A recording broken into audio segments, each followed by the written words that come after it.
Chapter 001, Return to 17 years old _1 pain. Intense pain. Like being pushed off a high building, her body was in a sudden state of weightlessness. Reduced to bloody fragments. Ni Yang jerked to her senses, eyes fluttering open amid splitting headaches. Her blurry vision slowly cleared. So did the muffled sound surrounding her. Ni Yang squinted her eyes. Dull yellow light from above flickered, resembling that of an old-fashioned light bulb commonly found in rural areas in the 70s and 80s, enough to make one dizzy. Wah wah, the sudden wail of a newborn broke out in the air. Where was this? Why was there a crying child? Ni Yang suddenly realized that the situation before her eyes was all too familiar. Before Ni Yang could comprehend it over, a skinny and tall elderly woman burst in from outside, exclaiming excitedly, "It's born! My eldest grandson has been born! Let me see my eldest grandson! My precious eldest grandson, your grandma is here!" The woman on the bed, holding the weeping infant, bore no smiles on her face, only shame in her eyes. "Mother, I'm sorry, it was not a boy. It was a girl." This was going to disappoint the old lady. The old Mrs. Moo swiftly pulled back the blanket covering the infant, tears streaking down her face as her countenance turned ominous. "My eldest grandson. Where is my eldest grandson? You wicked woman, give me back my eldest grandson." The abject weeping of the woman on the bed continued. I'm sorry, mother. I'm sorry, I have failed the Moo family. But I promise I will give birth to a son for our Moo family in the next pregnancy. Next one.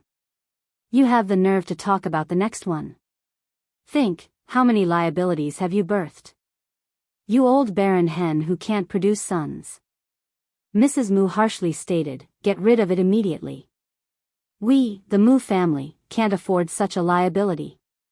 These unspeakable words echoed in her ears, and Ni Yang rubbed her temples with her hand. Suddenly, Ni Yang froze. This pair of hands was creamy and delicate, slender beyond measure. Her hands, scarred from time and trials, couldn't possibly be this beautiful. However, the small red birthmark on the tiger's mouth was undoubtedly hers. Ni Yang swiftly understood. These were her hands from when she was younger. If this wasn't a dream, then it was the summer of 1983, the year when she lost everything. At that time, her name was Moo Yang. Ni Yang was the name she chose after escaping from this hellish ordeal. She was born into a family that favored sons over daughters. Her mother, Ni Tsuehua, gave birth to 4 daughters, 3 of whom were cast away.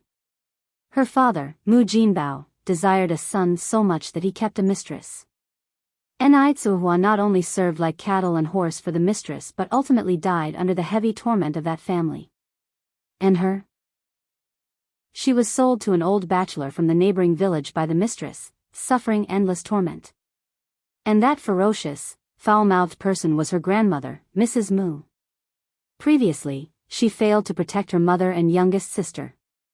This time, even if it's just a dream, she will protect her mother and sister. Grandmother, please don't. Don't throw away my sister. Ni Yang shielded her mother and sister with her arms. A harsh slap swung towards Ni Yang from Mrs. Moo, and a bright imprint was left on Ni Yang's face. Shut up. Loss-generating child. How dare you defy me? Do you want to die? It hurts so much. A trickle of blood flowed from the corner of her mouth.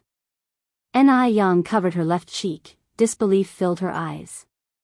Would a dream cause pain? This was not a dream. She had been reborn. She was back.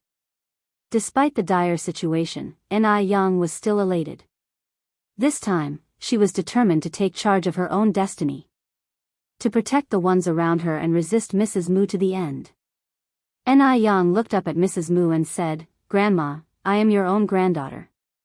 When you cursed me as a loss, have you ever considered your own standing?" Mrs. Moo, a woman herself who despised women, was utterly disgusting to Ni Yang. Mrs. Moo was speechless, her murky eyes seemed like they might pop out. This little burden dared to talk back. However, this time, Mrs. Mu held back her reprimand. If she were to reprimand Young, doesn't it indirectly admit that she herself was a loss as well? You're utterly ungrateful. Move aside, or else I'll kill you. Mrs. Mu pushed away Young and grabbed the baby girl from Kuihua's hold. Grandma, she's also your granddaughter. Please, don't throw her away. Faced with this situation, Young decided to plead with Mrs. Mu. Her sister, just born, would be nothing more than a meal for wild dogs if she was abandoned in the mountains. If you find any errors, ads pop up, ads redirect, broken links, non-standard content, etc., please let us know each report so we can fix it as soon as possible. Chapter 1 Return to 17 years old _1 pain. Intense pain. Like being pushed off a high building, her body was in a sudden state of weightlessness. Reduced to bloody fragments. Young jerked to her senses, eyes fluttering open amid splitting headaches. Her blurry vision slowly cleared. So did the muffled sound surrounding her. Young squinted her eyes. Dull yellow light from above flickered, resembling that of an old-fashioned light bulb commonly found in rural areas in the 70s and 80s, enough to make one dizzy. Wah wah, the sudden wail of a newborn broke out in the air. Where was this? Why was there a crying child? Young suddenly realized that the situation before her eyes was all too familiar. Before Young could comprehend it over, a skinny and tall elderly woman burst in from outside, exclaiming excitedly, "It's born! My eldest grandson has been born! Let me see my eldest grandson! My precious eldest grandson, your grandma is here!" The woman on the bed, holding the weeping infant, bore no smiles on her face, only shame in her eyes. "Mother, I'm sorry, it was not a boy. It was a girl." This was going to disappoint the old lady.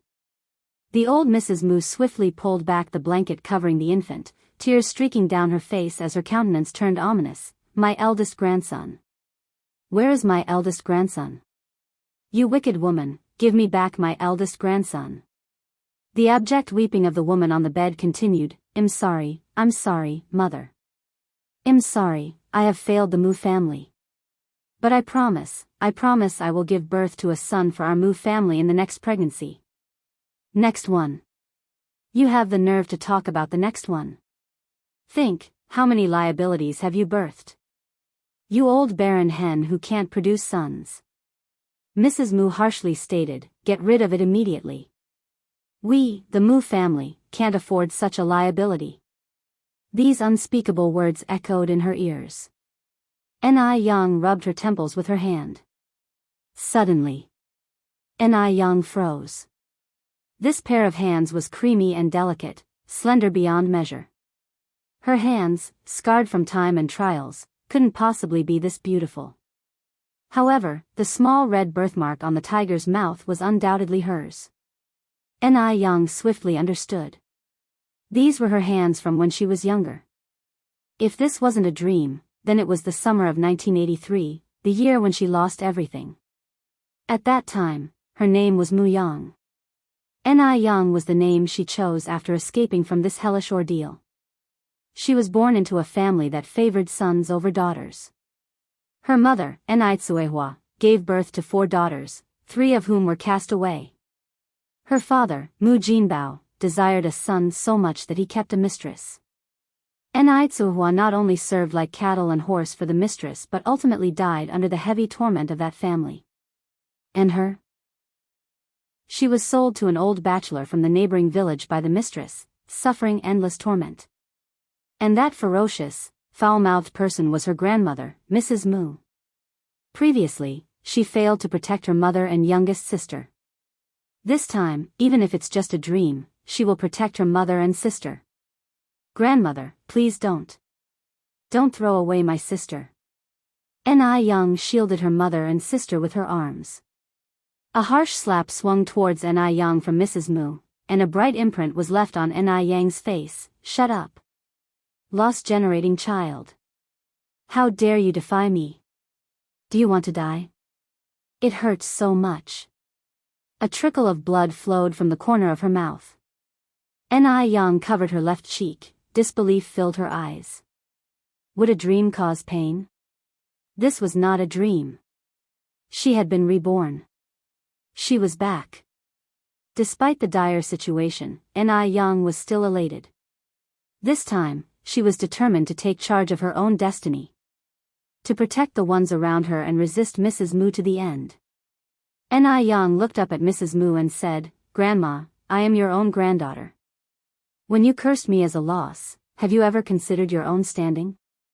Mrs. Mu, a woman herself who despised women, was utterly disgusting to Ni Yang. Mrs. Mu was speechless, her murky eyes seemed like they might pop out. This little burden dared to talk back. However, this time, Mrs. Mu held back her reprimand. If she were to reprimand Ni Yang, doesn't it indirectly admit that she herself was a loss as well? You're utterly ungrateful. Move aside, or else I'll kill you. Mrs. Mu pushed away Ni Yang and grabbed the baby girl from Ni Quihua's hold. Grandma, she's also your granddaughter. Please, don't throw her away. Faced with this situation, Ni Yang decided to plead with Mrs. Mu. Her sister, just born, would be nothing more than a meal for wild dogs if she was abandoned in the mountains. Chapter 2 Returned to 17 years old _2. Ni Tsuhua crawled up from the bed, kneeling in front of elderly Mu, crying out, "Mom, I beg you, don't throw her away, I beg you. As long as you don't throw her away, I'm willing to work like an ox and horse for the Mu family." Ni Tsuhua is just an honest country woman, uneducated, illiterate. All she knows is to respect her mother-in-law, serve her husband, and bear a son for her husband's family. Now that her daughter is about to be discarded by her mother-in-law, she has no other option but to plead submissively. She dares not refute when she is beaten and scolded by her mother-in-law and husband. Hearing this, elderly Mu was so angry that her face contorted. "You're supposed to work like an ox and horse for the Mu family. You worthless woman who can't give birth to a son. Why don't you just die? You're a jinx. You are our Mu family's jinx. Because of you, our family doesn't have a grandson. Mom, I beg you. Can you not throw away my child, please?" Ni Tsuhua pleaded desperately. "Wench. Get lost." Elderly Mu glared fiercely at Ni Tsuhua, looking as if she could kill her at any moment. Her husband, Mu Jinbao, and elderly Mu are on the same side. He doesn't care about his daughter at all. He dreams of having a son. Mu Jinbao grabbed Ni Quihua's hair and said viciously, "Scoundrel. Can't give birth to a son and still dare to rebel, huh? Watch me kill you today." Ni Tsuhua cried so much that she ran out of tears. Her life is so unbearably hard. Why doesn't God bless her with a son? Why? Ni Yang watched everything in front of her, forcing herself to calm down. Then she suddenly seemed to remember something and knelt down on the ground. "Dad, Grandma. My sister is our family's lucky star. How could we throw our lucky star away?" Mu Jinbao spat with disgust. "Lucky star? I think it's more like a disaster star." Ni Yang said seriously, "Dad. Everything I said is true. Last night I dreamed of a fairy, and the fairy told me that my sister is our family's Kaibao girl, our family's lucky star. Not only will she bring prosperity to our family, she will also bring us a little brother. The fairy also said that my sister's feet have 6 small black moles, which are blessings from the fairy to bless our family. If you don't believe it, you can go and see if my sister's feet have 6 black moles." In her past life, when elderly Mu was about to throw her sister away, she heard elderly Mu say, "This worthless child even has 6 black moles on her feet." Luckily, Ni Yang remembered this sentence. Hearing this, elderly Mu squinted and looked at Mu Jinbao. "Jinbao, go and see if it's true." Mu Jinbao immediately walked to the bedside to look. After a while, he joyfully said, "It's true. Mom, it's true. There are really 6 black moles. This is truly miraculous." People are somewhat superstitious in this era. After hearing this, the facial expression on elderly Mu's face changes. May God bless us. Does this mean the Mu family will finally have descendants? Elderly Mu was very excited. Yang seized the opportunity to fan the flames. Grandma. The fairy also said that the little brother has a special connection with Li Shu, and said that the little brother will be coming to our family in a few days. Li Shu? Elderly Mu immediately changed her tone and laughed. Good, good, good. We won't throw her away for now. Let's name her Li Fuxing. Li Shu is pregnant now. Isn't Li Shu the same as Li Shu? Oh my god. The child Li Shu's carrying really is a boy. Thinking about this, elderly Mu was overjoyed. Finally, the Mu family is going to have descendants. This is really a blessing from the gods. Hearing this, Kuihua's face lit up with joy. Holding her child, she quickly kowtowed. Thank you, Mom. Thank you, Mom. Fuxing, let's thank Grandma quickly. Thank you, Grandma. Tsuehua knew that they owed their gratitude to Yang for what happened today. If not for Yang, her little daughter probably wouldn't have been able to escape the fate of being thrown away. But how did Yang know that her sister had 6 small black moles on her feet? After all, she wasn't there when the baby was born, and the baby had been wrapped up in swaddling all this time, so Yang couldn't have seen her feet. Elderly Mu looked at Tsuehua kneeling on the ground. Her face didn't look good. Enough, enough. Get up now. The clothes from last night have not been washed yet, go wash them quickly. Do you expect me to wash them? Gave birth to a worthless child and still want to enjoy postpartum rest? That was impossible. Tsuehua had given birth to 5 children, 3 of which were abandoned. She always returned to work immediately after giving birth. The idea of sitting the month was a distant dream for her. Yen felt sorry for her mother. It's bad for a woman who just gave birth to do laundry, she interrupted. Grandma, let me wash the clothes. The old lady Mu picked up a stick and hit Yen with it. You stupid girl. Born of low status. You think you're off the hook? Go cut grass on the back hill right now. The few goats of our house are still waiting for food. Yen did not dodge, but took the stick's hit. Only in the deepest pain could she see the reality. Thinking about it was indeed laughable. She and her mother combined were worth less than the goats at home. It was extremely ironic. Worried that the old lady Mu would continue to hit Yen, Tsuehua placed the child in her arms on the bed, reached out to grab the stick, and said timidly, Mom, don't be angry, I'm going to wash the clothes right away. While she was talking, she was signaling to Yen, hoping that Yen would not talk back anymore. Yen's gaze was lowered, and nothing could be seen in her eyes. Go cut the grass already. Mu Jinbao pushed Yen out. Wretched thing. Go as far as possible. Yen's hand hidden in her sleeve clenched into a fist. Because of excessive force, her knuckles had already turned slightly white. Wait for it. This time, she would definitely take her mother and sister away from this living hell. Definitely. The old lady Mu gave Mu Jinbao a look, and he immediately understood, following her out. After the mother-in-law and husband left, Tsuehua breathed a sigh of relief, gently placing the sleeping child on the bed, and she then got up to wash the clothes. Arriving at the back hill, Yen cut the vegetables while sorting out the memories in her mind. In her previous life, she was schemed by a mistress to marry an old bachelor from a neighboring village. After the old bachelor died, she went to Beijing. Her life in Beijing was very hard, but she never forgot to study hard. She not only went to university but also became a famous female entrepreneur, often appearing on television. In her previous life, she was killed. But she did not see who the murderer was, and she even had some difficulty remembering the cause of her death. However, considering the weightless state when she just woke up, she seemed to have died from falling from a building. But there was a very suspicious person in Yen's mind.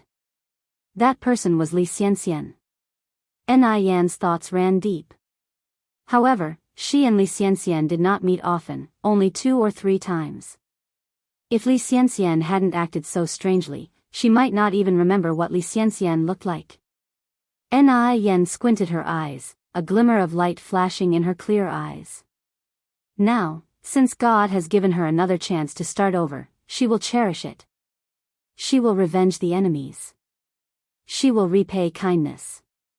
She will rewrite her past life's fate and compose a prosperous era. Just when Yen was about to go home after mowing the grass, a heavy object suddenly rushed towards her from behind. Bang, bang, the two rolled down the hill and directly to the bottom of the slope. Yen looked at the heavy object pressing on her, her face slightly white. It was a man of about 25 years old, with a pair of exquisite phoenix eyes. Danger lurked in the depths of his eyes. Shush! The man covered Yen's mouth with one hand and made a gesture of silence with the other hand, placed against his lips. Chapter 3 Divorce. _1 The man and the woman were very close to each other, able to clearly see each other's faces. The man's hand was tight around her waist and with a flip, their positions were changed. The man was now below, and she was on top. The only thing that did not change was his hand, still clenching at her slim waist. The girl had really white skin, she had perfect peach blossom eyes that were clear and flawless. Her long eyelashes, like little fans, fluttered, easily able to hook the souls of people with a casual glance. Although her left cheek bore a clear handprint, it did not detract from her beauty, but instead added a unique charm. Fortunately, Yang was wearing a green dress today, hidden within the dense grass. With the green color as camouflage, there was no trace to be found. Thud, thud, thud. Neat footsteps rang from the slope, the sound of boots stepping on the grass field. No need to think, the people above were definitely searching for the man. In such a strict situation, even if she jumped into the Yellow River, she couldn't wash away the fact that she was hiding with a man if she were spotted. Yang bit her lip, her face turned ghastly pale, her heartbeat quickened. What should she do now? At that moment, a loud voice rang from the slope, "He disappeared just around here, search everywhere." The footsteps immediately scattered. Nothing here. Nothing here either. The person slightly furrowed his brows, asking, "Have you searched down below?" "No." "Then go down there and check." "Okay." "They are coming down." What should she do? Yang almost lost her mind in anxiety. Chirp. Hiss hiss. Suddenly, sounds of fluttering bird wings echoed in the air, along with the hissing noise of a snake. There's a snake below. A snake can bite people. The approaching steps, at this point, halted. Hiss. Chirp, chirp, the chirping of the bird weakened. The snake's hisses became increasingly forceful. And, if the sound was any indication, the snake didn't seem small either. If bitten, a person could die, right? The person who originally intended to go down immediately retreated, heading upwards. There's no one down below. Let's check over there. Swish swish. The steady footsteps moved further and further away. However, Yang was still holding her breath, fearing the others might double back, careful to listen to the movement above. The man beneath her slightly narrowed his eyes, just watching on. The person who had made those sounds just now was none other than this village girl. He truly couldn't believe that a simple village girl could have such superb mimicry skills. These sort of skills would take decades to perfect under the guidance of a master. But the girl in front of him, she looked no more than 16 or 17. Even if there had been a genuine snake and bird present, one wouldn't have been able to tell the difference. She was that convincing. Truly impressive. Yang didn't have the leisure to pay attention to his expressions. She only stepped off him after all the men above had left completely. Sitting on the ground, she was panting heavily. She was very smart. Extremely smart and at the same time, very calm. How should she put it? She didn't really seem like a typical 16 or 17-year-old village girl. Her appearance was exceptional. Could an ordinary village girl possess such looks and adaptability? The man stood up from the ground, squinting his eyes. What's your name? Yang. Yang lied about her name. She wasn't stupid, she could tell that this man, with his vicious demeanor, wasn't someone good to deal with. She wasn't going to reveal her real name to him. Anyway, Ying and Yang are quite similar. What's your surname? The man continued to ask. Mu, Yang replied. Indeed, her surname is Mu now. She wasn't lying this time. How did you learn to mimic voices? The man's gaze was firmly locked on her, like a giant beast, making it somewhat suffocating. Yang said, this is the countryside, we have all sorts of animals around. I learned it growing up. Yang had always been smart, and had a great memory. The man narrowed his eyes as if to question the truth of her words. Then, he took out a wallet from his pocket and pulled out a bundle of cash. This is my thanks. I'm from Beijing. If you ever run into trouble, you can come find me in Beijing. All right. Yang reached out to take the money, her expression obedient, but a flash of mockery passed through her downcast eyes. How could she ever seek out this kind of man that she wanted to avoid so badly? As for the money, of course she wouldn't refuse. It was rightfully hers after all. At the very least, she did save his life. If it weren't for her, this man might have been nabbed a long time ago. Moreover, she was in dire need of money right now. The man didn't linger around after giving the money. He left hurriedly. Just as he was about to disappear from Yang's sight, he suddenly turned back to look at Yang.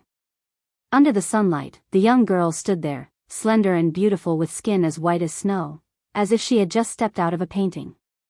Even the rich young ladies in the city couldn't compare to her. After one last glance, the man left. Once the man's figure disappeared out of sight, Yang exhaled. At this moment, a dazzling reflection caught her eye. When she looked closely, she realized it was a watch in the grass. Yang picked up the watch, casually putting it into her basket, and returned home with the green grass. When Yang returned home to the Mu family, a faint aroma of food wafted from the courtyard. Naturally, the one cooking was Tsuehua. Though Tsuehua had just given birth, she didn't have a moment to rest. Mom, let me help you. You go and check on my little sister. Yang picked up the spatula and skillfully flipped the potato pancake in the pan. Yang, I can handle this.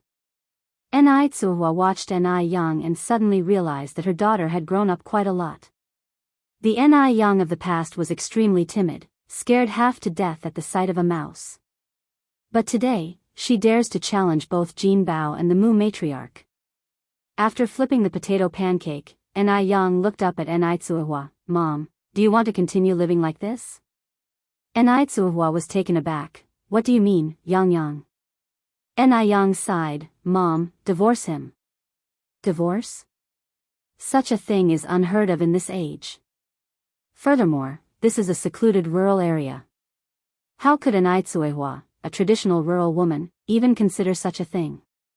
In Quihua's eyes, divorcees are immoral, flirtatious, bad women. What good woman would divorce? Quihua's voice turned cold. What nonsense are you spouting? Yang took a deep breath. Mom, think about it. What kind of life have you been leading in the Mu family? Do Grandma and Dad treat you like a human being? To them, you're just a tool for reproduction, only doing all the dirty and exhausting work. Mom, think carefully. What's the point of staying in this family? If this continues, it's not just my 3 younger sisters who will be thrown out, we might all end up dead. Yang hoped that her mother would come to her senses soon. But she didn't. Tsuehua simply couldn't accept these words because she was used to enduring hardships. She immediately covered Yang's mouth and said angrily, Who allowed you to slander your dad and grandma? You are just a child. If you dare to say such things again, I'll tear your mouth to pieces.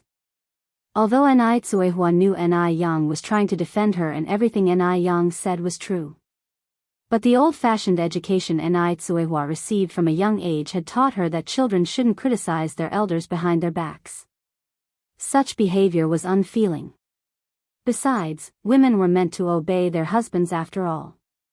She couldn't resist.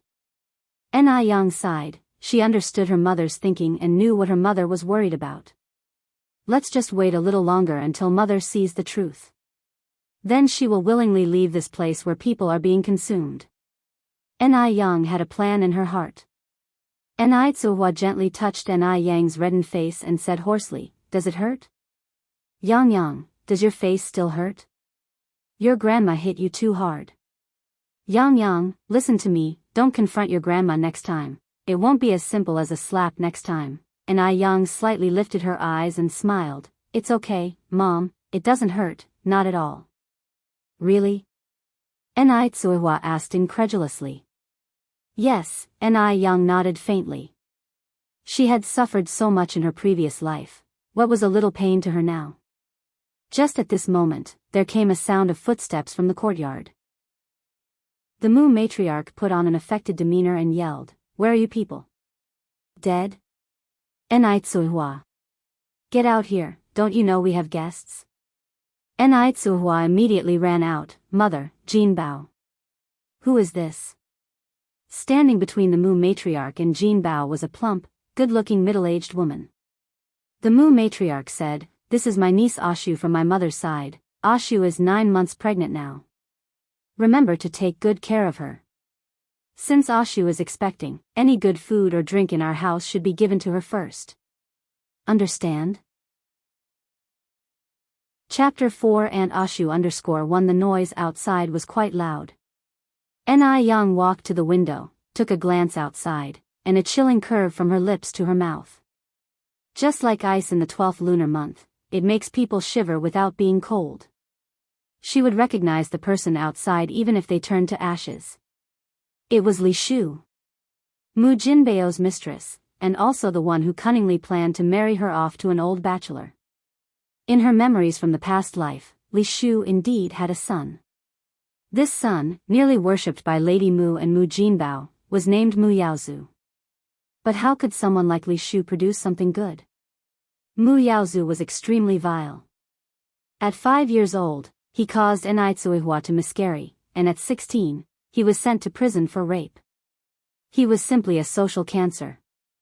Li Shu lifted a very false smile on her face. "Sister Tsuihua, hello, I am Li Shu, just call me Ashu, I will rely on you in the future." If Li Shu really were Lady Mu's niece, she should address Ni Tsuihua as sister-in-law according to seniority. But she didn't. She was provoking Ni Tsuihua, after all, who was carrying the seed of Mu Jinbao in her belly. Ni Tsuihua was just a hen that can't lay sun eggs. Such a person, only good to be her workhorse. Li Shu's facial expression wasn't pretty, but the honest and down-to-earth Ni Tsuihua didn't notice her abnormality, nor what was wrong with her words. Ni Tsuihua smiled and said, "Sure, as long as you don't mind our poor living conditions." What a fool. No wonder she can't bear a son. Li Shu looked at Ni Tsuihua with a gaze full of derision. Lady Mu turned to Ni Tsuihua and said, "You have to arrange a place for Ashu to stay right now. Ashu is pregnant, you can't treat her badly." Lady Mu ordered around Ni Tsuihua just like a servant. In fact, in Lady Mu's eyes, Ni Tsuihua was even lower than a servant. She was an animal that anyone could bully at will. Ni Yang stood by the window, watching what was happening in the courtyard with cold eyes, a pale smile hooking at her bright red lips. Ni Tsuihua then says, "Then let Ashu and Yang Yang sleep in the same room. Yang Yang's bed is big enough, and Ashu is pregnant, so she can have someone to help her at night." Ni Tsuihua is just too kind, always thinking of others, but unfortunately, she was dealing with monsters. She would not get a good end. Hearing this, Lady Mu almost jumped in anger, shouting, "You bitch! I knew you were up to no good. Are you wishing something bad to happen to Ashu? To actually let Ashu sleep with that piece of trash?" If Li Shu and Ni Yang, that piece of trash, slept together, what if Li Shu also gave birth to good-for-nothing? Lady Mu didn't want to take such a risk. She couldn't risk it. Ni Tsuihua went pale with fright. "Mother, we don't have any other rooms." Although the Mu's living condition in the village was considered okay, it's still a rural area. No matter how good it was, it couldn't be that good, right? Lady Mu was glaring at Ni Tsuihua. Of course, Ashu needs to stay alone in that piece of trash's room. How does a piece of trash qualify to live in a room? What about Yang Yang? Ni Tsuihua asked. Let that piece of trash roll into the woodshed. Or the sheepfold will do too, spat Lady Moo savagely. Enrich looked at Lady Moo and said, Mother, how can people live in the woodshed? Furthermore, Enrich was already so big, how convenient would it be for her to live in the woodshed? Lady Moo didn't expect Enrich to be defiant, and scolded directly, You barren old hen, you're out of control now. Now you dare to talk back to me. If I ask you to move, you move. Mu Jinbao came over, not wasting even one word, and went straight to action. Enrich was kicked to the ground. You worthless woman. You dare argue with my mother. I think you are in need of a good beating. Don't hit me anymore, don't hit me, Jinbao, I won't dare, Enrich begged for mercy repeatedly. Mu Jinbao rolls up his sleeves, don't waste time. Go and clean the room now. Enrich immediately stands up from the ground without uttering a word and goes to clean Enrich room. Watching the happenings in the courtyard, Enrich could feel a surge of wrath boiling in her. She wished she could march out right now and kill those people outside. But reason told her she couldn't. She couldn't do this. She had to escape safely with her mother and sister from here. Soon. She would be able to leave with her mother and sister soon. Just hold on a little longer. Mu Jinbao took Li Shu to rest. In front of Enrich, Mu Jinbao was an incredibly brutal and abusive man, but in front of Li Shu, he wished he could give his heart to her. Enrich hated her father to the core. Just then, there were footsteps outside the kitchen. Enrich hid her wrath, slightly turned, and put on a feigned smile, Grandmother. Madame Mu tossed the stuff in her hands onto the stove, not a trace of smile on her face. You good for nothing, stew this chicken. If I catch you sneaking any, I'll tear your mouth apart. In these hard times when even having a full meal was difficult, how could common folks possibly afford meat? Not to mention the chicken. Unexpectedly, stingy Madame Mu actually bought a whole chicken for her great-grandson. Enrich picked up the chicken, returned to her usual meek demeanor, and said in a low voice, I understand, Grandmother. Seeing Enrich, Madame Mu nodded in satisfaction. That's how a good-for-nothing should behave. After cleaning the hen, Enrich put it in the pot to stew. She couldn't chop the chicken up, or Madame Mu would suspect her of stealing. While stewing the chicken, Enrich seemed to have thought of something, the corner of her mouth curling into a slight smile.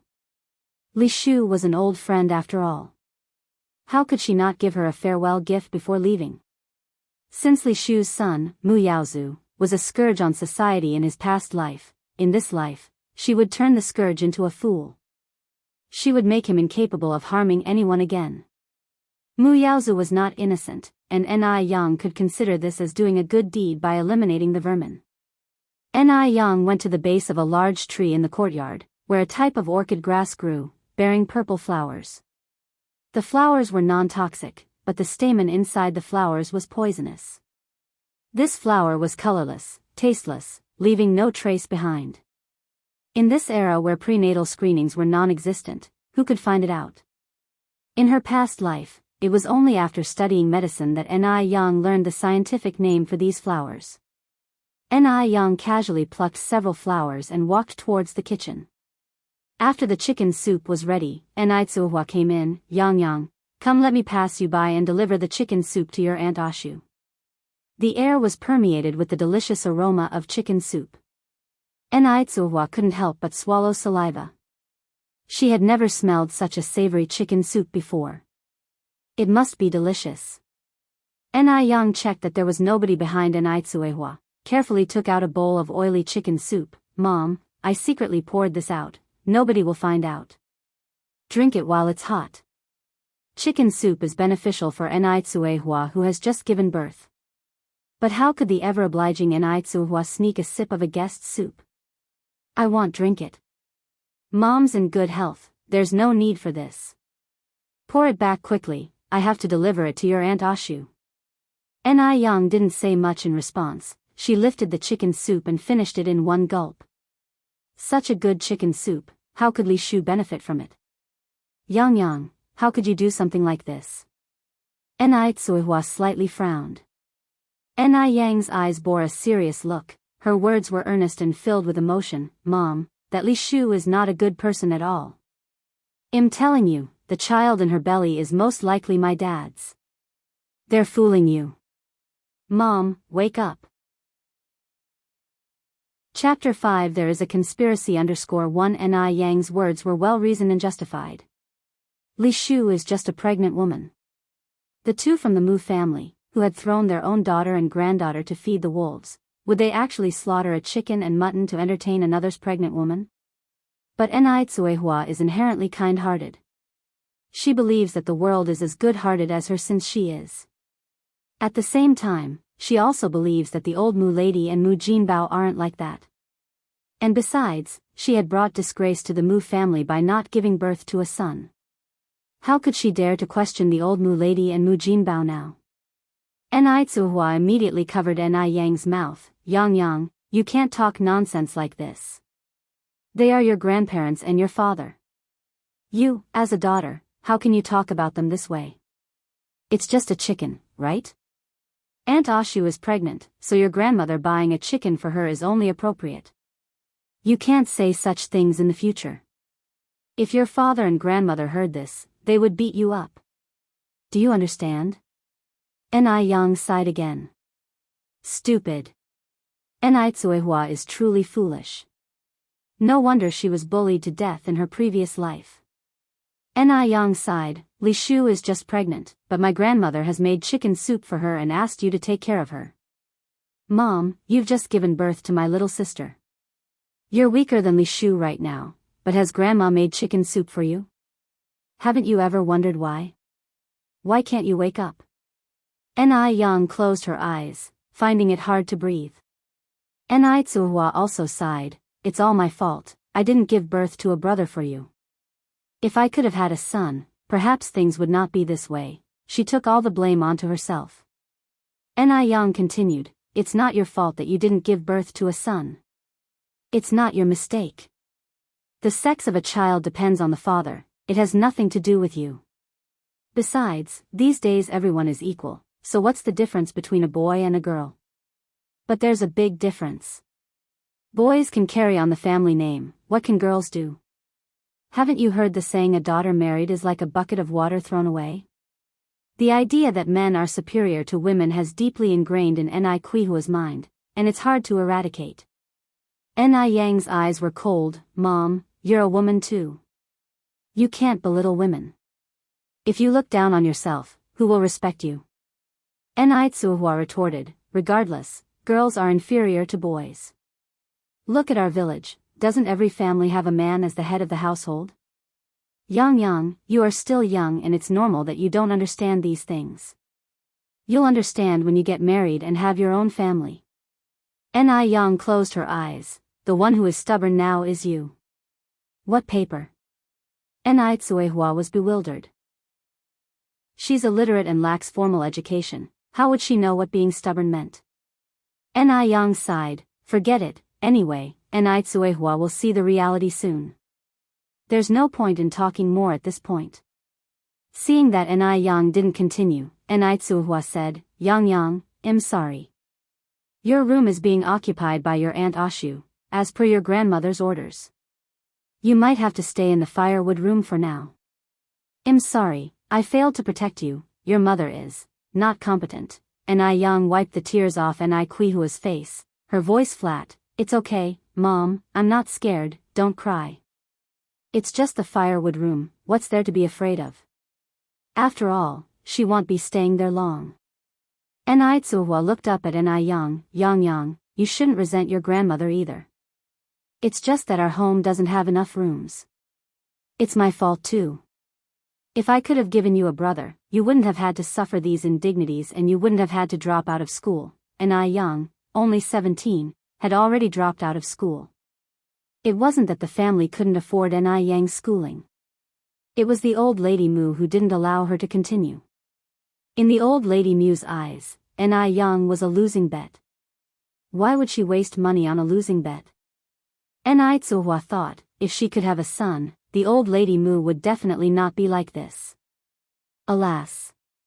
It's her incompetence. causing her daughter to suffer alongside her. Ni Young said, "It's not your fault, Mom. Really, it's not your fault." Ni Tsuhua wiped her tears and took the pot of chicken soup that was already cooked. "They'll go and deliver this chicken soup to your Aunt Ashu. You clean your mouth properly, don't let your grandmother find out you've been sipping the soup." If the old lady Mu knew that Ni Young was sneaking sips of chicken soup, she would certainly beat Ni Young to death. I remember before, Madame Mu once beat Ni Young half to death. Ni Tsuhua brought the chicken soup to Li Shu's room. Seeing the chicken soup, Li Shu laughed. "Sister Tsuehua, I won't stand on ceremony with you then." Ni Tsuehua laughed. "We are all family, no need to be polite." Even though there was a whole chicken and a big bowl of chicken soup, Li Shu finished it all by herself with ease. Because people in this era generally didn't have much to eat, they all had a healthy appetite. After she finished the chicken soup, Li Shu went for a walk in the village, and before she knew it, she arrived at the village office. Why did she go to the village office? Because the village office had a phone. But at that time, calling charge was quite expensive, 5 cents per minute. Li Shu paid for 5 minutes. Picking up the handset, she lowered her voice. "Xian, I've made it to Mu Jinbeo's house now." The person on the other end of the call was nobody else but Li Shu's daughter, Li Xian. Li Xian was pleased. "That's good, Mom. You have to give birth to my little brother in the Mu family. By the way, is Mu Jinbeo's daughter named Ni Young?" Ni Young? Li Shu frowned slightly. "No, her name is Mu Yang." On the other end of the phone, Li Xian also frowned. "Then she must have changed her name." Li Shu curiously asked, "Xian, why do you ask?" Li Xian continued, "Mom, let me tell you, this Mu Yang is my nemesis. She will block my financial and developmental path. You must help me get rid of her. As long as she's gone, there will be opportunities for me to prosper." Li Shu was stunned. "What? Xian, what's going on?" Li Xian said, "You don't have to ask so much. Just do as I said." "Mom, you must help me with this. Your daughter's future depends entirely on you." Li Shu hung up with a troubled expression on her face. How was she supposed to get rid of Ni Young? Murdering is illegal. What should she do? Li Shu sighed, walking and thinking. Just then, a thought struck her. She remembered that an old bachelor cousin from her mother's side had also moved to this neighborhood. The old bachelor was in his 50s, wealthy but unable to marry a wife due to health issues. She could introduce Ni Young to the old bachelor. After all, the old bachelor has always been dreaming of having a wife. By then, the old bachelor would be thrilled, and perhaps she could even benefit from it. Perfect. The more Li Shu thought about it, the more pleased she became. Her lips curved into a triumphant smile, and she moved briskly in the direction of the old bachelor's house. Coming out of the old bachelor's house, Li Shu maintained her triumphant smile. At dinner, Li Shu attempted to strike up a conversation with Ni Young. "Oh my! Yang is such a beautiful girl." Ni Young was indeed beautiful. Just turning from her pair of exquisite peach blossom eyes, one could not help but fall for her. Which family in this area did their daughter look like this? She was so beautiful that it made people jealous. Ni Young was nibbling a steamed bun, pretended not to hear Li Shu's words. Thud. At that moment, a sound of a table being hit echoed in the air. "Useless thing. Are you mute? Your Aunt Ashu is talking to you. Don't you know to answer?" Chapter 6 Good show _1 Who else could it be banging on the table, if not old lady Mu? Ni Young didn't say a word. With a laugh, Li Shu smoothed things over. "It's all right, kids will be kids. Don't be mad at her, auntie." Cold iciness filled Ni Yang's downcast eyes. Li Shu sure knows how to play the Good Samaritan. Does she really think Ni Yang is unaware of her ulterior motives? Ni Yang remembered being fooled by Li Shu's fake facade in her previous life. Li Shu had sold her to an old bachelor for 500 yuan. It wasn't until much later that Ni Yang discovered the true relationship between Li Shu and that old bachelor. It was disgusting. Even after a long time, every time Ni Yang recalled those experiences, she felt a chill run down her spine. Who would believe that such nightmares, akin to hell, were actually real, if they hadn't personally experienced them? Ni Yang simply kept her head lowered. In the eyes of others, she was simply a timid little country girl. Li Shu looked at Ni Yang with a sneer. This little country bumpkin, she wondered what she could achieve in the future to make Li Xianxian so scared. As far as Li Shu was concerned, Ni Yang wasn't even fit to lace Li Xianxian's shoes. Upon hearing Li Shu speak, old lady Mu's expression softened a bit. She chuckled and said, "Ah Shu, you are always so kind, not like this ungrateful girl." "You ungrateful girl, aren't you going to thank your Aunt Ashu?" Ni Yang looked up at Li Shu, stuttered and said, Thank you, Aunt Ashu." Li Shu laughed, feeling very satisfied, convinced she had Ni Yang completely under her control, ready to manipulate at will. You're welcome, we're all family here, come on my dear, eat more." Li Shu put a chicken leg in Ni Yang's bowl. Even old lady Mu was stunned. She couldn't even bear to eat that chicken leg herself, having saved it for her beloved grandson, and Li Shu had given it to that money-losing wretch. Ni Tsuehua was also surprised at Li Shu, moved to tears. It seemed she had misunderstood Li Shu before. Li Shu was a good woman. In the future, she would take good care of Li Shu. Ni Yang, of course, did not let go of the chicken leg. She immediately took a big bite and mumbled, "Thank you Aunt Ashu. You're really nice. You're even better than my mom." Li Shu said, "Good girl, eat more, you're too thin, so pitiful." She was about to be sold to that old bachelor. And who knows what kind of torment she will endure. A sinister smile tugged at the corner of Li Shu's mouth. As Li Shu had a score to settle, after the meal, she specifically called old lady Mu and Mu Jinbao together to chat. After a roundabout discussion, Li Shu asked, "Mother, Jinbao, is Yan Yan still in school?" Upon hearing this, old lady Mu looked disgusted. Why mention that wretch all of a sudden? Just a wretch, her sheer mention would ruin the mood. One can imagine how Ni Yang usually lived in the Mu family. Mu Jinbao responded, "In school? Who's got the money to send her to school? We don't have the money for her to go. She was tutored by the literacy class in the village for a while, but she's dropped out long ago." Li Shu chimed in, "That's right, girls get married off sooner or later, there's really no use in going to school. As the saying goes, a daughter married off is like a bucket of water thrown out." Old lady Mu liked what she heard and happily said, "Indeed, Ashu understands me, not like that Ni Tsuehua, who only knows how to enrage me. She even had the audacity to ask me to pay for that wretch's education. She's shameless. Her money was for her beloved grandson's upbringing, not for a hopeless cause." Li Shu then asked, "If Yan Yan is not going to school, then is she engaged?" In the rural areas of this era, girls had no status at home. Their parents, fearing a wastage of food, mostly married them off early. Many girls were already married by the time they turned 15. Moreover, the family was also raising a child bride.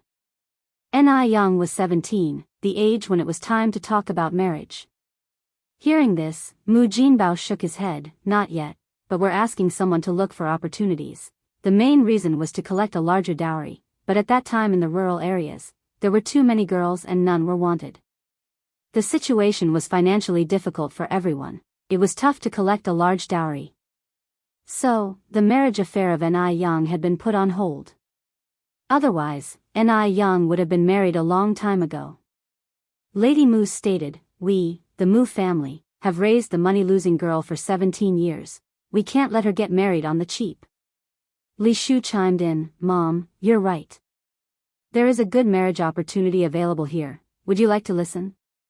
Old lady Mu trusted Li Shu a lot, so she responded, "Ashu, I trust you. Go on and tell me." Li Shu said, "My cousin has been struggling to find a suitable wife. He heard that Yang Yang is only 17 this year and is very beautiful, so he offered to buy Yang Yang for 200 yuan. Mom, what do you think?" Bought. Li Shu was talking about buying. Enrich was also bought by Mu Jinbao. A bought wife can't return to her maiden home. It was like signing a slavery contract. That's why the Mu family dared to bully Enrich so unreasonably. In fact, Enrich has a brother who has not visited the Mu family in all these years. Enrich, who was bought for a few yuan, never thought her daughter could be sold for 200 yuan. This was 200 yuan. For that era, 200 yuan was a huge sum. You must know that at that time, the price of salt was just 1 cent per kilogram. A kilogram of pork was just a few cents. Old Lady Mu never dreamed that Yang could be sold for 200 yuan. Ashu, is that money-losing girl really worth that much? Li Shu laughed and said, Mom, listen to you, I could cheat anyone but not you. And the person offering this is my cousin. He told me himself. Hearing this, Old Lady Mu was almost laughing her eyes out, and Mu Jinbao was also very happy.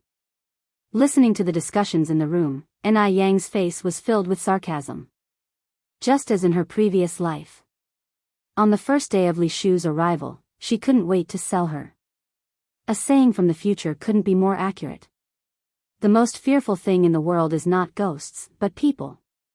Yang narrowed her eyes slightly, stepped lightly to leave, and dragged Enrich out of the house. The darkness of the night effectively concealed their figures. Mom, lower your voice. Listen to what my father and grandmother are discussing in the room. What? Enrich was somewhat puzzled. Yang directly raised her hand to cover Enrich's mouth. Listen carefully.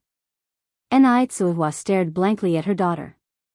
The moonlight tonight was beautiful, shining evenly on Yang, as if coating her with a silver hue.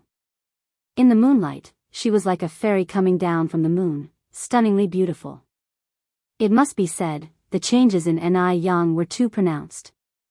At this moment, the voices in the room were heard again. Mom, Jinbao, if you agree to sell Yang to my cousin, tomorrow Jinbao and I will go over there, to finalize things quickly, to avoid unnecessary delays. Enrich frowned slightly. Generally speaking, shouldn't Li Shu call Old Lady Mu as auntie? Why did she call her mom? Did she mishear? Before Enrich could react, Old Lady Mu's voice came from inside the house again. Ashu, are you saying that money-losing girl can actually be sold for 200 yuan? Absolutely. Li Shu hurriedly nodded. Old Lady Mu continued, why is he willing to spend 200 yuan to buy a wife? Old Lady Mu was too curious. Li Shu hesitated for a moment, then said, because my cousin is a castrated man who can't have children.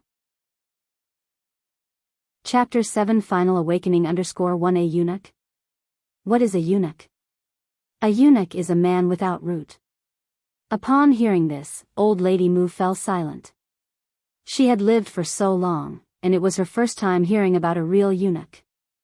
Seeing Old Lady Mu silent, Li Shu continued, Mom, my cousin is also getting older. He is over 50 this year, which is somewhat older than Jinbao. What do you think about selling Yang over to him? Li Shu's words were intended to probe the position of Yang in Mu Jinbao's and Old Lady Mu's hearts. Old Lady Mu said, we should sell. Of course, we should sell. It's 200 yuan. How could we miss this opportunity to fortune?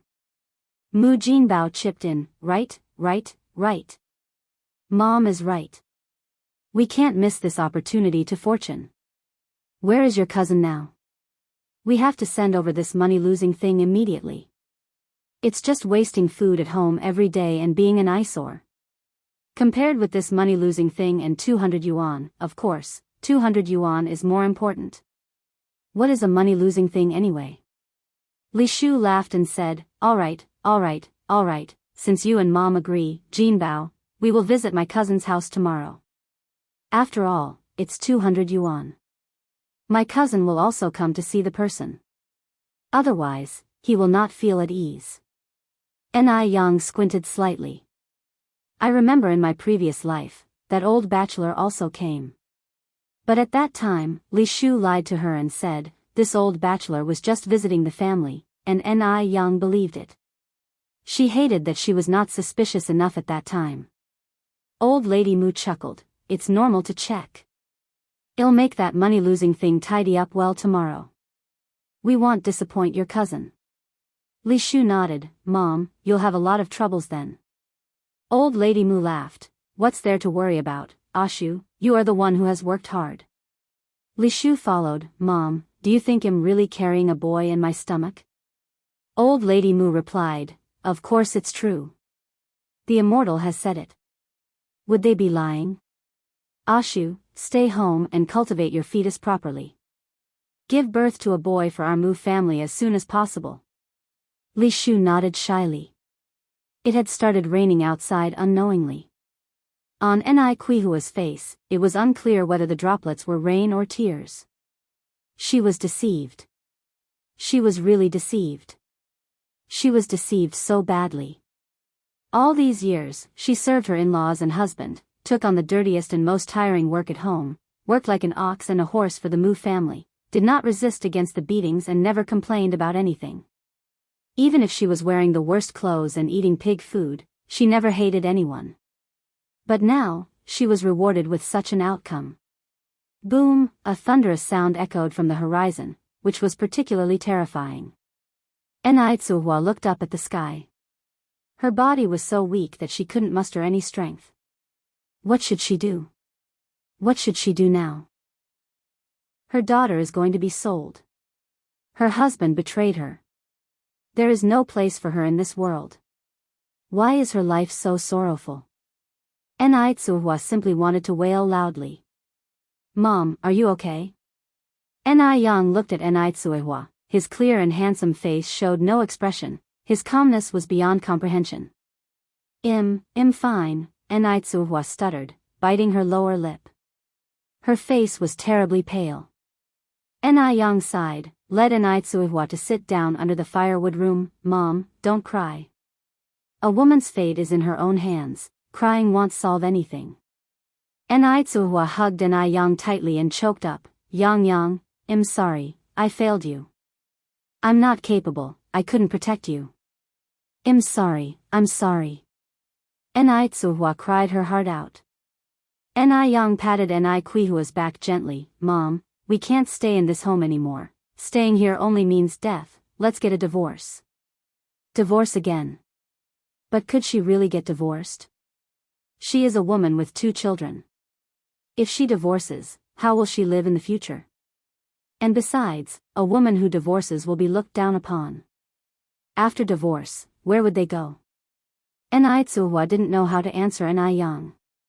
Without a man, how would they survive? Even if it meant death, Ni Tsuhua dared not divorce. In this feudal era, convincing a woman to divorce is incredibly difficult. Ni Yang continued, "Mom, if you are unwilling to divorce, my younger sister will end up the same as me when she grows up. They will sell her to an eunuch. Afterward, Li Shu will be the mistress of this house, and there will be no place for us here. Mom, wake up." An eunuch. Her daughter would be sold to an eunuch. Ni Quihua's face turns pale. This cannot happen. She must protect her daughters, even at the cost of her own life. She must protect her 2 daughters. Ni Tsuhua stops crying, clutching a wooden stick tightly. Looking at Ni Quihua's emotional changes, Ni Yang sobbed, "Mom, can I beg you? I really don't want to marry a eunuch, I really don't want to." Hearing Ni Yang's crying, Ni Quihua's heart clenched painfully. Yang, stop crying, stop crying." Ni Tsuhua hugged Ni Yang, sobbing, "All right, Yang, I'll listen to you, I'll listen to you." Hearing this, a faint smile appeared at the corners of Ni Yang's mouth. "Mom, you must start to stand up from now on. Don't worry, I will take you and my younger sister away from here." Under the night light, Ni Yang's attractive peach blossom eyes shone brightly, outshining all the stars in the sky. It seemed like Ni Tsuehua was seeing her daughter for the first time, and she nodded firmly. With a crisp crowing of a rooster, the day broke in the blink of an eye. The sun slowly rose from the east, and the air was filled with the fresh smell left after a rain. Ni Tsuehua was making breakfast in the kitchen. This morning, the Moo family was not home, and the small kitchen was filled with the aroma of fried eggs in sesame oil. Yang Yang. Ni Tsuhua waved at Ni Yang. Mom. Ni Yang walked over. Ni Tsuhua scooped up 2 fried eggs from the pot. Eat these quickly. After a night of thinking, Ni Tsuehua had finally come to understand. She wouldn't be so foolish anymore. Ni Yang smiled. Mom, what about you? Ni Tsuehua replied, don't worry, Mom's already eaten. These 2 are saved for you. Although it was just 2 fried eggs, it was the most delicious thing Ni Tsuehua had ever eaten. When she was with the Mu family, she could never even taste any meat. Ni Yang nodded and ate both fried eggs. After dinner, Ni Tsuehua quickly washed the dishes, while Ni Yang went out. Ni Tsuehua was always honest and compliant. No one in the Mu family would ever find out that she had been eating eggs secretly. Ni Yang didn't go out to play. She had something much more important to do. In her memory, a high-ranking official was visiting the countryside for inspection work with his secretary. She could ask the official for help. Ordinarily, Ni Yang should not remember the inspection work of such an official so vividly. But because the official encountered bandits on the road, who ended up stabbing him a few times. Without immediate first aid, the official and his secretary died. That incident created quite a commotion, causing panic among the people. Ni Yang hurriedly walked down the path from her memory, and when she got to a dense thicket, she saw 2 figures sitting by the road. There was a pool of blood on the ground. One of them saw Ni Yang and weakly said, little comrade, over here, over here. Chapter 8 Done_1 This road was extremely quiet, seldom used by people. This was why it took more than 10 minutes before anyone noticed the criminals had fled. During this time, there was no smartphone or pager, they had no way to contact the outside world. They were severely injured and could only sit by the road at the mercy of death. At this moment, a person finally came by. Though it was just a little girl, she filled the 2 with hope. How wonderful! They were saved. They were finally saved. Ni Yang ran over. Uncles, what happened to you 2? The slightly older man replied, little girl, it's not safe here.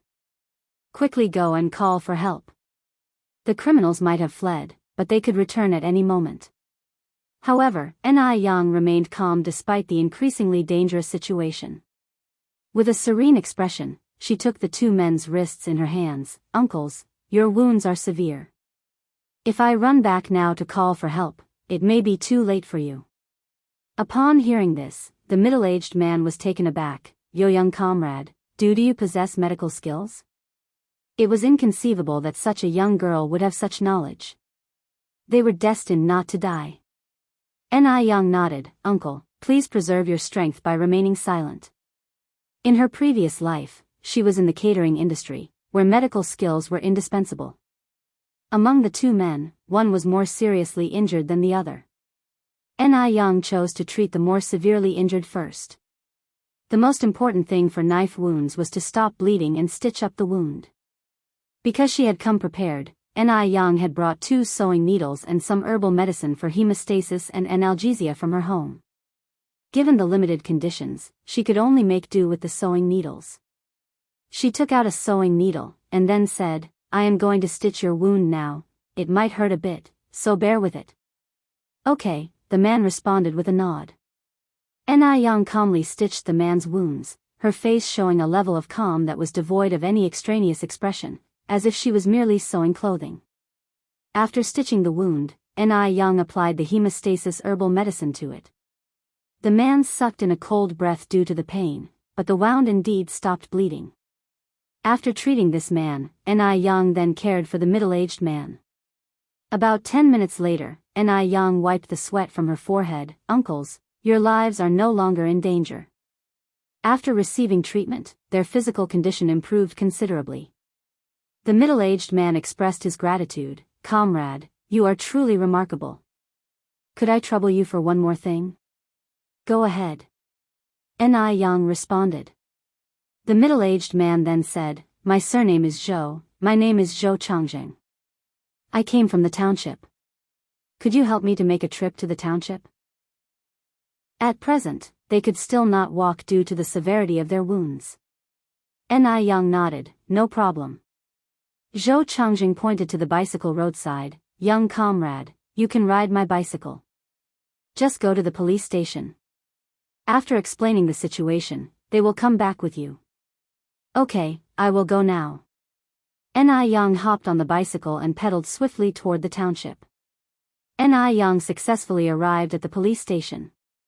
The officer's face turned pallid when he heard the situation. He immediately dispatched officers and an ambulance, before accompanying Ni Yang back to the scene. After examination, the doctor exclaimed in fear, Mr. Zhou. Thank goodness that young lady treated you in time. If it was any later, your life could have been in danger. Zhou Changjing asked, how is Secretary Wu? The doctor soothed, you don't need to worry. Secretary Wu is also fine. That's good, Zhou Changjing sighed with relief, we must thank that young comrade. Where is she now? The doctor said, she's outside, I'll call her in, and Ni Yang was summoned to the ambulance. Zhou Changjing asked, young comrade, what's your name? Ni Yang replied, Uncle Zhou, my name is Ni Yang. I live in Dam Village. After hearing Ni Yang's words, Zhou Changjing nodded. Young comrade, don't worry. I will definitely ensure justice is served for you and give you your freedom. Thank you. Ni Yang bowed to Zhou Changjing. When Ni Yang returned to the Mu family, there was a faint smile on her face. Yang is back, Ni Tsuhua came out from inside. Ni Yang nodded, where are the others? Ni Tsuhua looked at the gate of the yard, they're not back yet. Just as she was speaking, the old Granny Mu helped Li Shu, who was being crutched by Mu Jinbao, into the house. Li Shu was like a queen. When Granny Mu saw Ni Tsuehua and her daughter, she began to swear at them, you stand there like death itself. Don't you have work to do? Ni Tsuehua nodded like she always did, yes, Mom. Yang and I will get right to it. Granny Mu no longer bothered with Ni Tsuehua, she took Li Shu to the living room and closed the door. Once inside, Granny Mu could not help but ask, Ashu, what did your cousin say? Li Shu laughed and said, my cousin of course agreed. He will be coming over to pick up Yang tomorrow. Upon hearing this, Granny Mu was taken aback. Tomorrow? So soon? Li Shu nodded. Mu Jinbao chuckled, Mom, are you not willing to let go of that useless girl? Reluctant? How could that be possible? What was there to be reluctant about a useless girl? Granny Mu said, we are during the busiest farming season at the moment. If that useless girl is gone, who will harvest our paddy? Despite Ni Yang's slight frame, she was agile and capable when it came to farm work. If Ni Yang left, who would harvest their rice? That was Granny Mu's concern. Was she supposed to go down to the field in her old age? Mu Jinbao chimed in, Mom, don't forget, we still have an old work ox in our house. This old work ox was naturally Ni Tsuehua. Granny Mu countered, how long it would take her to do it all by herself. By then, the rice is probably all eaten by sparrows. The ripe rice was most attractive to sparrows. Upon saying that, Granny Mu continued, Ashu, can you discuss with your cousin if it's possible to take that useless girl away later? That might not be possible, Li Shu said with some difficulty, moreover, my cousin has already given a deposit of 50 yuan. With that said, Li Shu took out 50 yuan and put it on the table. Seeing the 50 yuan note, Granny Mu's eyes sparkled. She quickly pocketed the money, that's settled then. Let your cousin pick her up tomorrow. Okay.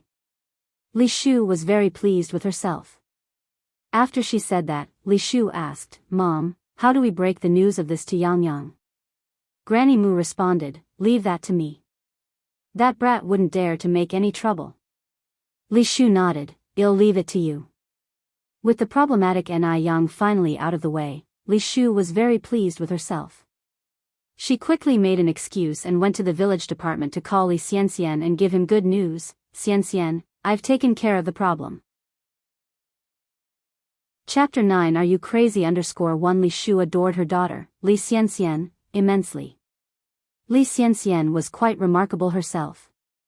Not only had she attended university at a very young age, she had also accomplished a lot. However, Li Shu had always been unable to comprehend why Li Xianxian, a daughter aptly compared to a treasure from heaven, would feel intimidated by an Yang, who was no better than mud. How could an Yang possibly influence Li Xianxian? But, since it was something her daughter had instructed, she was naturally going to do it flawlessly. Now she had successfully wed an Yang off to a eunuch and even made a profit from it. Li Shu was extremely pleased. Is it done? On the other end of the call, Li Xianxian narrowed her eyes before asking, Mom, how did you handle an Yang? Li Shu looked around as she spoke. Xianxian, do you still remember your distant cousin, Wang Dazhuang? There was a moment of silence on the other line. Mom, are you implying? Li Xianxian had a fairly strong impression of her cousin, Wang Dazhuang. Wang Dazhuang, who was more than 50 years old, had never married. He had a physical disability, and because of it, his mentality was quite distorted. Often, he would abuse animals. If an Yang were married to him, it would be like plunging into a fiery pit. She would never see the light again in her life. A sinister smile curved at the corners of Li Xianxian's lips.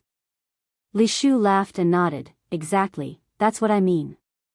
Li Xianxian continued, what if she runs away? Don't worry, with Mom here. That wild girl won't be able to escape, reassured Li Shu confidently. Li Xianxian replied, all right, Mom. This matter is up to you.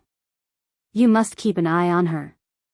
As the cost of phone calls was exorbitant back then, the mother-daughter conversation ended shortly.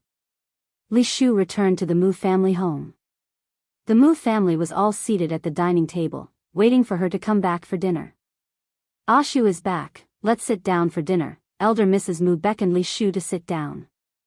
Mu Jinbao pulled out a chair for Li Shu. At the table, Elder Mrs. Mu turned to Enai Tsuehua and deliberately asked, Tsuehua, how old is Yang this year?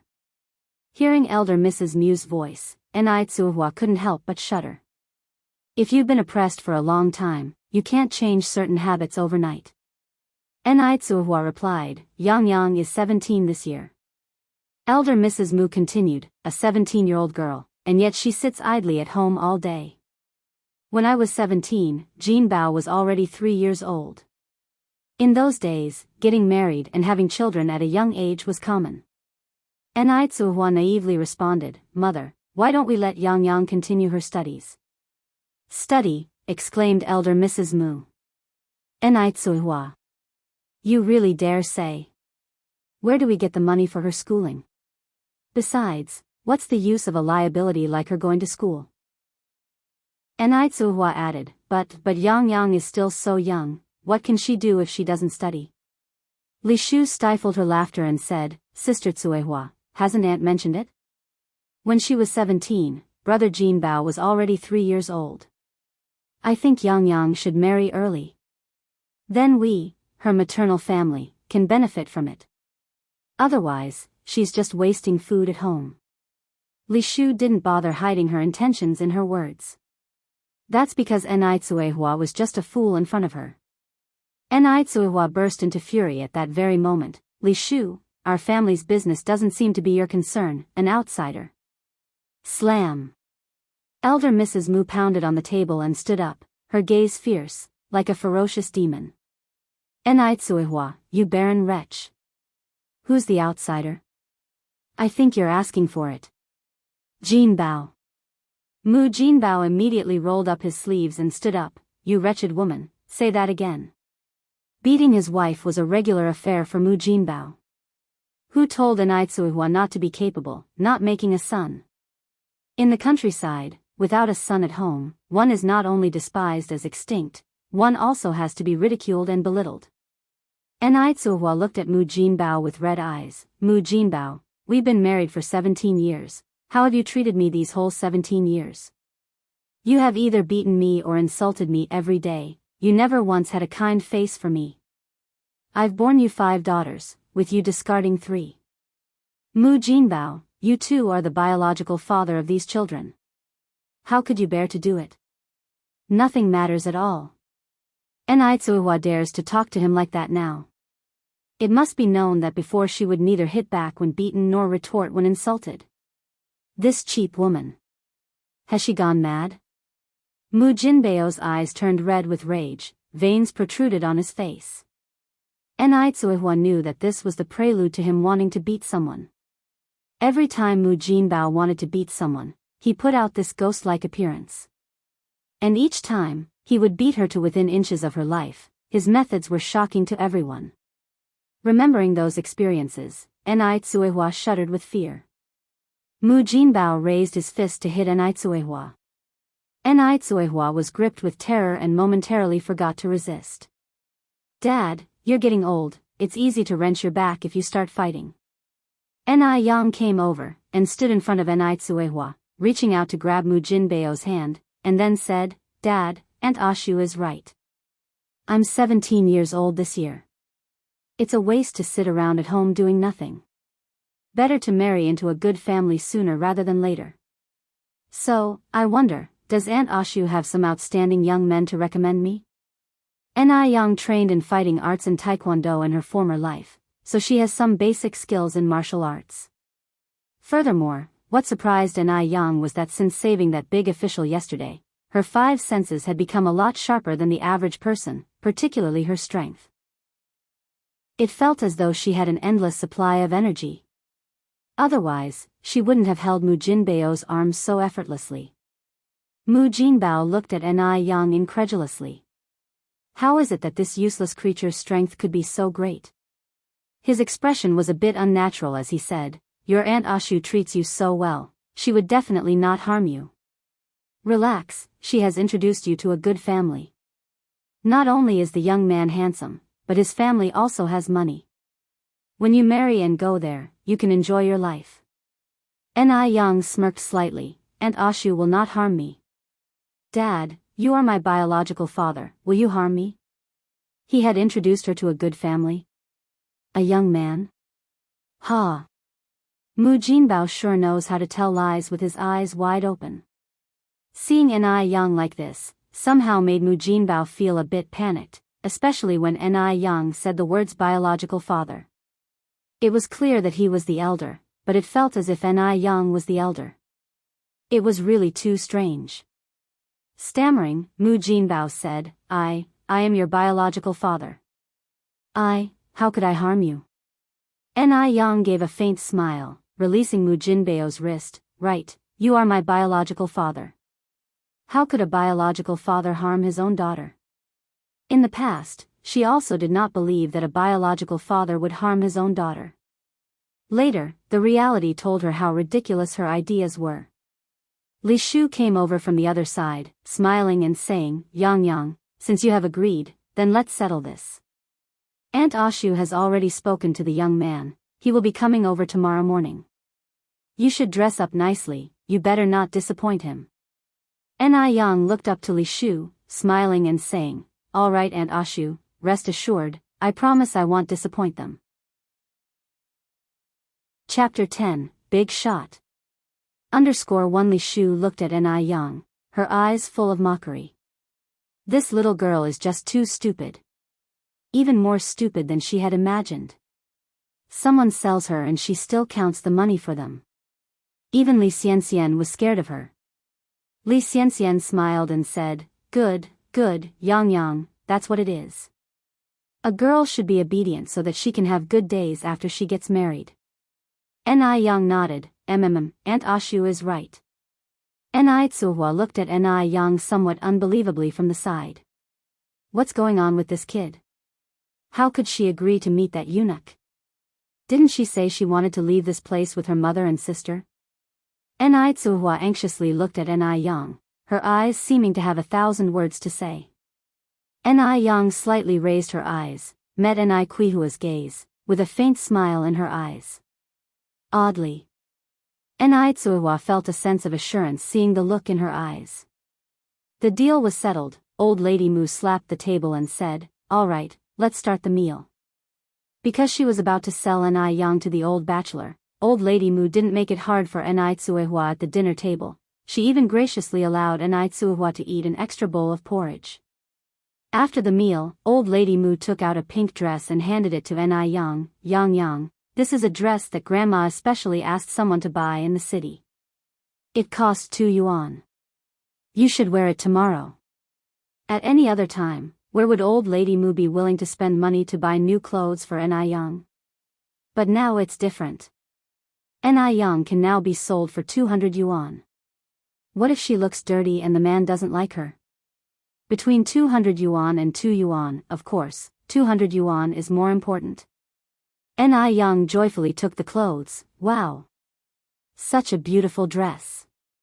Thank you, Grandma, you're so good. This sentence "you're so good," Grandma made Old Lady Mu feel a bit uneasy for some reason. What's up with this little brat Ni Yang? Old Lady Mu looked at Ni Yang and said, "I'm your grandma, how can I not be good?" No matter what, Ni Yang can't change the fact that she is her grandma. She is her grandma. She can sell Ni Yang to whomever she wants. Thinking this way, Old Lady Mu felt a little relieved. Ni Yang gave a faint smile. Yes, Grandma, you're the best. If there's nothing else, Mom and I will go wash the dishes in the kitchen. Go ahead. Old Lady Mu waved her hand casually. By the way, feed the sheep. Understood. Ni Yang obediently answered. Watching the retreating figures of Ni Yang and Ni Tsuehua disappearing into the kitchen, Old Lady Mu looked at Li Shu, somewhat unsure. "Ashu, are you sure you and your distant cousin have discussed everything clearly?" She didn't know why, but Old Lady Mu always felt her heart keep thumping, like something big was about to happen. Li Shu laughed. "Mom, rest assured, my cousin will come early tomorrow morning, and Yang Yang is so pretty. This marriage contract won't escape." Old Lady Mu nodded. "That's good." In the kitchen, Ni Tsuehua looked at Ni Yang with a worried expression. Yang, why did you agree to your grandma just now? If we really meet the man tomorrow, can we still get away? The Mu family treats her as a free workhorse and Ni Yang as a money tree. Under these circumstances, can she really successfully divorce Mu Jinbao? Ni Yang patted Ni Kuihua's hand. "Mom, don't worry. What I did just now was just a delaying tactic. As soon as tomorrow is over, I'll immediately take you and my sister away from here, and we'll start a new life." Can the three of them really start a new life? Ni Tsuehua was very worried. Ni Tsuehua gripped Ni Yang's hand, her gaze firm. Yang, why don't we take your sister and escape together?" Ni Yang was delighted that Ni Tsuehua had such an awareness. Shaking her head, she said, "No, Mom, we won't run away. You're divorcing Dad, we're leaving openly."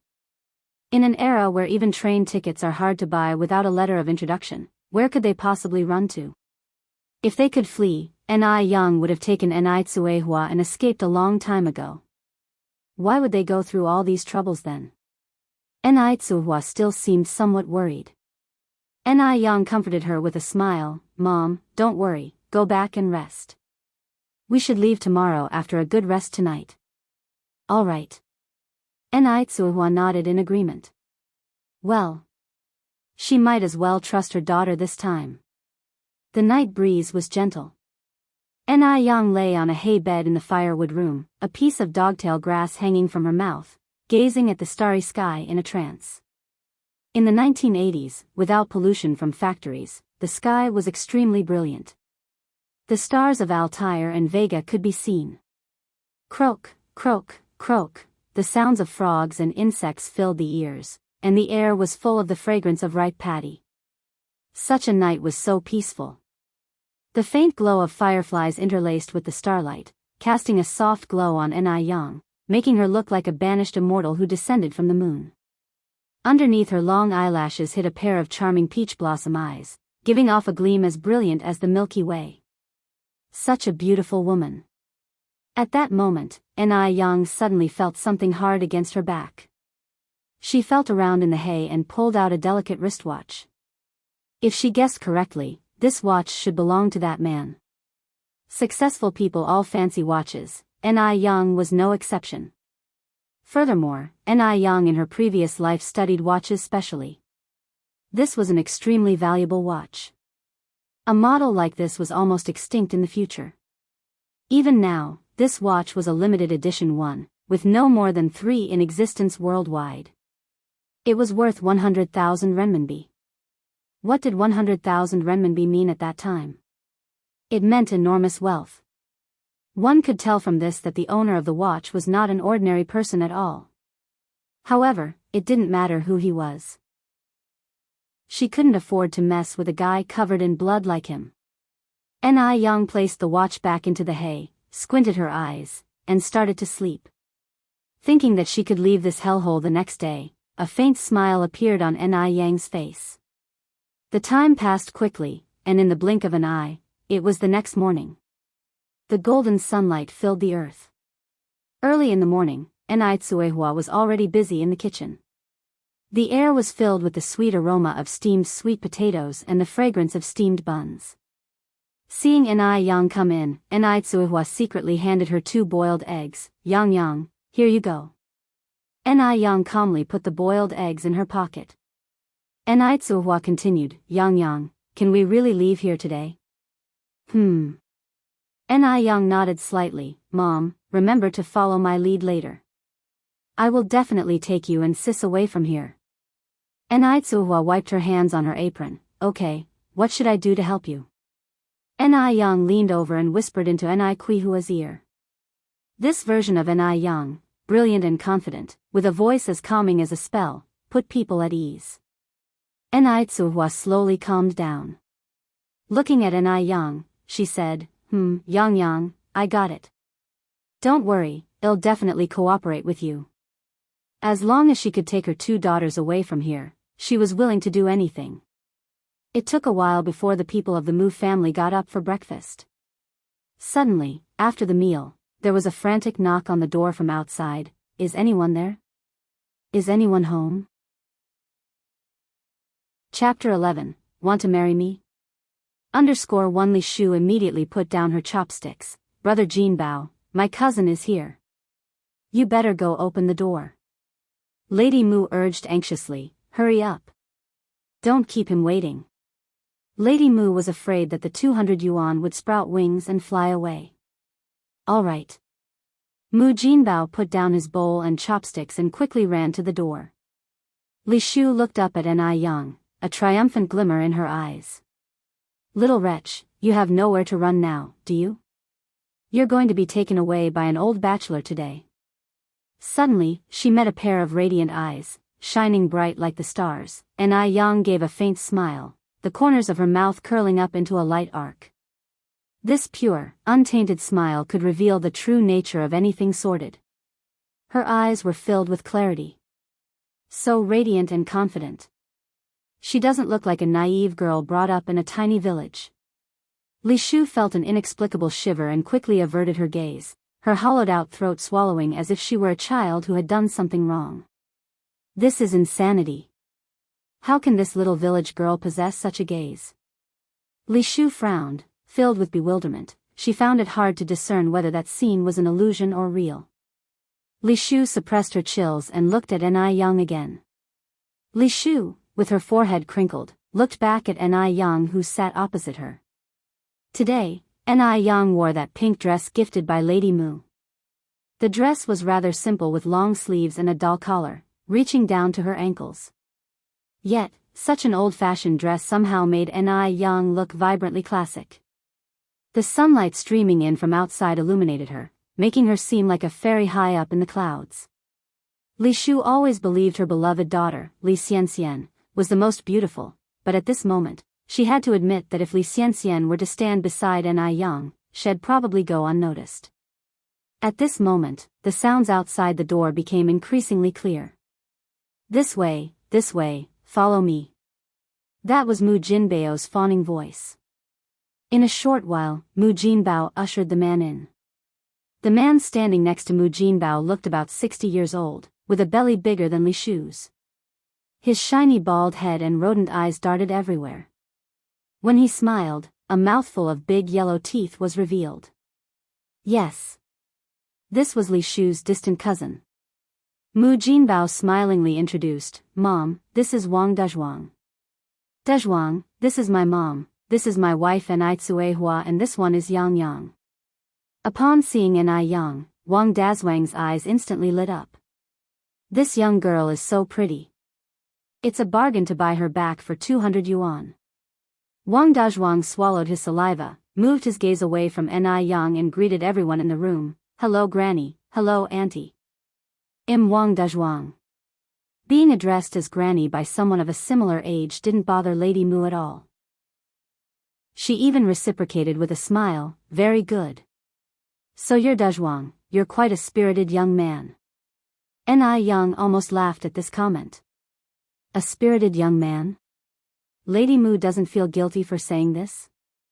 Seeing Wang Dazhuang, An Tsuehua was so terrified, she found herself shaking uncontrollably. This is too much. Lady Mu and Mu Jinbao are too heartless. Do they even have a conscience? They're actually selling their own granddaughter, their own daughter, to a man like this. Fortunately, she had already decided to divorce Mu Jinbao. Once again seeing Wang Dazhuang, An Yang looked calm on the outside, but a storm was brewing within. She wishes she could rip Wang Dazhuang into pieces with her bare hands. But reason tells her she can't. Wang Dazhuang turns his gaze to An Yang. Yang, Wang Dazhuang. Here to take you home. An Yang slightly lifts her head. Sir, why did you come alone? Didn't your son come with you? Sir. She actually called him sir. Wang Dazhuang looks at An Yang in disbelief. An Yang says in surprise, Sir, aren't you here for your son's matchmaking event? Wang Dazhuang becomes incredibly embarrassed. He's a eunuch, where would he get a son from? The matriarch of the Mu family looks at An Yang unhappily. How could you speak like that? Dazhuang is your intended match. Then she turns to Wang Dazhuang with a compassionate look. Dazhuang, don't be upset. Yang speaks without intending to hurt you. She is afraid that An Yang has ticked off Wang Dazhuang, and that 200 yuan will be wasted. Wang Dazhuang laughs. Why would I be angry? There's nothing to be upset about. An Yang is so beautiful, it's probably impossible to find another like her in 10 miles. If he could really take An Yang back, he would be the one who's benefited. At that time, who knows how envious the other men in the village will be. Oh, An Yang looks at Wang Dazhuang. So you're Wang Dazhu, right? Yes, I am. Wang Dazhu hastily nods. An Yang looks Wang Dazhu up and down, her eyes filled with ridicule. Someone like you, also dreaming to touch a swan? What are you babbling about, you ungrateful girl? The old lady from the Mu family stands up in anger. I think you and Dazhuang are a match made in heaven, a perfect couple. Dazhuang is a very promising young man. How could he not be good enough for you? If anyone's not good enough, it's you who's not good enough for Dazhuang. Li Shu quickly says, That's right, cousin, my aunt is right, don't be angry. Yang is still a child, she speaks without thinking. Wang Dazhuang won't get angry, he casually waves his hand, slaps 200 yuan on the table, and then says, Can I take her away now? No matter how tough or thorny An Yang is right now, he has his ways to handle her. Hold on. The old lady from the Mu family speaks up at a critical moment. What's wrong? Wang Dazhuang says, I've paid the money, do you have any doubts?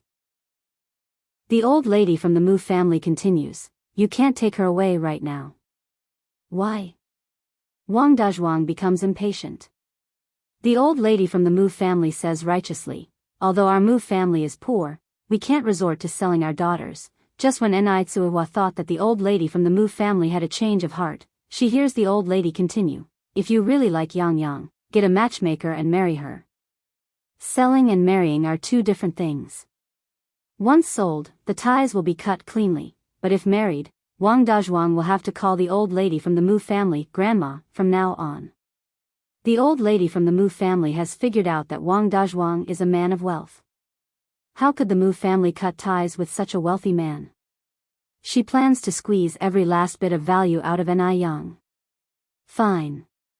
Even though Wang Dazhuang wants to hold the beauty in his arms, he's not in a rush either. Additionally, the old lady from the Mu family changes her tone. When marrying a daughter, you should give a dowry. Our Mu family is not that kind of shameless people, just give 1,000 as the dowry. 1,000? Wang Dazhuang opens his eyes wide in surprise. This old lady from the Mu family is really asking for the moon. The old lady from the Mu family looks at Wang Dazhuang. What? You're not willing? If you're not willing, then forget about this marriage.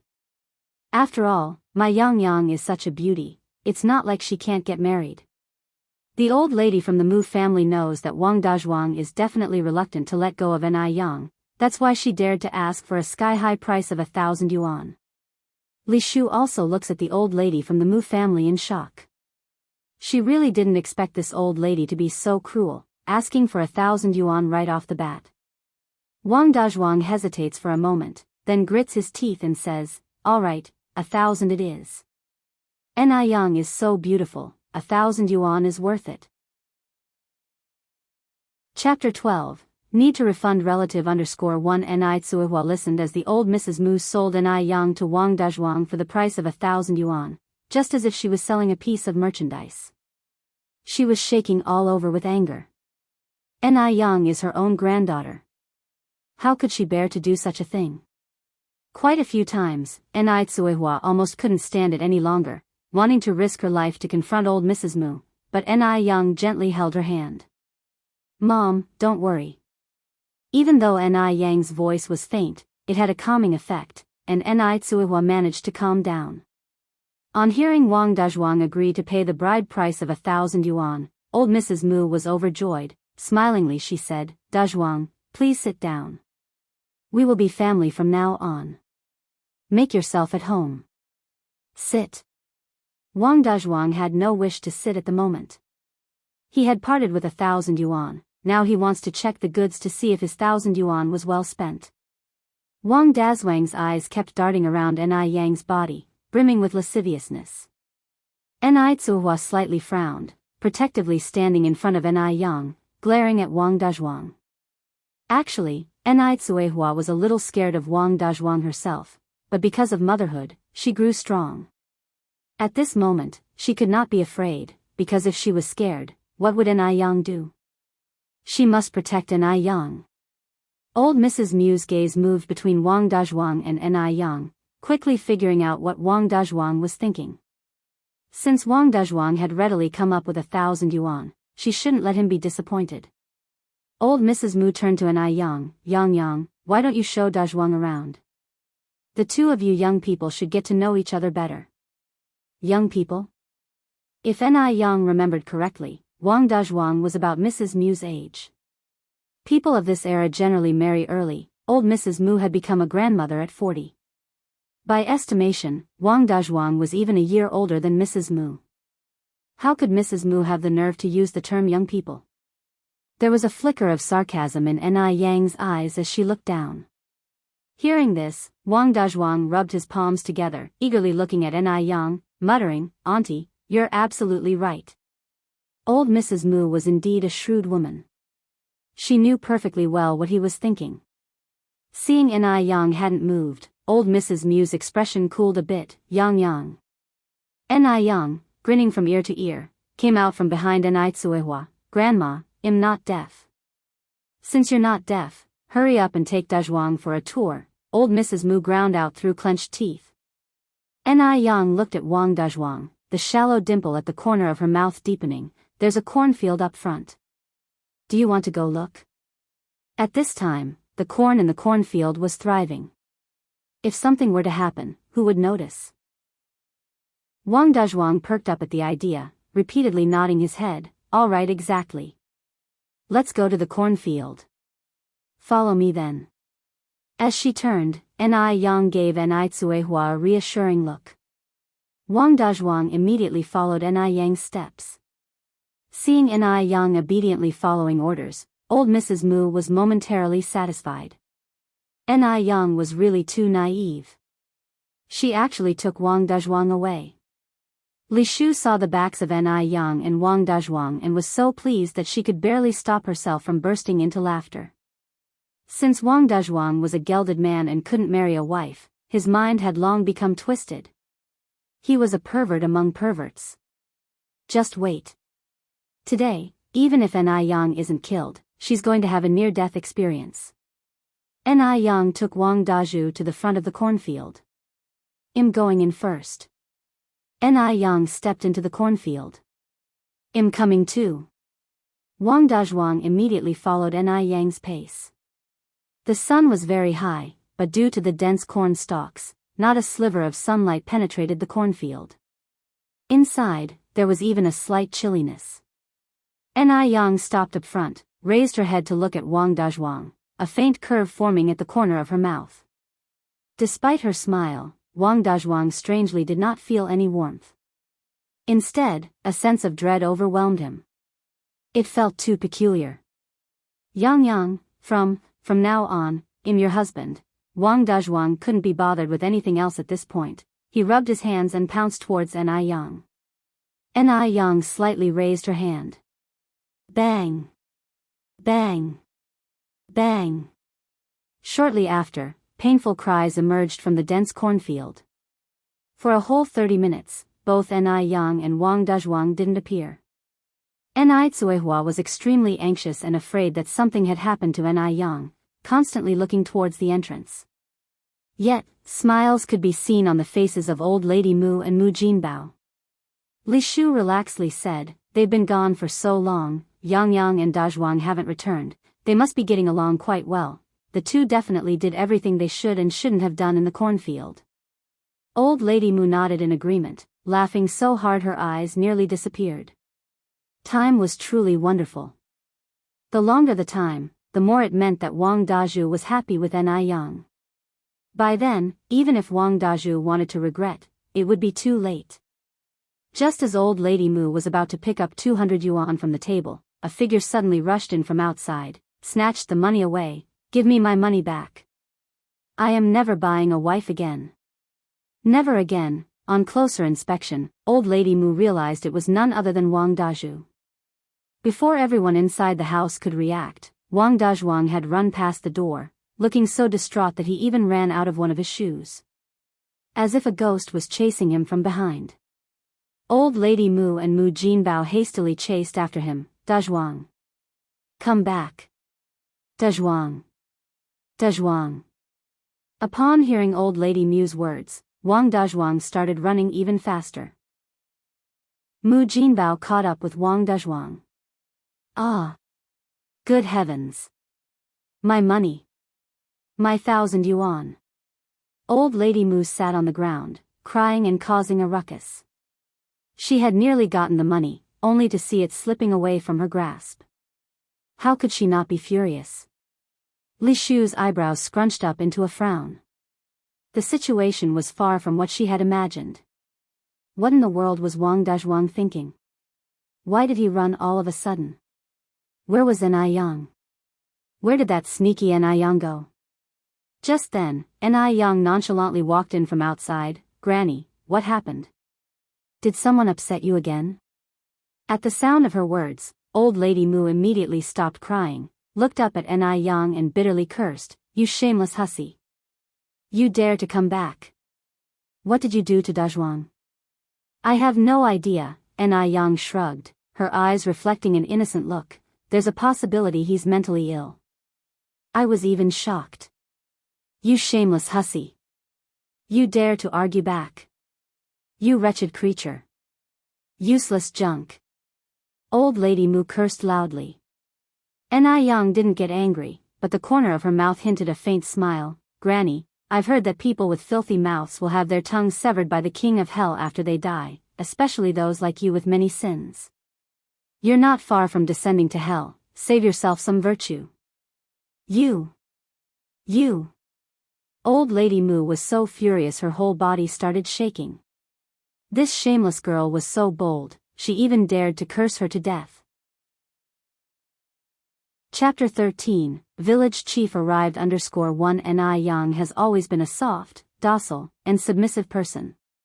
When was she ever so defiant? Li Shu felt her temple throb wildly, an ominous feeling suddenly bubbling up. No way. She couldn't let Ni Yang slip out of her control. Li Shu offered up a forced smile, her eyes focused on Ni Yang. Yang, what's gotten into you? Your grandmother is thinking of your best interests. How could you talk to her like that? Do you have any idea how wealthy my cousin is? If you marry him, you could live a luxurious life. So many girls crave this opportunity, yet you've got it. Stop angering your grandmother, apologize to her and get my cousin back here. Yang responded with a bright, pointed smile. If your cousin is such a catch, why not marry him yourself? Isn't this perfect, seeing as how you're a widow too? Li Shu's eyes bulged, unable to conceal her fury anymore. You shameless girl, what are you babbling about? Right at that moment, Mu Jinbao rushed in from the yard, his face an image of dismay. Mom, I caught up with Dazhuang, but he refuses to return. Who knew what was going on with that Wang Dazhuang? He was clearly quite interested in Yang just a while ago. However, after a romp in the cornfield, he returned as if he was a completely different person. Refuses to return? Why does he refuse to return? My 1,000 yuan. My 1,000 yuan. Granny Mu was so furious it felt like her liver would burst, her face deathly pale. It was more painful than dying a little. That was 1,000 yuan. A whole 1,000 yuan. Jinbao, beat this shameless wench to death. Beat her till she's dead. Granny Mu pointed at Yang and spat out viciously. Even if Yang was beaten to death right now, she still wouldn't feel satisfied. This cheap wench was truly hateful. Even Mu Jinbao was pining over the 1,000 yuan. He stepped up to Yang, raised his hand, and viciously slapped down. Mu Jinbao's hand was about to make contact when Tsuehua hurriedly stepped in front of Yang, taking the slap full on her face. Kuihua's head jerked sideways from the force, but she didn't retreat. She looked up at Mu Jinbao and summoned the courage to say, Mu Jinbao, I want a divorce. Divorce?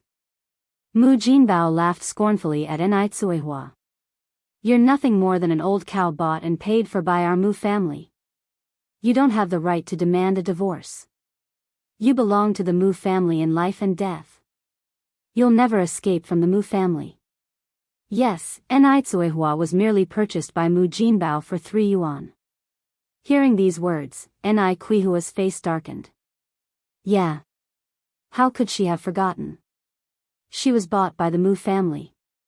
She can't get a divorce? If she can't get a divorce, what should she do? Does that mean she's doomed to spend the rest of her life with this scum? Just then, a few figures appeared outside the door, stopping to listen to the commotion inside. If Mu Jinbao raised his head to look out, he would see, amongst the group, the village chief of Dam Village. Yang stepped in front of Tsuehua. Human trafficking is illegal.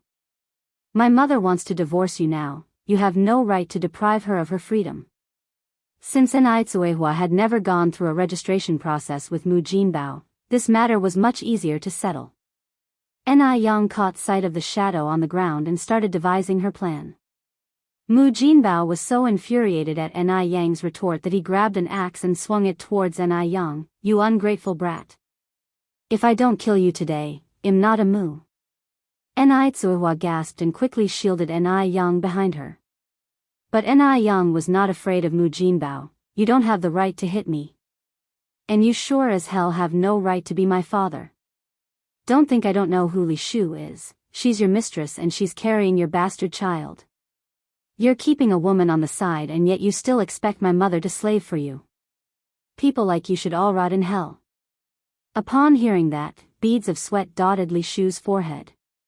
Yang knew about her and Mu Jinbao's relationship. What should she do? What now? She thought she could control Yang, but she never expected this girl to be so fierce. Besides, it's a sensitive period now.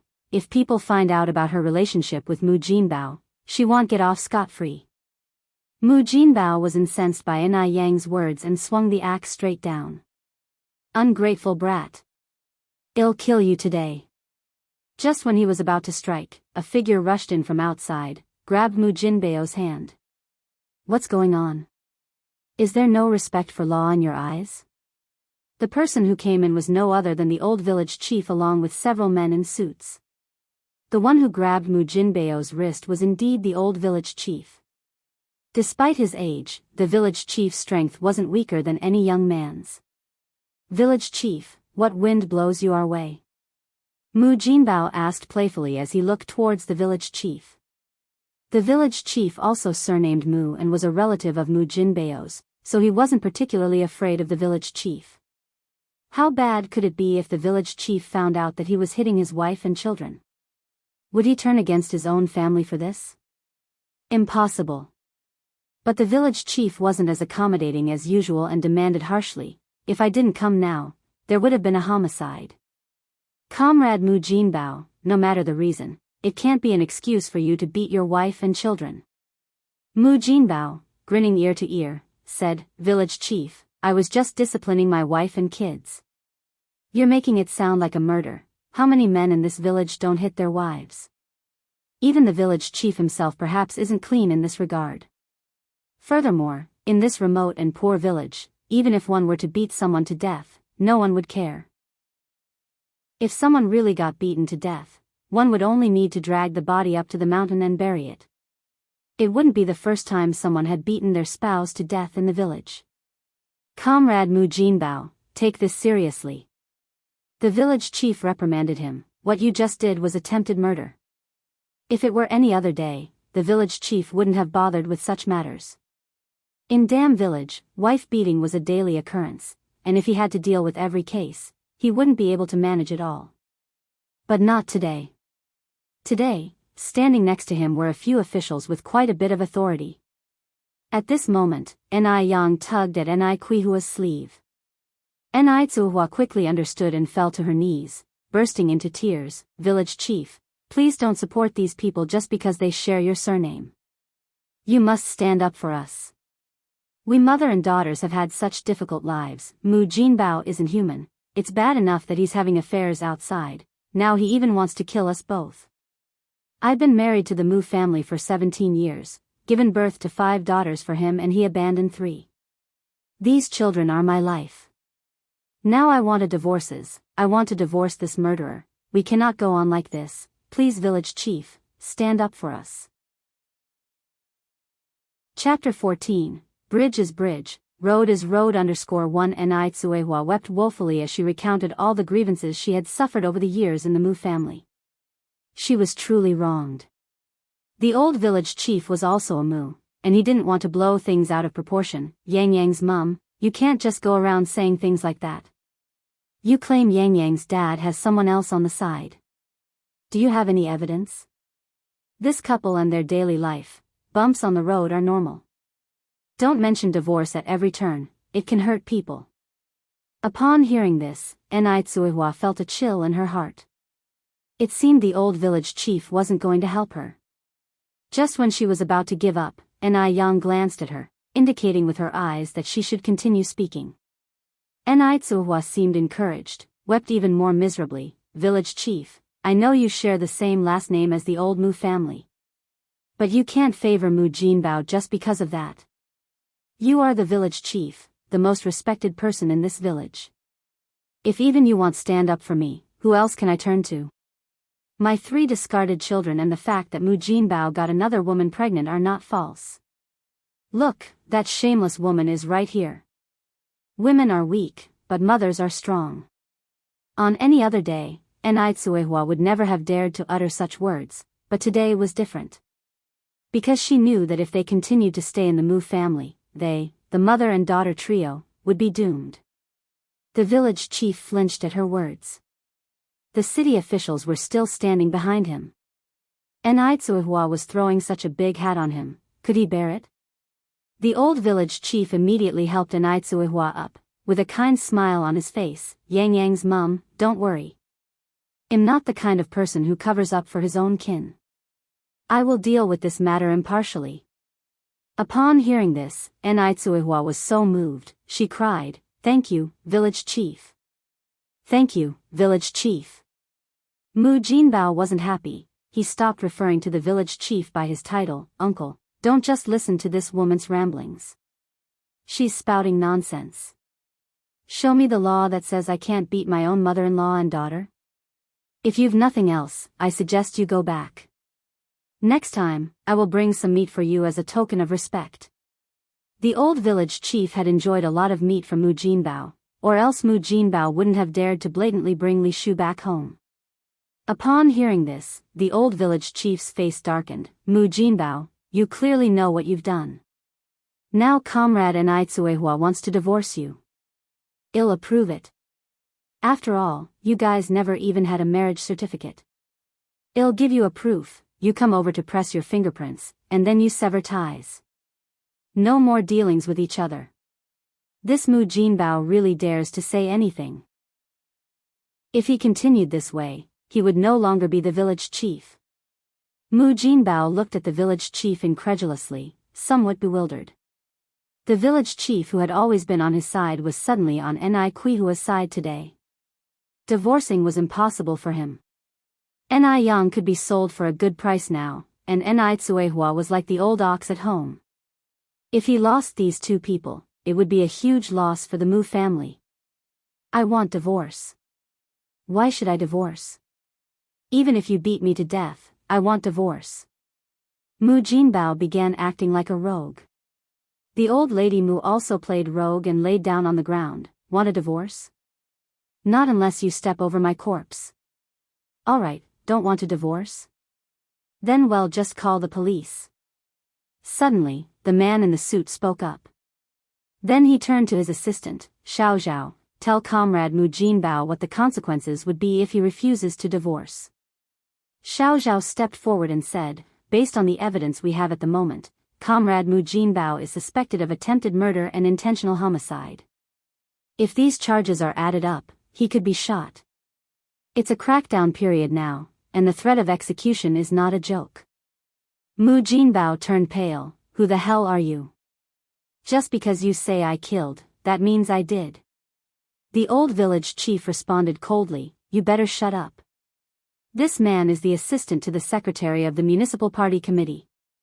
The assistant to the secretary of the municipal party committee?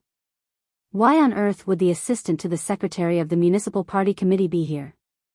Xiao Zhao was the secretary's assistant, and the man who was talking to Xiao Zhao was Yao Wei, the secretary himself.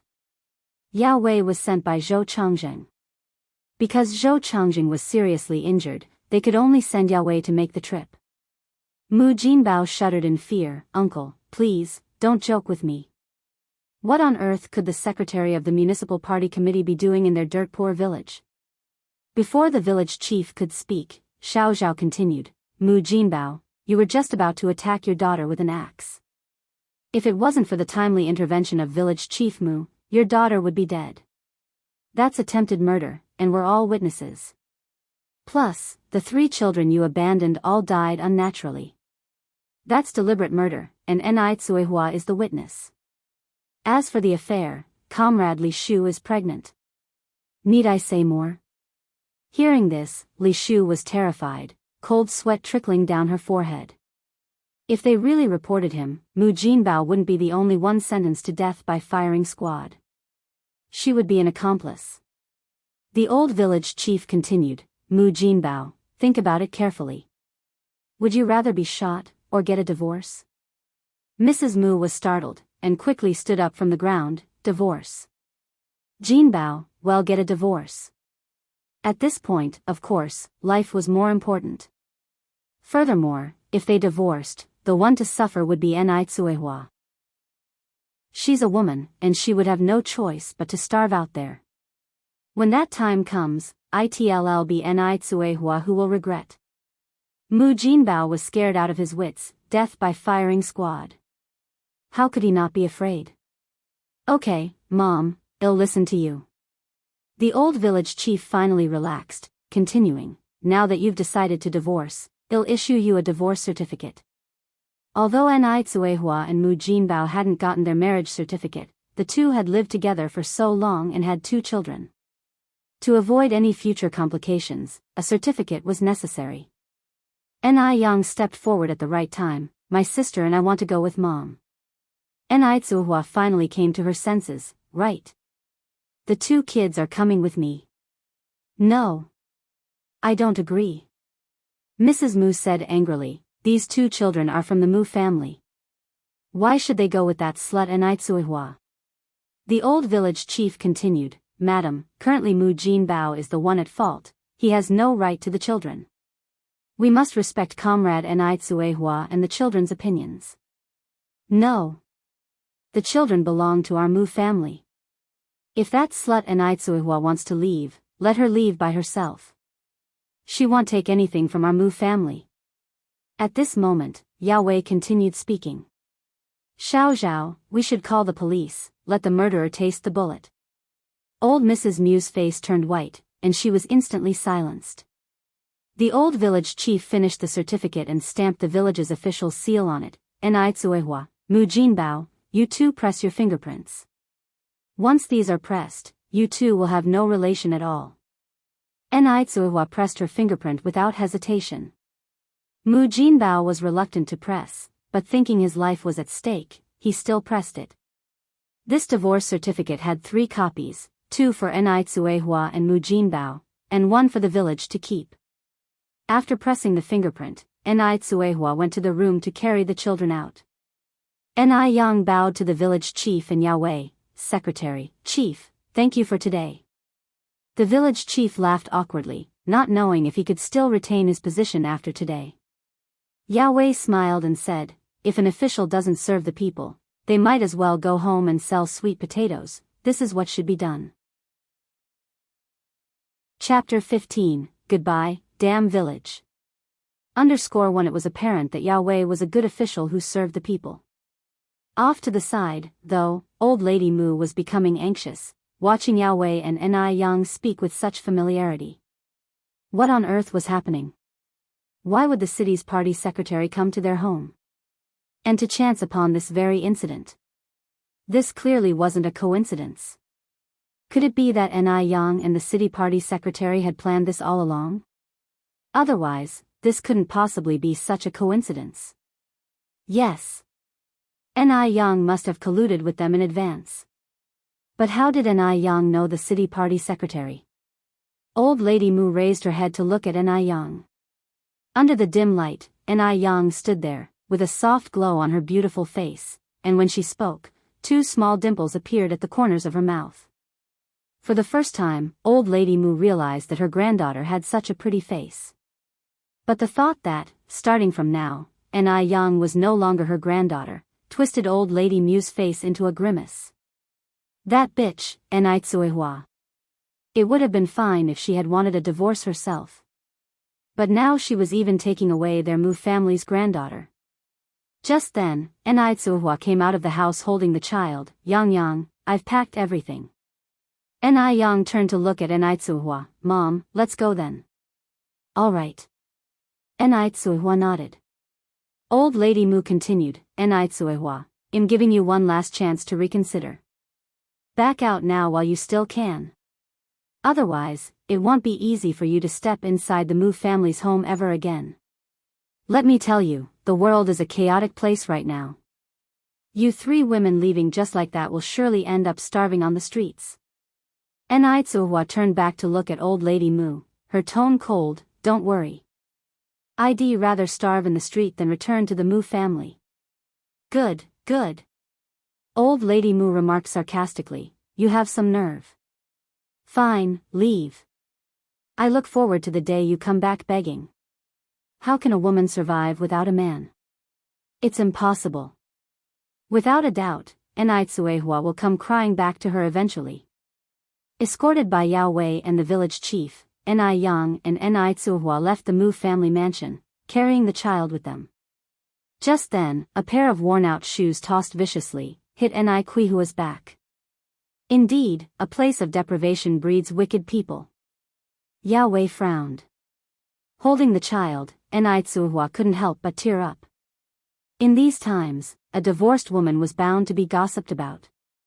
Needless to say, life for her, her daughter, and the child wouldn't be easy from now on. Mom, don't be afraid, and don't pay attention to others' stares. Rest assured, in the future, we will have good days. Isn't there a saying? Good days are forged through hardships. Upon hearing this, Yao Wei felt a rush of respect for Yang. The young girl was nothing like he had imagined. She was even stronger than her mother, Enrich. From start to finish, she hadn't shed a single tear. Yao Wei had initially thought that Ni Yang was just a small-town girl with medical skills. It now seemed that she was far more exceptional than he had imagined. Yao Wei then asked, "Young comrade Ni Yang, where do you plan to go from here?" "I haven't decided yet," Ni Yang answered. The village chief understood that Ni Yang was hesitant to speak because of his presence. So, being tactful, he said, "Secretary, I have some matters to attend to in the village, I will go ahead." Yao Wei was unsatisfied with the way the village chief had handled matters. He looked up at the village chief, his tone becoming stern. "You may go." The village chief swallowed hard and turned to walk towards the village department. He hoped that after today, he could continue being the village chief. After the village chief had left, Yao handed Ni Yang a yellow cloth bag. "Young comrade Ni Yang, Mr. Zhou has taken care of all the matters you asked him to help with. Additionally, there's some money in here as a token of goodwill from Mr. Zhou." Ni Yang immediately refused. "Uncle Zhou has already helped me a lot, I cannot accept this money." Yao Wei laughed and said, "Accept it. It's not a lot of money, Mr. Zhou would be worried if you didn't. Moreover, you need to live when you are away." At this juncture, if Ni Yang further declined, Yao Wei might think there was an ulterior motive. Moreover, she did indeed need the money now. "Please thank Uncle Zhou for me." Ni Yang accepted the yellow cloth bag with both hands. Yao Wei nodded, "Certainly. By the way, where do you plan to go after leaving here?" Although Ni Yang had previously said she hadn't decided yet, Yao Wei knew that she must have had plans. She just didn't say anything because the village chief was there. "To Beijing." Ni Yang continued, "Then, I'll start a small business." Upon hearing this, Yao Wei looked at Ni Yang in surprise. "You want to become a private business owner?" To be honest, in this era, private business owners were considered contemptible. Some people would rather starve to death than go into business and become private business owners. Being a merchant was labeled speculative and was especially shameful. Nobody could have anticipated that the first generation of private business owners going into business would end up as millionaires and billionaires. This is why Yao Wei was so surprised when he heard that Ni Yang wanted to be a private business owner. Ni Yang responded with a smile, "Yes, a private business owner. You heard correctly." Chapter 16, full of curiosity _1 Gazing at Ni Yang in front of him, Yao Wei was almost under the illusion that she was the one in control. This was just a 17-year-old kid, after all. Ever since Ni Yang had saved Zhou Changjing, Yao Wei had been curious about this girl because Ni Yang had shown remarkable calmness, exhibiting a maturity that surpassed many adults when it came to handling situations. It was said that, having been saved by Ni Yang, Zhou Changjing asked what she wanted. Even if it meant a large sum of money, he would do his best to satisfy her. Surprisingly, Ni Yang's request was very simple. All she wanted was to leave the Mu household and Dam village smoothly. Later on, it was heard that Zhou Changjing investigated Ni Yang, but the results were always the same. She was just a blank slate of a country girl. Born in Dam village, raised in Dam village. "Uncle Yao, this is where we should part ways. Every banquet has to end eventually. I wish you every success in the future." Ni Yang bade farewell to Yao Wei at the entrance of the village. "All right, I'll take your good words. Safe travels to you too." Yao Wei stopped. "Goodbye Uncle Yao," Ni Yang waved. "Goodbye." Yao Wei watched the departing figures of Ni Tsuehua and her daughter. After the mother and daughter turned a corner and could no longer see Yao Wei, Ni Tsuehua asked, Yang, how do you know Secretary Zhou?" Ni Tsuehua was filled with questions. Ni Yang told her mother the entire story, to which Ni Tsuehua responded with a laugh, "My Yang, you're amazing. Thanks to Secretary Zhou's help today, otherwise, we wouldn't have been able to leave so easily." Little did they know, the moment they left Dam village, the villagers began to gossip. In these days without TVs, internet, or mobile phones, people could only resort to gossip to pass their time. In addition to old lady Mu's outcry, everyone in the village knew about this incident. "If I were Mu Jinbao, I would have killed that slut Ni Tsuehua. Not only is she unable to bear a son, but she also runs off with another man. How shameless. The Mu family is so generous. If she were my daughter-in-law, I wouldn't let her get through that door today. Enrich, not only did she cheat and eloped, but she also took the 2 granddaughters of the Mu family. As the old saying goes, when it comes to marriage, you need to examine the other party's 3 generations. You really can't take in a woman from outside whose background you don't know. Shoo, another person pulled their husband's hand. Keep your voices down. I think this might not be entirely Quihua's fault. Tsuehua is always an honest person, undertaking all the heavy duties in the Mu household. Didn't you notice that the Mu family recently welcomed a new pregnant woman? There could be more to this story than meets the eye. We outsiders can't see everything clearly. That makes sense. But no matter what, Enrich shouldn't have divorced. After being divorced, which man would dare to want this worn shoe? Enrich didn't care about whether people gossiped or not. As long as she lived comfortably, she was fine. In any era, money is the boss. Her current wish was to earn money. Although this was a rather crude wish, money was the foundation for living. 3 hours later, the mother-daughter duo arrived at the township. The township was about 10 kilometers or so from the village. Quite clearly, the township was much livelier compared to the village, with roadside vendors peddling various goods. Despite it not being as modern as the 21st century, one could still see glimpses of more modern elements. Enrich had never left Dam Village for over a decade, and now, the dizzying scene left her awestruck. She had no idea how much the outside world had changed. Mom, let's find a place to eat first. It was already past 12 in the afternoon, and they had been clutching their rumbling stomachs for 3 hours. Enrich looked at the shops on both sides of the street and hesitated. Yang, this should be very expensive, right? Going by Enrich's intentions, they might also be going to Beijing. Where would they get so much money to splurge now? Zhou Chongjing did give them money, but what about their expenses in Beijing? Enrich was a frugal person. It's okay, we can afford a bowl of rice. Enrich, carrying her younger sister, walked into a nearby small restaurant. This restaurant was not a state-owned one, but a private business, offering cheap and delicious dishes. Enrich ordered a portion of braised pork, a pot of chicken soup, and a portion of stir-fried vegetables.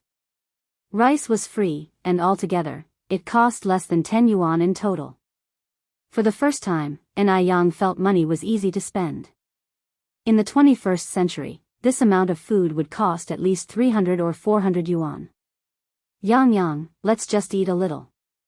There's no need to waste money.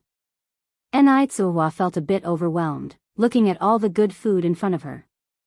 When had she ever eaten such good food in her life? When she was in the Mu household, she ate the worst food. All the good stuff was left for old lady Mu and Mu Jinbao. Mom, just eat. I've paid already. Enrich poured a bowl of chicken soup for Enrich. If we don't, it will be wasted. In the 80s, there were the few farmed broiler chickens, so the chicken soup was layered with a wax yellow oil, and the soup was delicious and savory, and the chicken melted in the mouth. It was a real treat. This was also the first proper meal Enrich had since her rebirth. Listening to Enrich started drinking the chicken soup in large gulps. She was, at her core, not a wasteful person. People in this era didn't have a lot in their bellies, so their appetites were quite large. The mother and daughter easily finished 2 dishes, a soup, and several bowls of rice. In the meantime, Enrich went to the restroom to breastfeed the child and asked the owner's wife for some wood ash. In this era, there was no such thing as diapers, so people would sew a cloth bag and fill it with wood ash. While it's not as good as a diaper, it's better than nothing, and more helpful than a thin nappy. Here you go, young lady. Here is the wood ash you asked for. The restaurant owner's wife was a very kind person and handed her a full bag of wood ash. Thank you, ma'am. Enrich received it with both hands, thanking her. Enrich, holding her younger sister, walked ahead. Mom, let's go to the county town first, spend the night, and take the train to Beijing tomorrow morning. Chapter 17, Being Followed. _1 they were nearly 50 kilometers away from the county seat. On the way, they had to change vehicles 3 or 4 times. By the time they arrived in the county seat, it would likely be after 4, forcing them to stay overnight and set off early in the morning. All right, I'll follow your lead.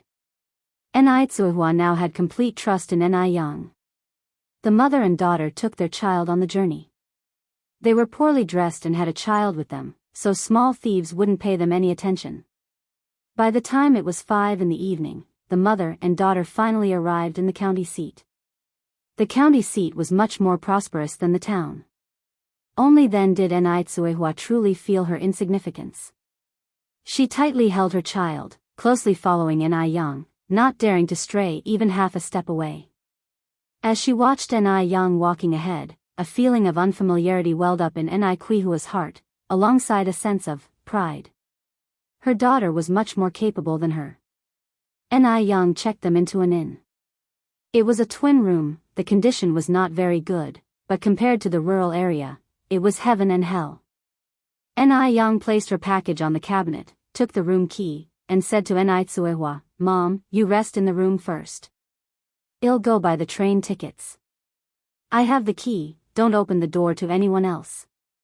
"Okay," Enrich nodded, then added, Yang, can you manage on your own? Should I go with you?" "No need, you rest well. I'll be back soon." When Enrich got to the door, she casually opened another one. "Mom, this is the bathroom." "All right." Enrich stood up. "I know, be careful." Enrich opened the door and left. In June, the sun at 5 o'clock was still very high in the sky. It was hot and made people sweat a thin layer. With the memories from her previous life, Enrich quickly found the train station. The train station underwent several renovations in the future, but its location never changed. There weren't many people taking the train at this time of the year. Enrich arrived at the ticket booth. "Comrade, would like 2 sleeper tickets." The ticket seller was a young guy, who seemed almost asleep. When he heard the sound, he opened his eyes reluctantly. "What?" "Speak up." The ticket sellers of this era had the same status as public servants of the present day. It wouldn't be easy to get this job without connections or know-how, especially in a state-owned enterprise like the Railway Bureau. Especially when Enrich was so shabbily dressed, it was clear that she was from the countryside. Enrich didn't pay attention to the ticket seller's attitude, smilingly saying, "Hello, I need 2 sleeping berths to Beijing." It's not worth getting angry with such people. Seeing Enrich not getting angry, but instead being so polite, the ticket seller was indeed a little embarrassed. Especially since this girl was so pretty. He scolded himself for his poor eyesight earlier. He hadn't noticed how pretty this girl was. "Do you have an introduction letter?" The guy's attitude did an about-face in an instant. "Yes." Enrich took out the introduction letter from her pocket. After the ticket seller glanced at it, he said, "That will be 68 yuan in total." Enrich took out a pile of change and handed it to the ticket seller. Most of these coins were in denominations of 1 and 5 cents, with the largest value being 1 yuan. 68 yuan made quite a big pile.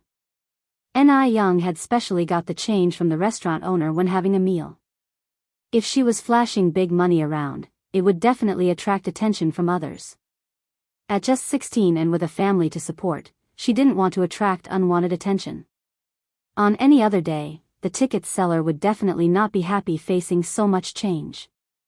But not today, because the person standing in front of him was a beautiful girl. He had been selling tickets for 2 years and had never seen a girl as pretty as this. Beautiful women will always receive special treatment, regardless of the era. After successfully buying the tickets, Enrich started walking back.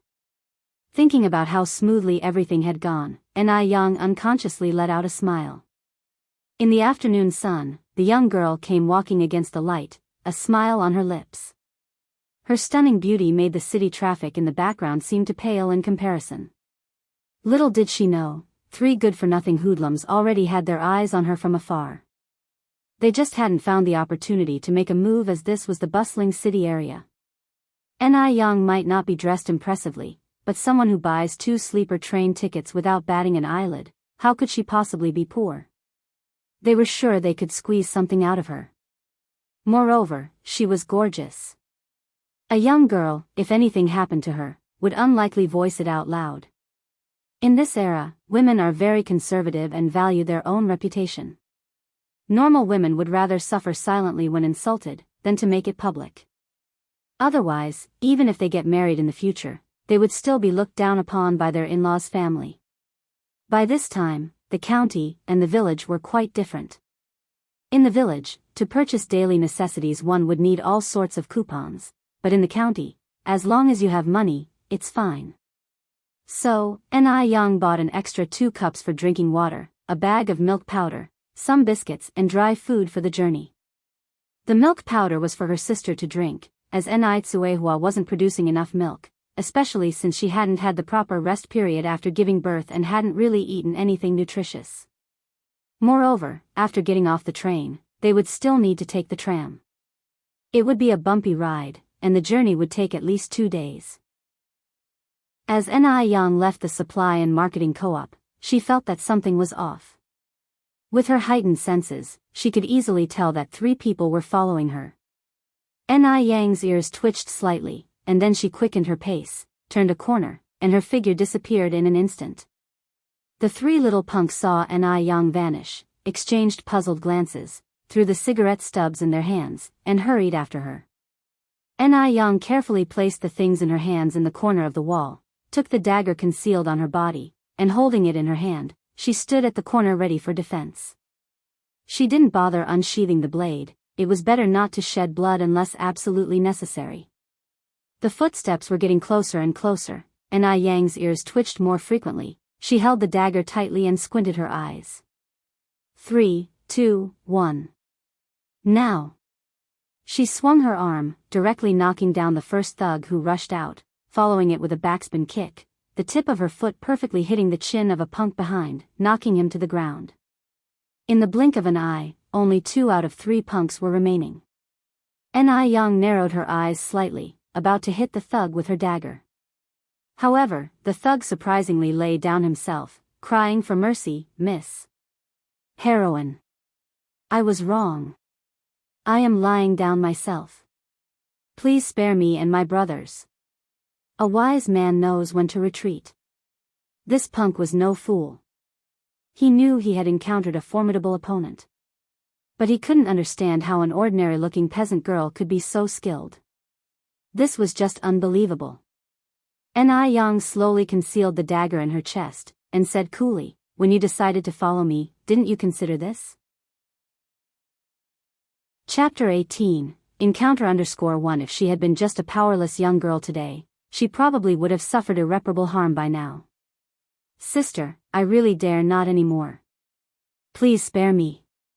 The thug cried and begged for mercy. The other 2 thugs also quickly got up and knelt in front of this girl who was younger than them but stronger. Ni Young casually put away the dagger, looking down at the 3 thugs with a slight smirk, then slightly bent over and reached out her slender hand to them, handed over. Although she was smiling, there was not the slightest hint of amusement in her eyes. Instead, the icy glint was utterly intimidating. What? One of the thugs shivered in fear. "The stick in your hand." Ni Young spoke indifferently. The thug, trembling all over, handed over the stick in his hand to Ni Young. In truth, it wasn't a stick, but a real iron pipe. About as thick as 2 thumbs. Ni Young took the iron pipe, lightly bent it with both hands, and with a muffled sound, the pipe was easily broken into 2 pieces by her. The 3 thugs were wide-eyed, unbelieving of what they were seeing right before them. Cold sweat broke out on their backs. What fearsome strength was needed to break an iron pipe so easily? Who on earth was this young girl? However, the one who broke the iron pipe was unperturbed, the corners of her mouth upturned in a small smile, speaking to the thugs, "If I catch you guys messing with the women of this city again, this pipe will be your fate. Do you understand?"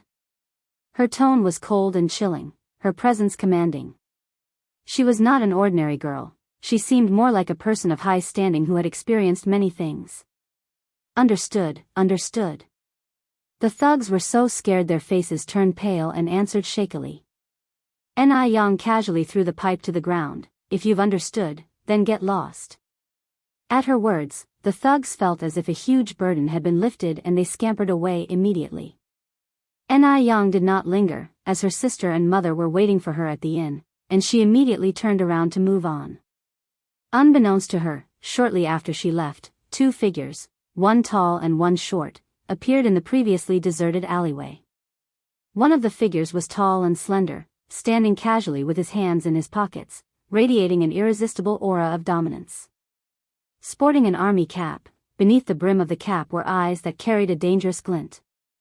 His lips curled in a barely noticeable smile, giving no hint to his thoughts. Anyone could see that this man was not someone to be trifled with.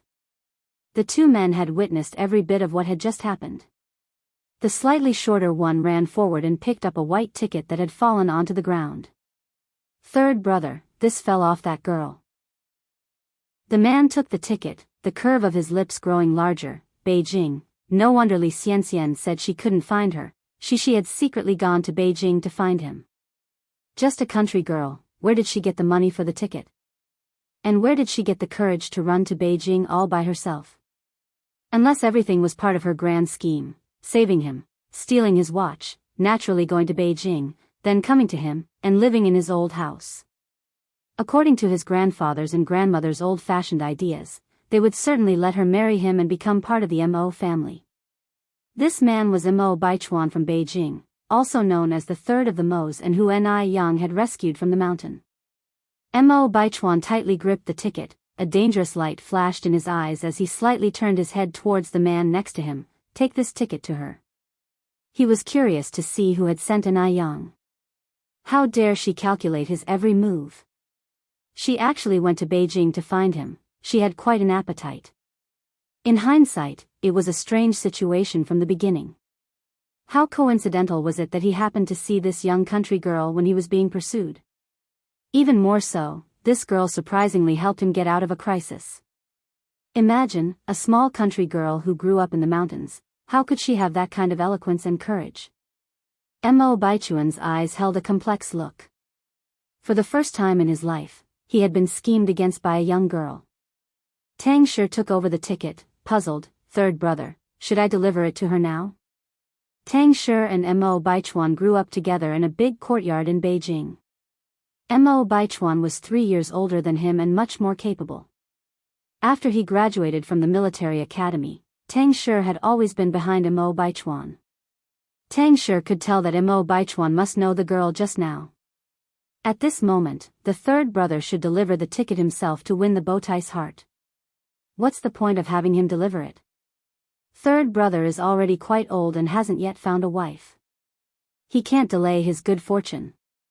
Third brother, why don't you deliver it yourself? Tang Shi handed the ticket back to Mo Baichuan and muttered, if I deliver it and she mistakenly fancies me, what should I do? He couldn't get in the way of other people's love. If she fancies you, then you can marry her. Mo Baichuan gave him a swift kick. Stop talking nonsense. Yang was clearly coming for him. How could she possibly fancy Tang Shi, this naive boy? But now, he could only let Yang go safely to Beijing to find out what she was really up to. Tang Shi touched his backside, limped in the direction that Yang had disappeared off to. Comrade, comrade, comrade at the front, please wait. As Tang Shi ran, he called out. Yang was already aware that someone was chasing her from behind. She turned around in confusion. Are you calling me? Yes, yes, yes. Tang Shi stopped, gasping for breath. You are Comrade Nitsuehua, aren't you? Yang shook her head slightly. No, I'm not Suehua, but I know her. Only then did Tang Shi get a clear look at Yang's face. He stood there stunned, presenting the ticket. He said shyly, well, as long as you know her, this comrade, you dropped your ticket. Tang Shi, having grown up in a big courtyard in Beijing, has seen many sophisticated city girls and daughters from prestigious families. However, he had never seen anyone as beautiful as Yang. Perhaps beautiful was not enough to describe her beauty. Ni Young quickly checked her pocket and realized, indeed, one of her tickets was missing. She thanked Tang Shi, "Thank you so much. If not for him returning her ticket, she wouldn't be able to get another one in time for the train tomorrow morning." "No, no problem, it's nothing," Tang Shi blushed. At that time, the phrase, "I found a penny on the road and handed it to the police," was a household term, and people were very unsophisticated. There were none of the many scammers of later generations. Ni Young took the ticket and smiled. "My friend, you've been of great help. How about I treat you to a bowl of noodles?" There was a noodle restaurant nearby and Ni Young did not want to owe him anything. Chapter 19, Start a New Journey _1 At these words, Tang Shi felt a sudden jolt in his heart. This isn't good. Could Ni Young really be interested in him? Otherwise, why would she invite him for dinner on her own? This woman belongs to his third brother. He doesn't dare to mess with her. No need, no need. Tang Shi immediately refused, clutching his butt, limping and running away. Ni Young silently watched Tang Shi. Was she really so scary in appearance? He ran even faster than a rabbit. Tang Shi quickly ran to Mo Baichuan, "Third brother, I've returned the ticket to the female comrade." Mo Baichuan nodded. "Go buy 2 tickets back to Beijing." Back to Beijing? Upon hearing this, Tang Shi looked at Mo Baichuan in surprise and asked, "Third brother, aren't we going to Dam Village? We just got off the train from Beijing, and now we're going back to Beijing. What on earth does he want to do?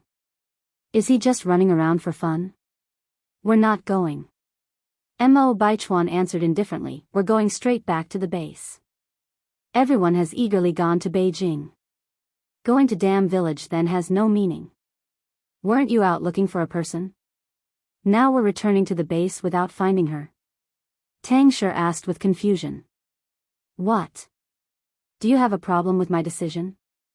Mo Baichuan gave Tang Shi a plain look. Even this plain look was enough to send chills down Tang Shi's spine. No, let's return to the base. We're going back to the base right away." Even if he had 100 guts, he would not dare to question third brother's decision. By now, Tang Shi had a more audacious suspicion in his mind. Could third brother be going back to Beijing for the attractive female comrade? Perhaps, this pretty comrade was the person that third brother was looking for. Ni Young went to a small restaurant nearby, packed up some food, and brought it to the inn. In the inn, her younger sister had already fallen asleep. Ni Tsuhua came out from the bathroom and said to a worried-looking Ni Young, "Yang, I want to take a bath, but there's no tub. What should I do?" Ni Young placed the food on the table and spoke softly, "Mom, wait, let me see." At that time, the showers were foot-operated. To Ni Young, this kind of shower was not unfamiliar at all. But to Ni Tsuehua, a rural woman who had just arrived in Beijing, it was very strange. For a while, she found it hard to accept. "Mom, it works like this. This is called a shower. When you step on this pedal, water will spray out. You can stand under it to wash." Ni Tsuehua frowned. No good. That's such a waste of water." She was inherently thrifty. Ni Young smiled. "It's sanitary and convenient to wash like this. It's popular in the city. Go take a shower quickly, well eat after you're done. We have to get up early tomorrow to take the train." "All right." Ni Tsuhua nodded and then asked, Yang, do they charge for the soap? How much does it cost?" Ni Young shook her head. "They don't charge for it, Mom. Use it as you like." "Really?" Ni Tsuhua said joyfully, "Then I'll wash my hair too." Ni Young nodded, "Sure." Ni Tsuehua was quick. In less than an hour, she came out of the bathroom, smiling. Yang, I have to admit, although that thing wastes some water, it's very convenient to use. I never dreamed that one day I'd be able to use things that city people do." Ni Young set up the food, glanced at the hairdryer on the bedside table. "Mom, come here, let me blow dry your hair." Hairdryers have been around even before the liberation, they just hadn't spread to the countryside yet. Blow dry? Enrich asked in confusion, how do you blow dry? Young replied with a mysterious tone, you'll know when you come over. Enrich had no choice but to approach. Young then turned on the hairdryer, which immediately emitted a humming sound. At the same time, a gust of hot air puffed towards Enrich's face, which startled her, making her stand up. My goodness! What's going on? Young laughed and explained, Mom, this is a hairdryer. See, it can blow hot air. It's specially designed for drying hair. While explaining, Young started to blow dry Enrich's hair. With a face of awe, Enrich expressed, how come the minds of people in the city are so brilliant? By the way, Yang, how did you know about all these? She had never seen such things before, and assumed Young hadn't either, yet how did Young know how to use a shower and a hairdryer? Young bluffed, I learned all these from books. She could certainly not tell her mother that she had been reborn, could she? As Enrich was illiterate, she naturally had no idea what was taught in textbooks. She nodded and sighed, indeed, there's a world of difference between us, the illiterate, and those who can read. She then said, Yang, you just graduated from junior high school. When we get to Beijing, let's try to continue your education. Young looked down and murmured, well, see. She had always been good at studying since she was young, whether to continue studying or not didn't matter much to her, but attending university was a must. She certainly didn't want to end up illiterate in the future. In her past life, academic qualifications were extremely important. After escaping from an old bachelor in her previous life, she managed to get admitted to a top-notch university through self-study. This time around, her goal is to get into Peking University. Enrich sighed. In her opinion, they were fleeing to Beijing for refuge. They would be grateful just to survive. Getting an education was only a dream, and she blamed herself for failing to provide better for her child. After dinner, Enrich went to bathe the kids. Meanwhile, Young was organizing their luggage. They didn't carry many belongings, just one bag including food for the road. At this time, there were no plastic bags yet, so they stored everything in a woven bag. Young extracted an envelope from the bag, which Zhou Changjing had handed her. Aside from the household register and recommendation letter, there was also a thick stack of banknotes. She counted the notes. There were 1,080 yuan in total. Zhou Changjing was indeed generous. In this era, 1,000 yuan was equivalent to 100,000 yuan in the future. However, buying 2 lives with 1,000 yuan was a pretty good deal after all. Young took out 3 10-yuan notes and stored the rest safely on her body. The train was crowded with people and wasn't entirely safe. If she wasn't careful, pickpockets could easily steal their money. After putting the money away, Young opened the household register. Her name had been changed from Mu Yang to Young, and her sister's name had been changed from Mu Lady to Yun. From this point forward, she would be known as Young, the genuine Young. Young looked at the brand new household register and felt full of confidence about her future life. The next morning, the mother and daughter duo woke up at 5 o'clock.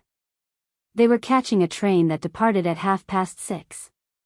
After eating some noodles downstairs, they carried the kid and set off for the train station. Not many people were buying tickets yesterday, but today the train was packed.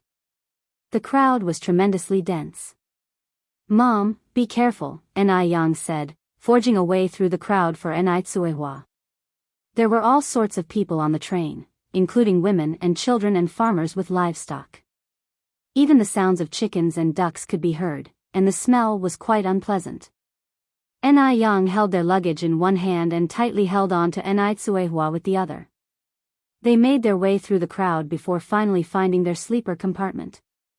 The sleeper compartment was much quieter. The train's bunk beds were arranged in an upper and lower formation. Young had purchased 2 lower bunk tickets. The beds were situated face to face, which was very convenient. When they arrived, the passengers for the top bunks hadn't arrived yet. The train was set to depart at 6:30, and it was only a little past 6 now. Yun behaved very well and didn't make a peep throughout the journey. Mom, I'll go get some water. Young picked up the cup and stood up. Tsuehua nodded. By the time Young returned with the hot water, the passenger for the upper bunk had arrived. It was a woman in her 40s. She had permed hair, drew thin curved eyebrows, and wore lipstick. She dressed in a white blouse, the trendiest bell-bottom pants, and a pair of shiny small leather shoes. She appeared lively and spirited, unmistakably a city dweller. Her attire was undoubtedly the model of fashion for this era. Tsuehua glanced at the woman, then looked down at her own clothes, suddenly feeling a sense of inferiority. The woman appeared quite friendly. Upon seeing Young walking in, she asked, "Are you two heading to Beijing as well?" Chapter 20, Effortlessly _1 No matter what era, there are good people and bad people. In 1980s China, human traffickers were rampant. So, Young had to be vigilant. She nodded with a light smile to the enthusiastic middle-aged woman. "Yes. This is your mother, right? And the other one is your sister?" "Oh, she's so small, pale, and very cute," the woman said with a full-faced smile. "Thank you," Young responded with a faint smile, handing a cup of water to Tsuehua. "Mom, have some water." The woman looked at Tsuehua with evident envy, saying, "Big sister, you're so fortunate to have such a filial daughter. I really envy you." Young, with her vast experiences and exposure, could see that the middle-aged woman's envy was genuine. She really did envy her. A soft smile also appeared on Quihua's face. "This child has always been obedient. But you look younger than me, don't you?" The woman appeared to be in her 30s. Why would she call her big sister? Being complimented for looking young, the middle-aged woman was delighted. "I'm already 45 this year." 45? Tsuehua looked at the middle-aged woman in surprise. Tsuehua herself was only 36, she was a full 7 years younger. But by looks, Tsuehua seemed at least a decade older. "Yes," the middle-aged woman nodded, "I'm 45 this year. My daughter married and lives in Dam Village. I came to visit her." Dam Village. On hearing these 3 words, Tsuehua felt a deep sense of familiarity. Dam Village? Is your daughter Su Nianwang's wife? Though Dam Village was big, Su Nianwang was the only one who had a city girl as a wife. Yes, and yes, the middle-aged woman nodded quickly. "My son-in-law is Su Nianwang. My daughter is called Wang Chunhua, and my surname is Ni. Are you guys from Dam Village too?" Su Linwang was the village's only early college student. He worked in the county now. Previously, when he was studying in Beijing, he brought back a city girl as a wife, which not only brought honor to the Su family but was also the envy of the villagers. Back then, being a college student was a big deal. Having one in the family was more honorable than having a president. Unlike later, when college students were dime a dozen. However, when the middle-aged woman mentioned Su Nianwang, there was no trace of pride in her eyes. Tsuehua nodded immediately. "Elder sister, your surname is Ni too?" "My surname is also Ni. I used to live in Dam Village. After my divorce, I wanted to take my daughter to see Beijing." Knowing that the middle-aged woman's surname was also Ni and that her daughter was also married in Dam Village made Tsuehua much more relaxed, and a little smile unconsciously appeared on her face. The 2 women chatted happily, soon divulging their life stories to each other. As it turned out, the middle-aged woman was named Ni Chingue, a native of Beijing who lived in the suburbs. Her husband died in a car accident many years ago, and she only had one daughter, Wang Chunhua, who unfortunately was married far away. This was the reason there was a lack of pride when she mentioned Su Nianwang. "Big sister, life isn't easy for a single woman like us. Do you have a place to stay in Beijing?" Ni Chingue asked as she looked at Tsuehua. Being a woman without a husband, she knew the struggles of a single mother, especially one with 2 underage children. How was she going to get by in the future? Tsuehua shook her head. showing a desolate look. Not yet, well, just have to take it one step at a time. Enrich thought for a moment, then said, I live in the suburbs of Beijing, and my house is quite big. There's also some farmland, and apart from me, there's no one else. I have to take the subway to work in the city every day. If you trust me, you can stay at my place first, and we can talk about the rent once you are settled. There were two reasons why Enrich made this offer. Firstly, since the death of her husband and the marriage of her daughter, her house had become cold and empty. She often experienced various illusions due to psychological reasons. Having someone else in the house would bring some warmth and companionship. Secondly, she could collect some rent. And these three were honest, had a clear background, and Enrich would feel at ease with them staying. No one in the village would gossip. After all, these were two women. Two birds with one stone. As she finished speaking, Enrich, fearing that Enrich and Yang might think she was a fraud, immediately took out her work permit and introduction letter. Look, this is my work permit and introduction letter. Don't worry, big sister, I'm not a fraud. Yang, who had seen all sorts of people in her previous lives, knew that Enrich was not lying.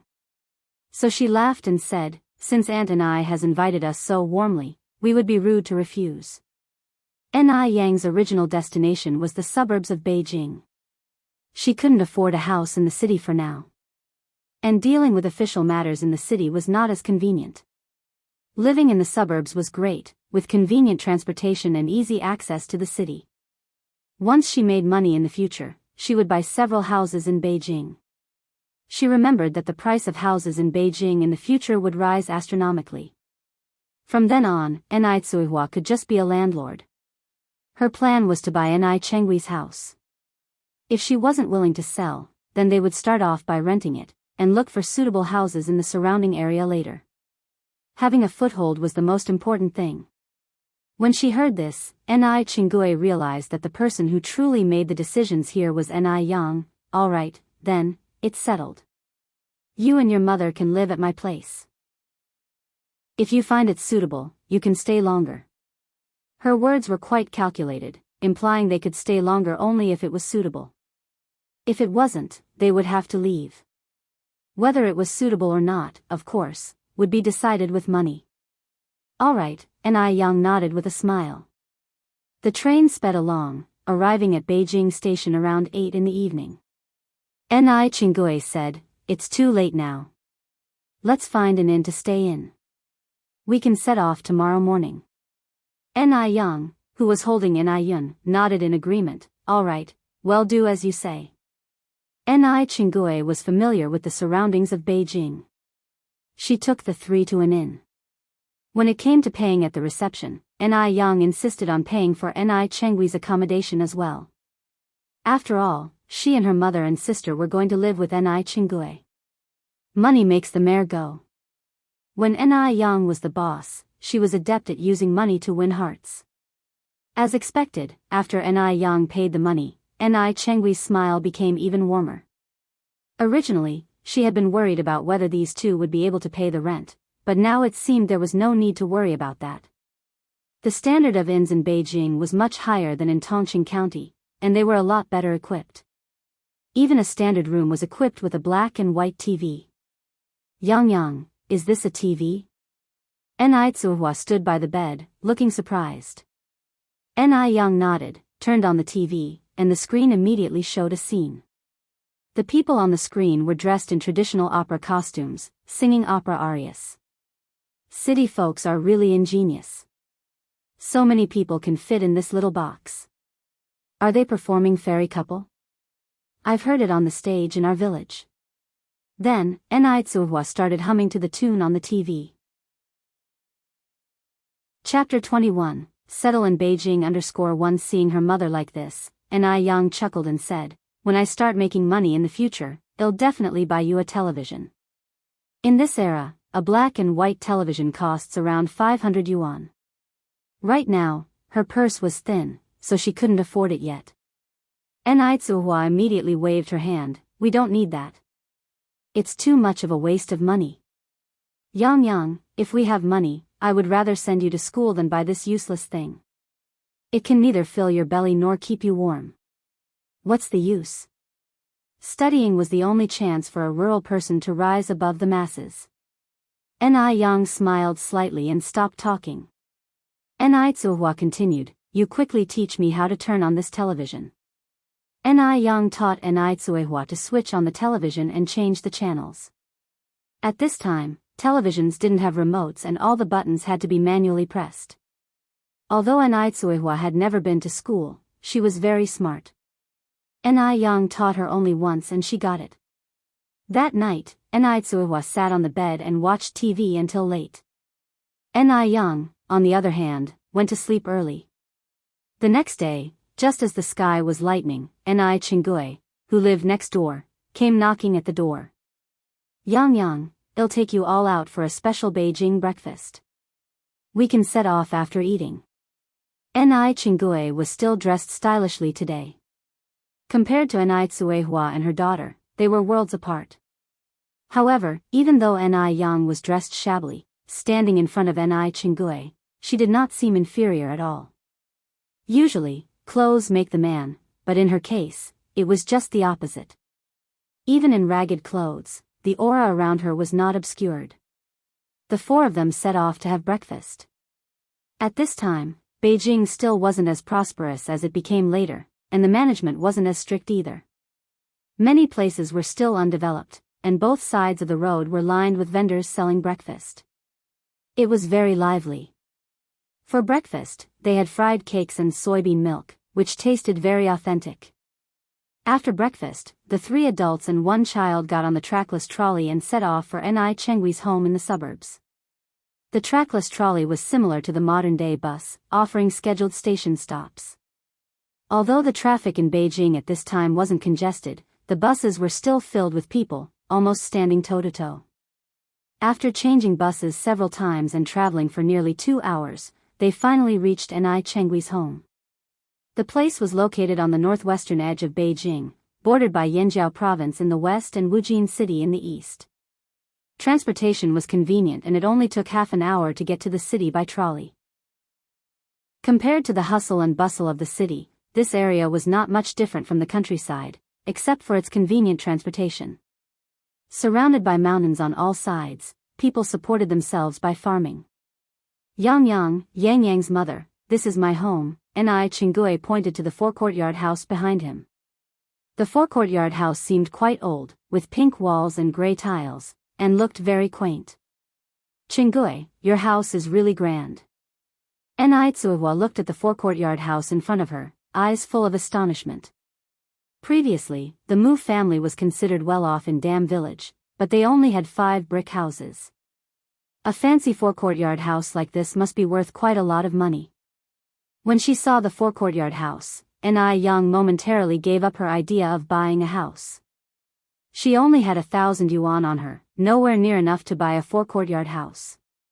She decided to think about the matter when she had some spare cash on hand. Ni Chingue responded with a faint smile, a hint of melancholy flashing in her eyes. What's the point of having a house when there's no one left? Switching her tone, she added, let's go, they'll show you around. The courtyard was vast, and there were over a dozen rooms inside, wrapping around nearly 1,000 square meters. Ni Chingue pointed to the main house in the north and said, I usually live on this side, you two figure out whether you want to live in the east, south, or west. Each side, including the kitchen and toilet, has 5 rooms. The rent is the same for each, 15 yuan a month. 15 yuan? So expensive. Ni Tsuehua gasped. She knew Ni Yang had the 1,000 yuan given by Zhou Changzheng, but they had already spent nearly 200 on their trip to Beijing. If they continued spending like this, not even 1,000 yuan, but even a pile of gold could be burned through. Ni Tsuehua tugged at Ni Yang's sleeve. She had instinctively started to rely on Ni Yang to take the lead. I have a plan, Ni Yang reassured her by patting her hand. 15 yuan was indeed relatively high, but from another perspective, 15 yuan for rent of 5 rooms, and that too, in Beijing, it did not seem too expensive. Auntie and I'll take the house. Let's pay a year's rent up front. Ni Yang took out 180 yuan from her pocket and handed it to Ni Chinggui. Ni Chinggui was astonished at how quickly Ni Yang agreed. She had assumed Ni Yang would bargain. After all, 180 yuan was no small amount. Who would ordinarily rent a house on the outskirts of town? To Ni Chinggui, Ni Yang was akin to the god of wealth. This was essentially free money. Okay, Ni Chinggui chuckled as she received the money. You too can start cleaning up your rooms. You can use everything in the east rooms. If you need anything, just let me know. Now that Ni Yang had been so straightforward, she couldn't be stingy.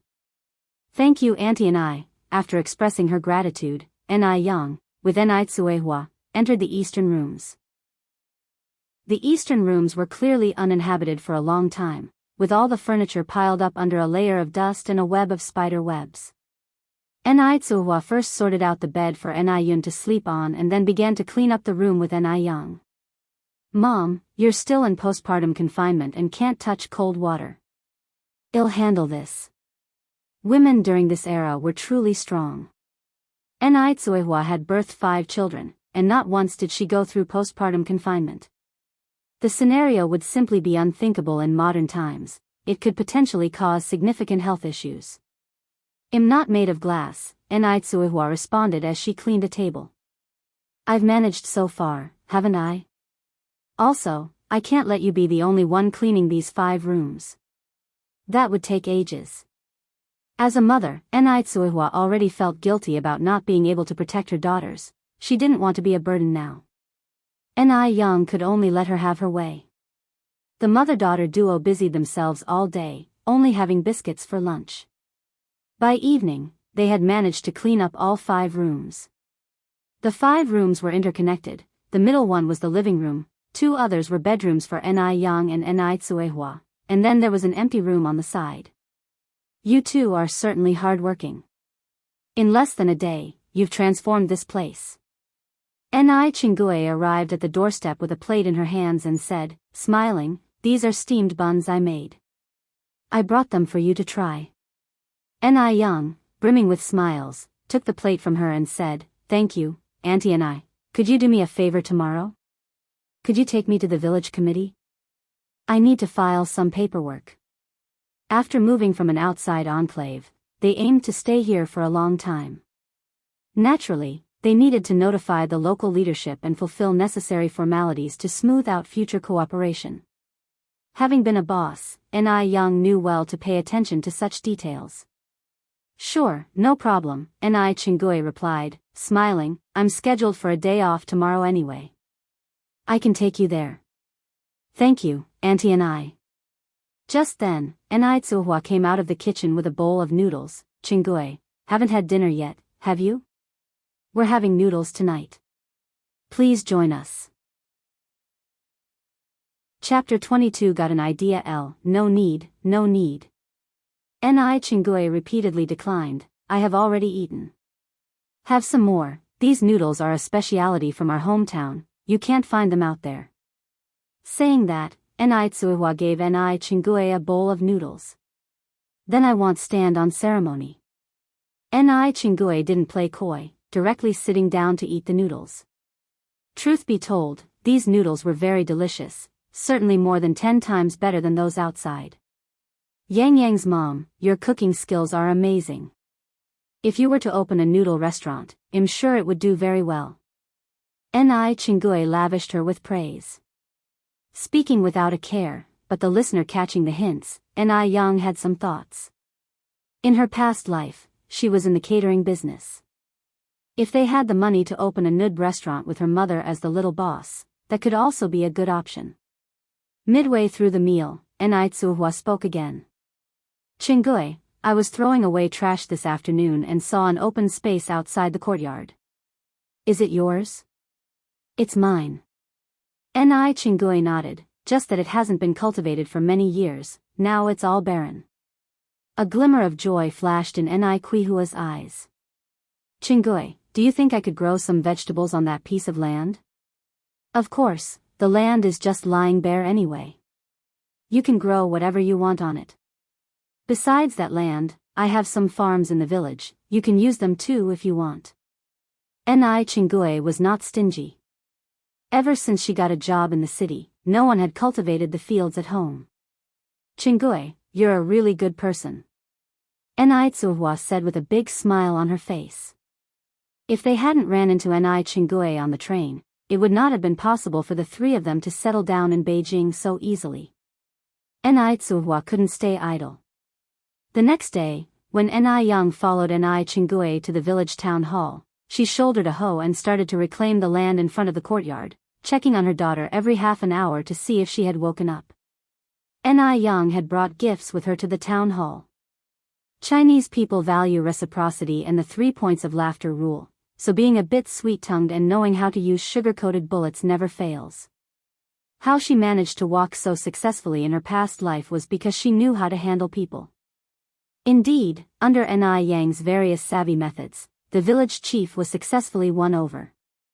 He graciously issued her a certificate, took her around the town hall, and announced that from now on, she would be a member of Jinghua village. And so, Yang managed to successfully settle roots in Jinghua village. As Chingue watched Yang walking beside her, her eyes filled with surprise. She didn't expect Yang not only to be beautiful, but also smart and skillful in handling affairs at such a young age, suggesting she would be a real disturber of peace when she got older. No wonder Tsuhua listens to this daughter all the time. Mrs. Wang, long time no see, where have you been? An approaching villager wearing a straw hat curiously asked, as his eyes fell on Yang. Who's this beautiful girl? I've never seen her before. Is she a relative of yours? Chingue laughed. I went to visit Chunhua's family.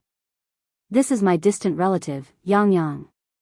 She's currently living in our house with her mom and little sister. Yang, this is Auntie Wang. The first sentence was for Auntie Wang and the second one was for Yang. Hello, Auntie Wang. Yang greeted sweetly. Yang was not only pretty, she also had a very sweet voice. Who wouldn't like such a well-behaved manner? After Auntie Wang's announcement, everyone knew that Chingue's family had gained a beautiful little girl. Many people came over to visit, hence, everyone in the village slowly got acquainted with them. After Tsuhua cleaned up the wasteland, she needed some vegetable seeds for sowing. The task of buying seeds naturally fell on Yang. She took a trolley bus and went to the city.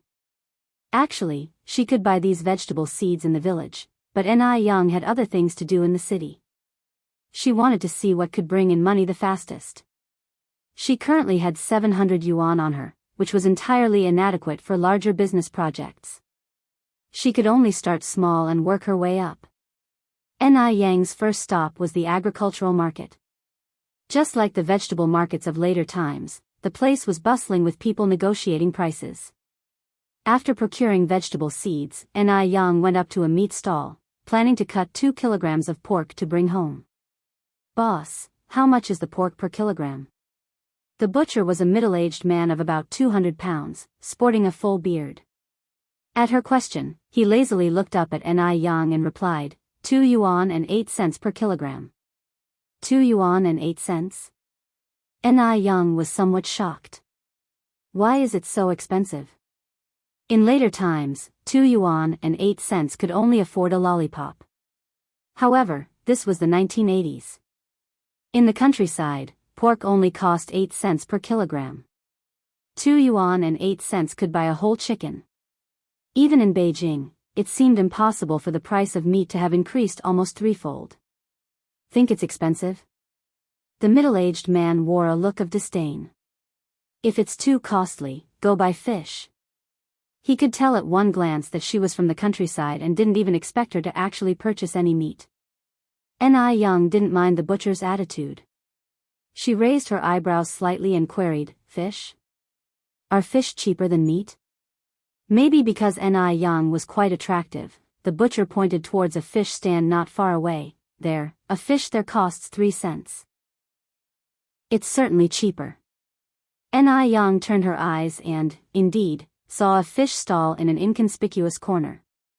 The stall was relatively small and none of the passersby stopped to look. Apparently, fish was not favored here. It made sense. In 1980s China, whether one could get enough to eat was an issue. Who would bother thinking about buying fish? Preparing fish would waste a good deal of oil. If not cooked right, it could emit a strong fishy smell, totally disgusting. It would be better to eat vegetables instead. Unlike pork, you could just stir-fry it in a pan and it would naturally produce oil. Apart from satisfying one's cravings, it could also provide some necessary fats for the body. The 1980s didn't offer as many ways to prepare fish as the future would. Dishes like stone pot fish, sour fish, boiling fish, water-boiled fish, grilled fish, squirrel fish, etc., were all ways of cooking fish in later times. Sour fish, in particular, became a trend in the early 1990s. Approaching the fish stall, Young had a plan. She smiled and said, "Boss, give me 3 big-head carp and 3 squid." Seeing a potential transaction, the stall owner promptly stood up and cheerfully asked, "Young miss, do you want them gutted?" Young nodded, "Yes, please. And if you could split the fish in half, that would be great." "All right." The boss efficiently prepared the fish with swift hand movements. The total cost for 6 fish was 1 yuan and 2 cents. The big head carp cost 3 cents each, while the squid were simply 1 cent each. After buying the fish, Young purchased some anise and pickled vegetables. To facilitate her travels and future business plans, she resolved to invest more than 200 yuan to buy a Phoenix brand bicycle. Having a bike made commuting back to the village much more convenient. The thought of owning a vehicle thrilled her, and she hummed a merry tune all the way home. Upon reaching the village, a group of children chased after her bicycle, keenly interested in it. In this era, owning a bicycle was quite a rare thing, even more sought after than owning a car in later times. Consequently, rumors started circulating in the village. What professions were Tsuehua and her daughter in? How did they have so much money? They could even afford a bicycle. Furthermore, there wasn't a man around them. And both mother and daughter were quite good-looking. Could they possibly be? The villagers thus became more wary of Tsuehua and her daughter, fearing that their own men might be seduced by them. Chapter 23 Shameful self-employed individual Young didn't care about what the village people were discussing. Her only focus was on having a good life and being true to herself. She parked her brand new bicycle in the yard and called out, "Mother, I'm back." Just as her words fell, Tsuehua, with an apron around her waist, came out from inside. When she saw the bicycle, her face changed. Yang, did you buy this bicycle?" Young nodded, "Yes, Mom, what do you think of this bike? Isn't it grand?" Tsuehua, somewhat agitated, walked over to Young. "How could you buy such a big thing without discussing it with me first? Even though we have profitable business now, we can't just squander away like this. How are we supposed to make ends meet at this rate?" Kuihua's worries weren't unfounded. After paying the rent, they were left with a balance of only 700 yuan. The bike had to cost no less than 200 yuan. With Yang's spending habits, even a mountain of gold would be exhausted. Young chuckled and hugged Kuihua's arm. "Rest assured, Mom, one won't spend money recklessly. I bought the bike to do business. Trust me, one know what I'm doing. I'll make sure you and my little sister live wealthy lives." At these words, Kuihua's face softened a bit. She then asked, "Doing business? What business do you want to do? Is it appropriate for a young lady like you to go out and show herself in public?" "Mom, these are old beliefs. Even the chairman has said, men and women are equal now. Should one wait and watch our resources deplete?" Young smiled and answered back. With a sigh, Tsuehua said, "I'm concerned that you'll be bullied outside. You're still a young girl. I talked to your Aunt Ning today. She has a few acres of land. Why don't we just peacefully farm the land and stop dreaming about the impossible?" During this period, working for oneself was considered a lowly profession, especially for Young, who was a girl. If a girl spends too much time in public, it could harm her chances of finding a good marriage. "Mom, one didn't bring you to Beijing to farm," said Young, her expression serious. You can stay at home and take care of my sister, and leave the issue of money to me, there's no need to worry.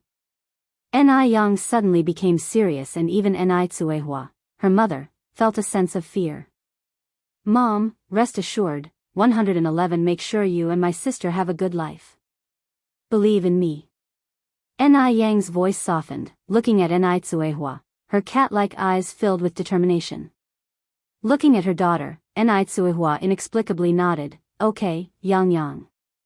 One trust you. Having successfully persuaded her mother, Yang revealed a dazzling smile and went to the bicycle to unload the supplies she had purchased that day. Tsuehua took the fish from Yang's hand, somewhat puzzled. Yang, this fish has such a strong smell. You bought so much, I'm afraid we won't be able to finish it. Yang smiled slightly, speaking mysteriously, Mom, we're going to become prosperous because of this fish. Tsuehua looked puzzled, become prosperous through fish? Fish was the least popular food. Was her daughter still feeling groggy? Yang didn't explain further. She took one of the fish into the kitchen and placed the remaining 5 in the bamboo basket and hung it in the well. Refrigerators were available at that time, but the price was too high for ordinary people to afford. Hence, they made use of the low temperature in the well to preserve food. The preservation effect of the well was actually quite good, if somewhat troublesome. Yang picked up the leftover black fish, chopped the head and bones into chunks for making soup in a casserole, and cut 2 large pieces of fish to get slices. Yang, having experience in the catering industry from her previous life, had excellent knife skills. The fish slices she cut were just right in thickness and incredibly beautiful. After the fish slices are cut, they are put into a large bowl, seasoned with a spoonful of salt, minced ginger, chopped scallions, wine vinegar, and then marinated. Finally, 2 eggs are added, and a layer of starch is spread over the fish. The fish slices are now marinated and ready. Yang washed a pickled cabbage that she bought today and cut it into chunks. Then, she prepared some minced ginger, minced garlic, and other spices, heated the wok, and when the oil reached high heat, she put in broad bean paste to fry out the red oil. Then, she added the spices, followed by the pickled cabbage. After several minutes of stir-frying, a delicious aroma wafted through the air. As the pickled cabbage became fragrant, Yang immediately poured the prepared fish soup into the wok. The thick white fish soup looked incredibly nutritious. When the pickled cabbage fish soup in the wok began to boil, Yang used chopsticks to pick up the fish slices and put them into the wok one by one. In the blend of sour fish and pickled cabbage, the mouth-watering aroma soon filled the courtyard. The sour and spicy flavor of the pickled cabbage fish soup was tantalizingly satisfying. Before serving, Yang finely chopped cilantro and green onion and scattered it over the fish. Then, she poured on hot rapeseed oil, creating a sizzling sound. The oil mixed with the scent of cilantro and green onion, creating a sour, appetizing, and extremely aromatic dish that made one's mouth water. Standing by the pot, Tsuehua exclaimed, Yang, what kind of fish is this? Boiled fish? She was amazed. This was the first time she knew that fish could be cooked like this. The aroma was incredibly strong, even before they had started eating. If this is how it tasted, would she accidentally swallow her own tongue while eating? This is pickled cabbage fish, Mom, you should try it. Yang picked up a translucent piece of fish and handed it to Tsuehua. The fish was incredibly tender. As she bit into it, a sour and spicy flavor spread through her mouth. The fish was tasty and melted in the mouth, leaving her longing for the next bite. It had no trace of fishy smell and was irresistible. Eating such fish, one could easily consume 3 to 4 bowls of rice.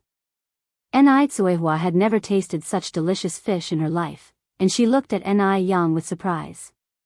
This fish tastes amazing, she exclaimed. She could hardly believe it was fish if she hadn't seen it with her own eyes. Yang gave a slight smile, if it's good, eat more. Tsuehua waved her hand, I'll have more with you later. What else do you need to fry? I'll get the fire going for you. The rural area still used traditional stoves that needed firewood. Although it wasn't as convenient as gas, the meals cooked on it tasted far better. Just stir-frying some green vegetables, then we can start eating, Yang said, placing the washed vegetables by the stove. They prepared 3 dishes for the evening: stir-fried green vegetables, pickled cabbage fish, and steamed egg custard. The egg custard was steamed in a rice cooker using the leftover egg yolk from making the pickled cabbage fish. After evenly mixing the egg yolk, she added some rice soup, soy sauce, sesame oil, salt, and steamed it. The resulting egg custard was incredibly delicious. For a mother and daughter, these 3 dishes were plenty. Sitting at the dining table, Enrich suggested, "Why don't we invite your Aunt Ning over? She's always taken good care of us, and I'm sure she's never tasted this pickled cabbage fish." Sure, Yang went into the kitchen, added another set of tableware, and went to the north wing. Initially, Chingui refused because frequent freeloading was embarrassing during these straitened times. But she couldn't resist Yang's enthusiasm, so she came over, trying not to appear shamefaced. Yang, I'm so sorry. Look, here I am again freeloading, she said. Chapter 24 Start doing business. Enrich said with a smile, "You're being too polite, Chingui, have a seat. Try the sour fish that Yang cooked. This girl loves to experiment, have a taste and see if it's good." Although she called it an experiment, Enrich's eyes were filled with pride. How could she not be proud to have such a capable daughter like Yang? If it were not for Yang, she would probably still be struggling in Dam Village. The life she leads now is something she had never dared to dream of before. Sour fish? Curiosity sparkled in Enrich's eyes. "This is my first time trying this kind of fish. It smells delicious, I'm sure it tastes great too. Aunt and I, have a taste first." Yang used serving chopsticks to place a piece into Enrich's bowl. Chingui was not particularly fond of fish. Also, not all good-smelling food tasted as good. But it was hard to decline Yang's warm invitation, so she didn't refuse. Under Yang's expectant gaze, Chingui took a bite of the fish. Her expression went from indifferent to surprised. The fish was not only incredibly tender and fresh, but was also savory, sour, and spicy. It was simply delectable.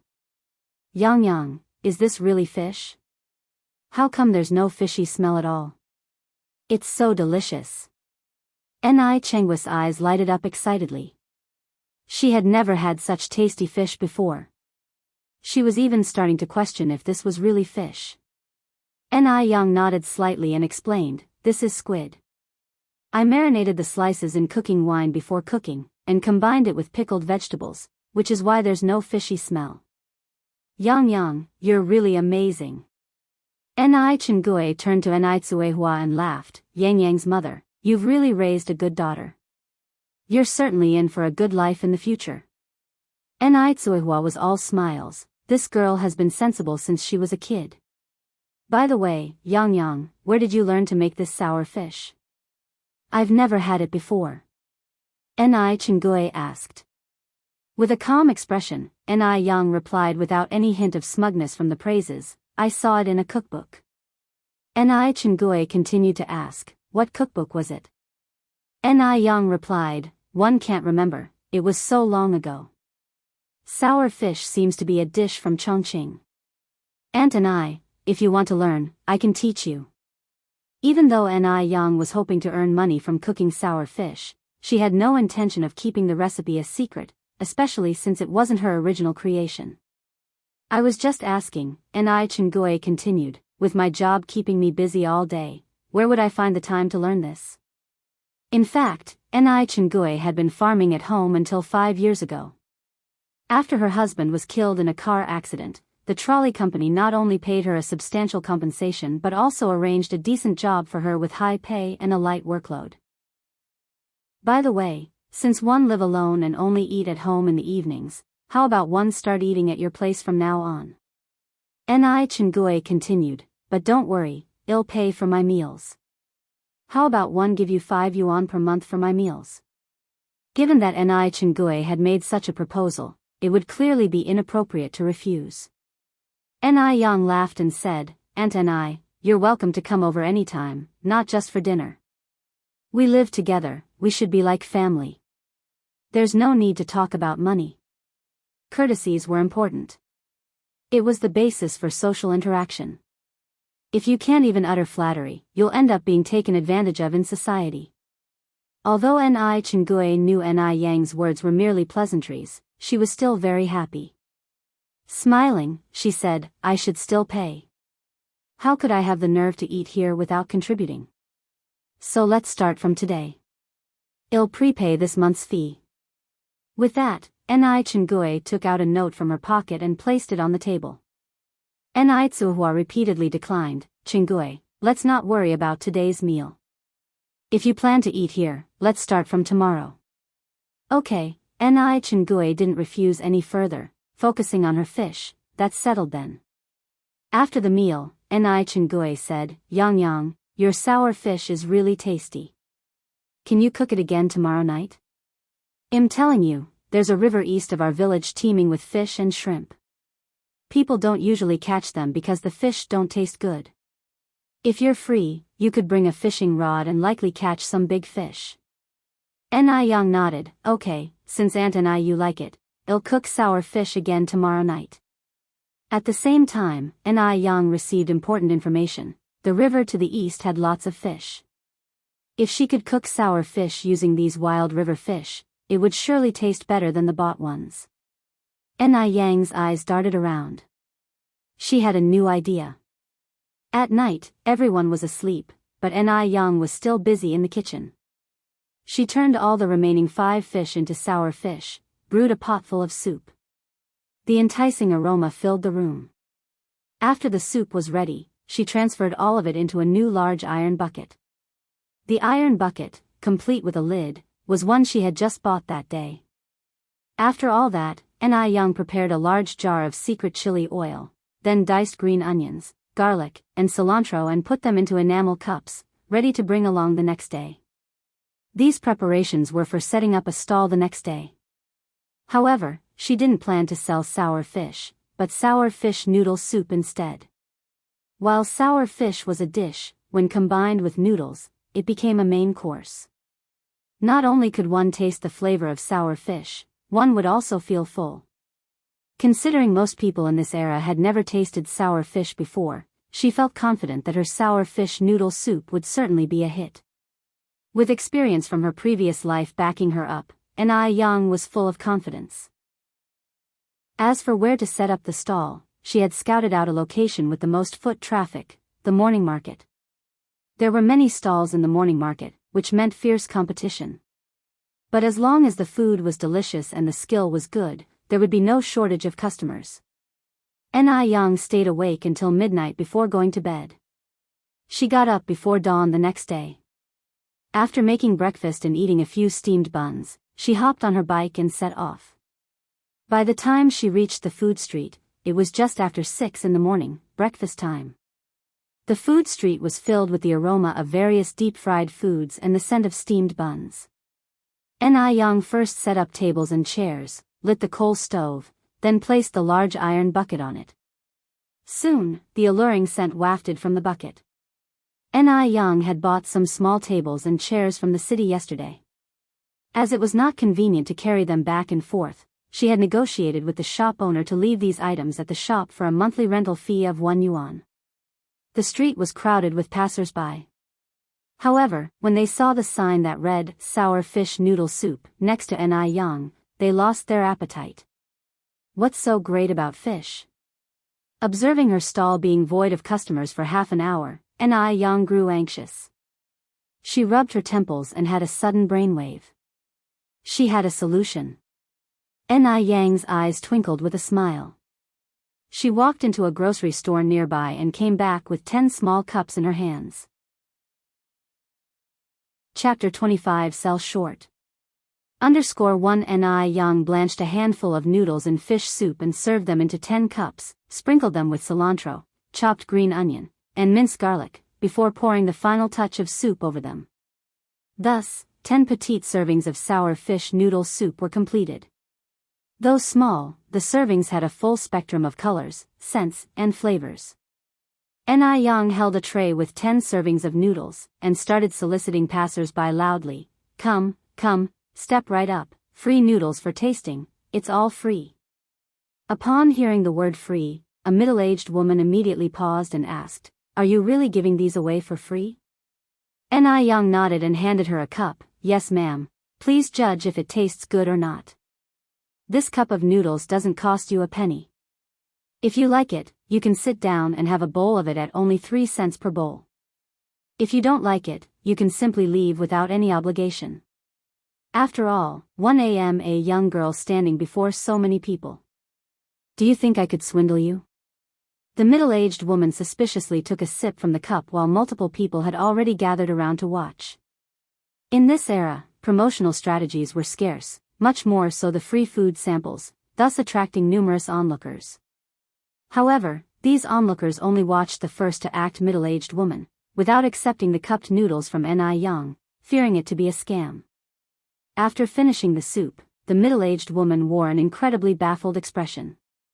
The surrounding crowd was filled with curiosity. With an amiable grin, Yang asked, "So ma'am, how would you rate the taste?" The woman took a bite of noodles without answering, carefully chewing, and then looked at Yang incredulously. "This is absolutely delicious. Missy, how did you prepare this fish soup?" The noodles, imbued with the tangy, spicy, and savory flavor of the pickled cabbage fish soup, were incredibly appetizing and left people craving for the next bite. There was no fishy taste at all. If it weren't for the fish fillet floating on the soup, who could believe these were fish soup noodles? Exactly. Yang nodded. "Ma'am, would you like a bowl?" "Yes, yes." The middle-aged woman replied excitedly and picked a place to sit down. "Missy, hurry up and bring me a bowl." The middle-aged woman was originally going to have breakfast. She had been eating here for 3 or 4 years, but had never tasted such delicious noodles. She couldn't wait to have a bowl right away. "Sure ma'am, please wait for a moment." Yang acknowledged the request. Having observed the reaction of the middle-aged woman, the onlookers started clamoring for a free cup of noodles themselves. They were simply too curious. Were the noodles indeed that delicious? Yang rapidly handed out the remaining 9 cups of noodles to the others. However, many others had not gotten a share. She apologized. "I'm sorry, I have got no free samples left for today. If you would like to eat, it's 3 cents per large bowl." Others who had tasted the cup noodles were cheered and exclaimed, "Missy, bring me a bowl." "Me too. I have never tasted such delicious noodles." H2 similar comments increased, intriguing those who had yet to taste the free sample. "I also want a bowl." In no time, all 3 tables were full, leaving many others standing while eating their noodles. In just 4 hours, 2 big pots of pickled cabbage fish soup were sold out, leaving many still waiting for their turn, expressing great regret. Yang explained with a smile, "Our pickled fish noodles are served with limited availability. About 200 servings a day. If you want to eat, you can come over a bit earlier tomorrow, the location is still the same." This was a hunger marketing strategy, creating an inadequate supply phenomenon to maintain product prices and profit margins. She believes there will be more people coming tomorrow morning. Yang packed up the tables and chairs and returned them to the neighboring stores. The shop owner was a middle-aged man in his 40s. Watching Yang return the tables and chairs, he asked with a chirpy smile, Yang, how's business?" Yang glanced up, a small smile playing on her lips. It went fairly well. She always wore a smile when facing people and dealt with things tactfully. These were the life lessons Yang learned from her previous life. The shop owner thought Yang was being elusive because she had encountered setbacks on her first day of business. After all, she was just a teenage girl. What kind of business could she do? She was more likely to make losses. The shop owner immediately tried to comfort her. Yang, you can't rush a business, you have to take things slow, keep going at it. As the old saying goes, after persistence, the moon will appear through a parting sky.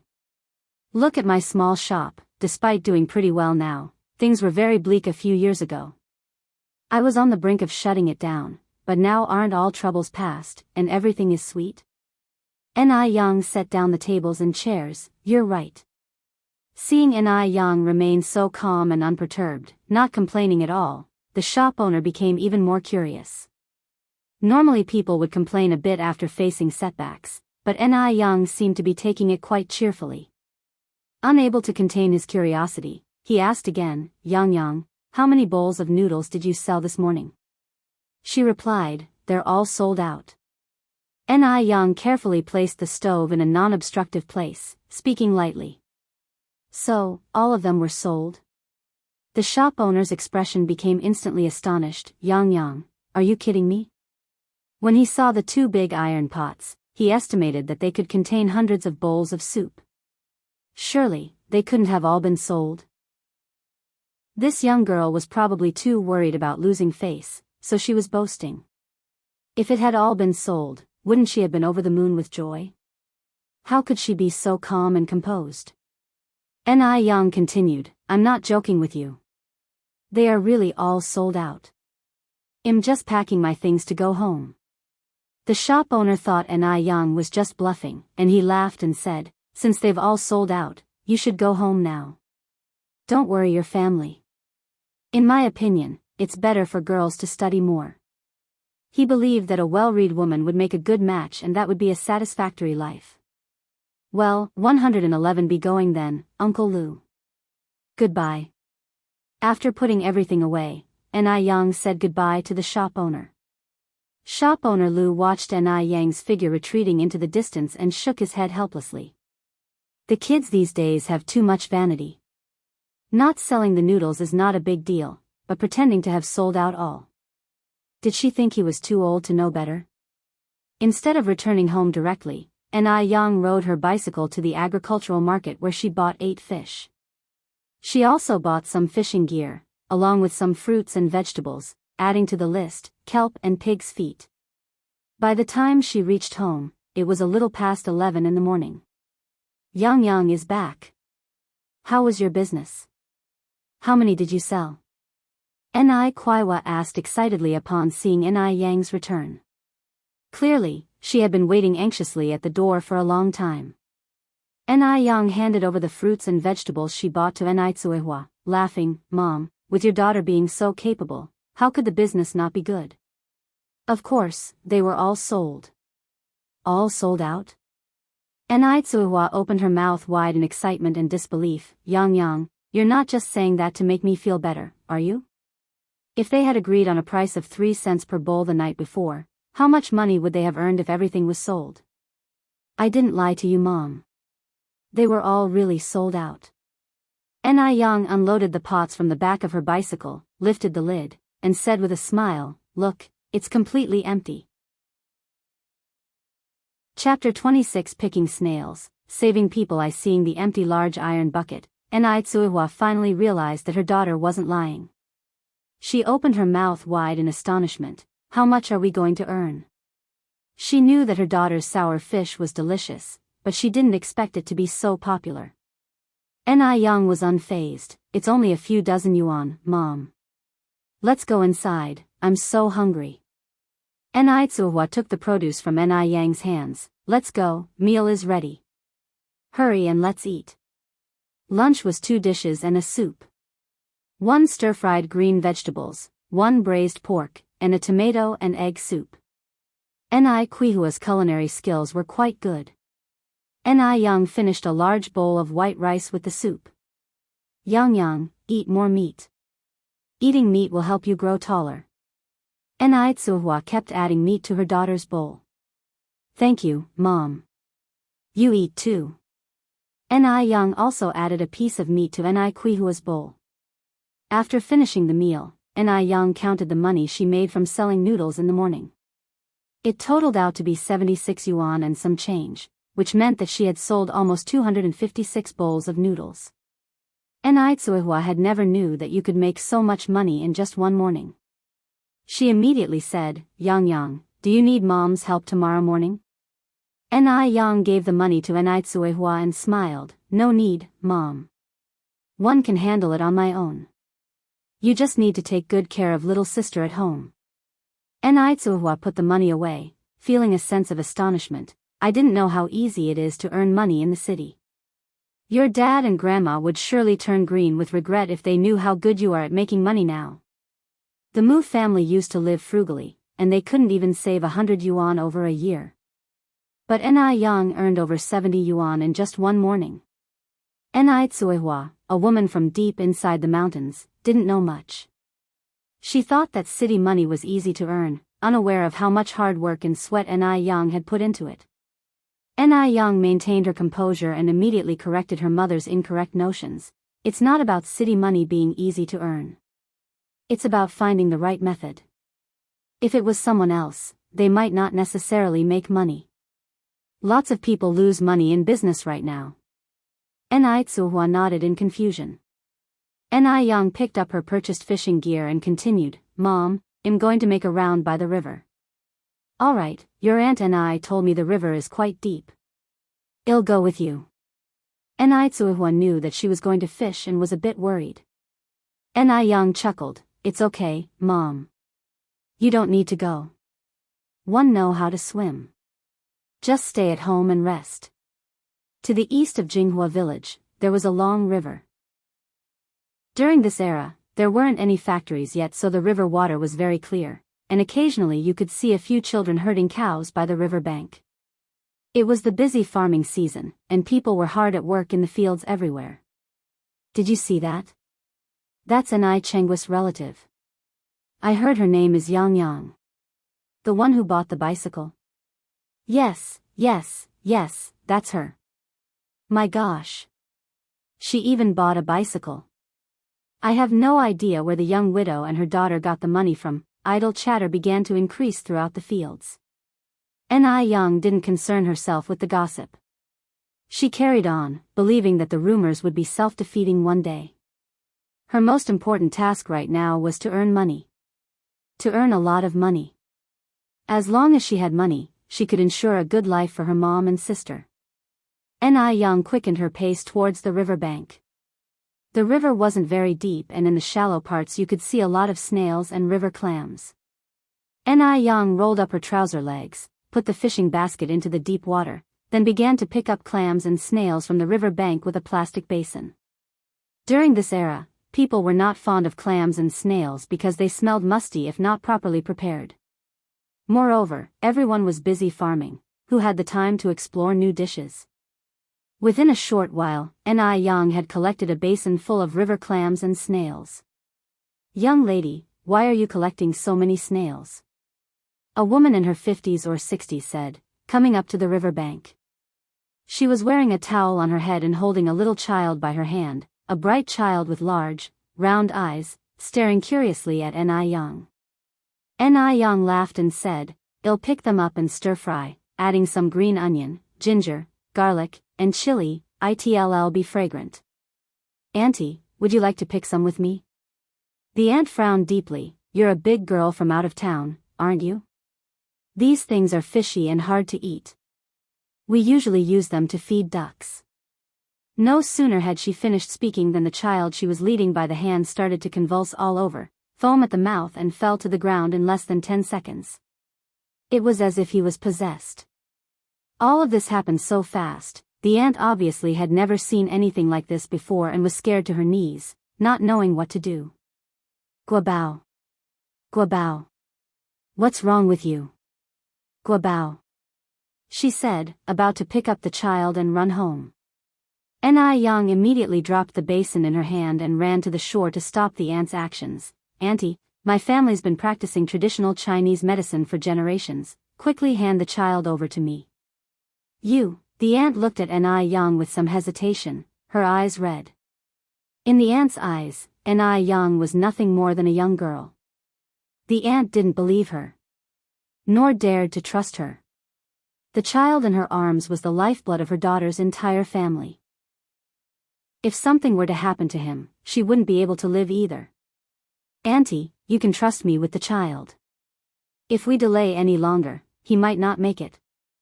Enrich said seriously, with no intention of joking.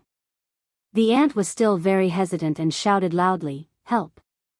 Someone help quickly! Help save a life." There were many people working in the fields. When they heard the ant's call, many people came. "What's going on here? Isn't this child from my Fang's family? Is he possessed?" The crowd was buzzing, guessing the cause of the child's illness. Yang couldn't care less at that moment. She snatched the child from the ant's arms, laid him on his side on the ground, pried open his mouth, and then without hesitation, put her hand into the child's mouth. The child immediately bit down hard on Yang's hand. She squeezed her brows and broke out in a thin layer of sweat on her forehead. The onlookers watched Yang, pointing fingers. What does this little girl know? What if she causes someone's death? "Auntie Chen, stop her quickly. Don't you want Guobao to live? This little girl really doesn't know her place."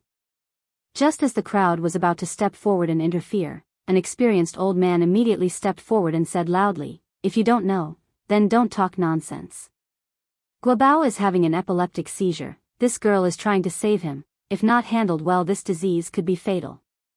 You people need to back off. Don't get in the way of her trying to save someone." When the crowd heard this, they immediately retreated a bit, fearing trouble might find them, whispering among themselves. Yang looked up and gratefully glanced at the old man who had spoken. The old man was wearing reading glasses and a white vest, exuding a scholarly aura, not like an ordinary farmer at all, but more like someone who had retired to the countryside. The child was still convulsing non-stop, and the ant started to cry in a low voice, "Guobao, you cannot let anything happen to you. What will I do if you are gone?" Yang, while performing emergency measures, said, "Auntie, quickly unbutton Guobao's shirt." All right. The ant then snapped back to reality, her hands trembling as she undid the child's buttons. During that time, the child's eyes were tightly shut, his face looked deathly pale, he slowly stopped convulsing, his breathing became slower and slower, there was almost no sign of life in him. The whispering on the side started up again. Can this girl really do it? It's been so long and still no response. Could it be that Guobao is gone? As soon as the ant heard this, she panicked immediately. Her hands went around Yang's neck, shaking Yang. She said in an emotional tone, "If anything happens to my Guobao today, one will fight you to the death with my own life." Chapter 27 Jealousy. If it were not for Yang's interference, she would already be taking Guobao to the clinic now. How could it be delayed till now? Yang glanced up at the elderly woman, soothing her with a warm voice, "Don't worry, Guobao is okay. He'll wake up soon." No sooner had Yang's words dropped when the child's consciousness began to gradually recover and his face turned ruddy. Yang pulled back her hand, then took out a tissue she was carrying and carefully wiped off the froth from the child's mouth. Upon seeing this, the crowd displayed varied expressions. No one had imagined that Yang really had some skills. The crowd, which had been enjoying the spectacle, quietened down abruptly. "Just a fluke?" A sarcastic voice rang out from the crowd. The speaker was a young girl named Wang Hongxiu, about 16 or 17 years old. She was pretty attractive with her clear eyes and was considered a belle in the village. Before Yang arrived, she was the prettiest woman in Jinghua village.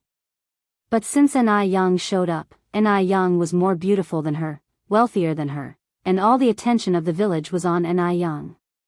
Her limelight was wholly stolen. She naturally had a grudge against Yang. A lot of unfavorable rumors emanated from Wang Hongxiu. Once she spoke, others immediately nodded and echoed it. Nothing but a teenager, what could she possibly know? They, with their wealth of life experience, couldn't possibly be outdone by a kid, could they? Yang was not concerned with all these, she only cared that Guobao was safe. She helped the child sit up, and only then did the elderly woman notice the bloody bite marks on Yang's hand which Guobao had made. The old lady spoke nervously, "Dear girl, you're not hurt, are you? We agreed beforehand that you voluntarily put your hand in Guobao's mouth, one didn't force you. Some things must be clarified. Yang was a foreigner. Why is she helping her grandson out of the blue?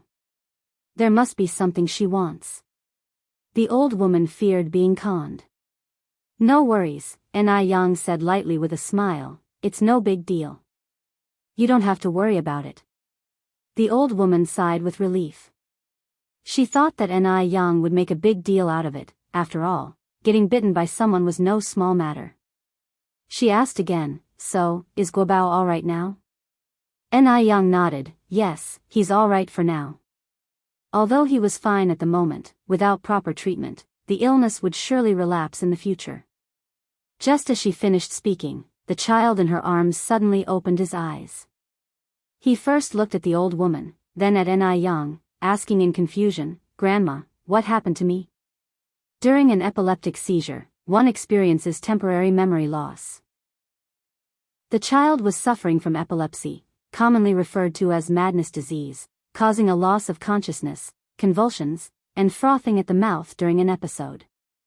Yang had earlier put her hand in his mouth to prevent him from biting his tongue, unbuttoned his shirt, and lifted his lower jaw to prevent suffocation. These were the basic emergency measures during an epilepsy attack. Confronted with the child's question, the old woman was at a loss for words. Yang smiled and patted the child's head, you're fine. We just played a game. His gaze drifted onto Yang's hand, a flicker of concern in his eyes. Sister, what happened to your hand? Yang raised her left hand, her eyes smiling as she casually replied, one accidentally hurt myself, you should get up quickly. The ground is so dirty.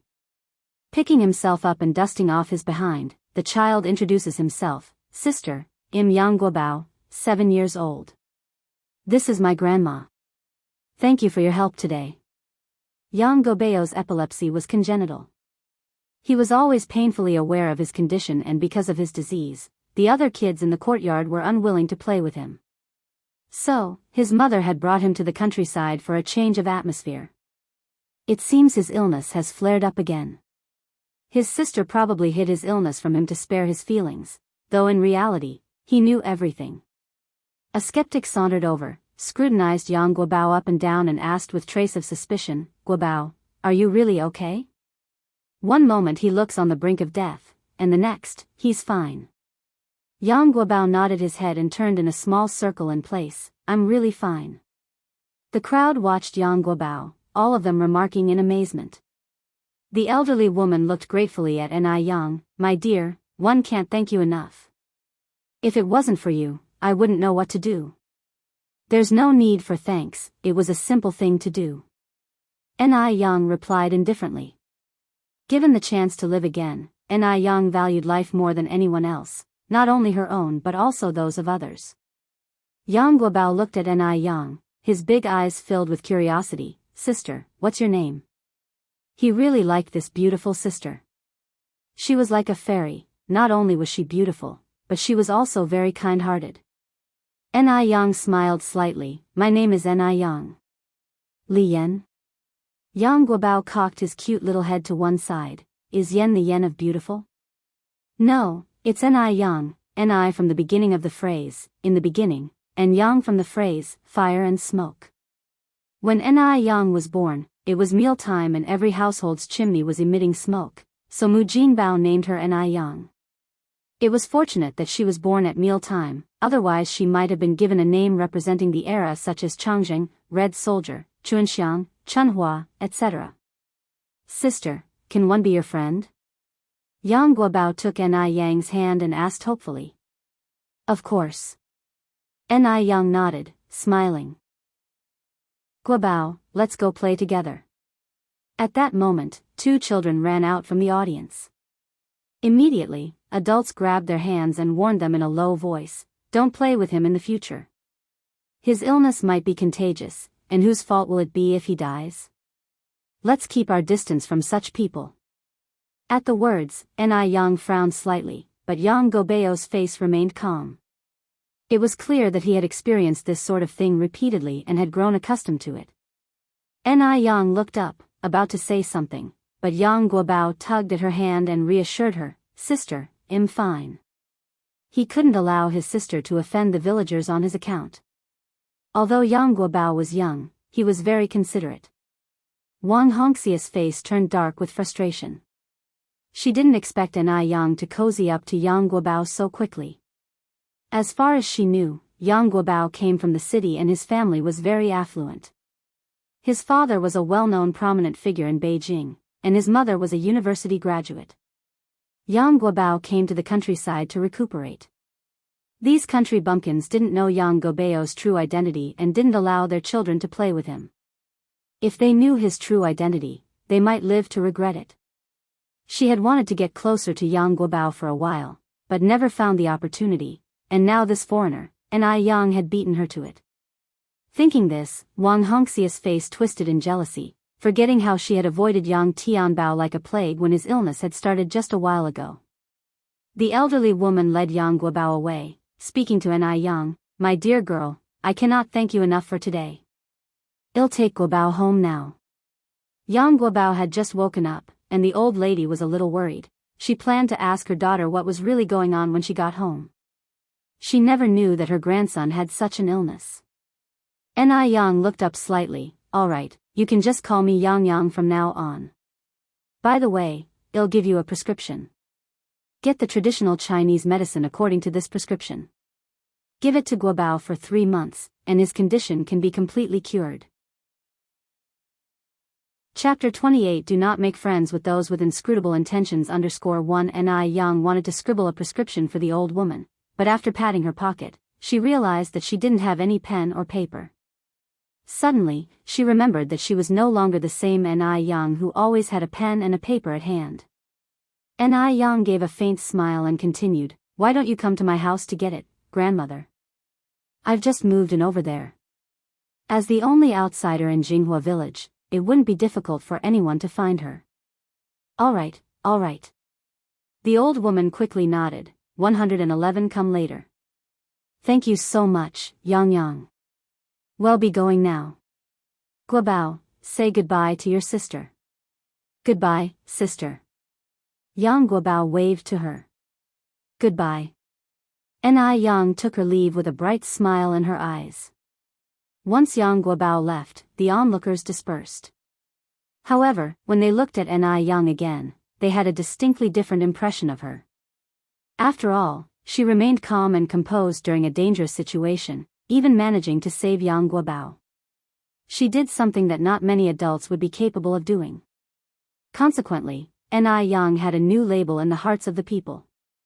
This girl isn't simple. After everyone else had left, Wang Xiuhong was still standing there. She thought for a moment, then walked over to Yang and smiled. "Sister Yang, my name is Wang Xiuhong. I live not far from here. Can we be friends?" Given the present circumstances, she could only try to befriend Yang. Only by infiltrating the enemy's ranks could she effectively control and suppress them. Wang Xiuhong was no fool. Yang smiled lightly and looked up. "Sorry, no." Wang Xiuhong was taken aback. She hadn't expected Yang to reject her outright. At that moment, her face darkened. She had taken the initiative to extend an olive branch, yet Yang wasn't taking the hint. She must be from a small place. She lacks discernment. Why? Wang Xiuhong asked. Yang's expression was serene as she replied candidly, "Because I don't befriend people with ulterior motives." She had been aware of Xiuhong for a while and was naturally aware that Wang Xiuhong didn't have good intentions. She refused to waste her time on such people. Ulterior motives? Being so openly confronted, Wang Xiuhong started trembling with anger and slapped Yang. "You ill-mannered brat. Since your mother didn't teach you how to behave, allow me." With her striking looks and a group of young boys fawning over her, Wang Xiuhong was like a petty tyrant in Jinghua village. Kids would make sure to respectfully address her as Sister Xiuhong. Who would dare to offend her? Running into a brick wall with Yang today naturally left her with a bad taste in her mouth. Since her sweet words were falling on deaf ears, she had no choice but to resort to violence. Yang caught Wang Xiaohong's swinging wrist in an instant, her voice ice-cold. "Apologize." It may have appeared that Yang simply caught Wang Xiaohong's wrist effortlessly, but the actual force she exerted was something only Wang Xiuhong could comprehend. She was in so much pain that her face contorted. You little wretch. Let go of me. Ni Yang's expression chilled further. Apologize. Let go of me, you wretch. Wang Xiuhong struggled violently. The more Wang Xiuhong struggled, the harder Ni Yang's grip became, until finally, she started crying out due to the intense pain. Ni Yang's face remained expressionless, her red lips tightly pursed. She emitted an oppressive aura that left Wang Xiuhong flabbergasted. She had initially thought that Ni Yang was simply a piece of soft clay to be molded as she pleased, but never expected Ni Yang to be such a tough nut to crack. Apologize. Ni Yang repeated, her voice frosty. I'm sorry. I'm sorry. I'm sorry. Wang Xiaohong's voice wavered with her sobs. Are you willing to submit? Ni Yang asked as she looked down at her. Wang Xiuhong bit her lip hard, nodded reluctance and conceded, I yield. Louder. Ni Yang demanded, her eyes coldly piercing. I yield. Wang Xiuhong bit her lip, raising her voice, her face a mask of humiliation. Louder.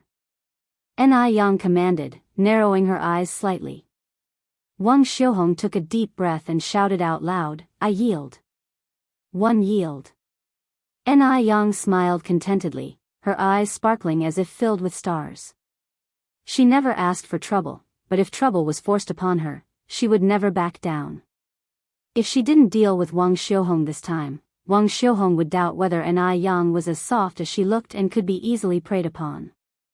No matter the era, the rules of survival remain the same. Survival of the fittest. The weaker you appear, the more audacious your enemies become.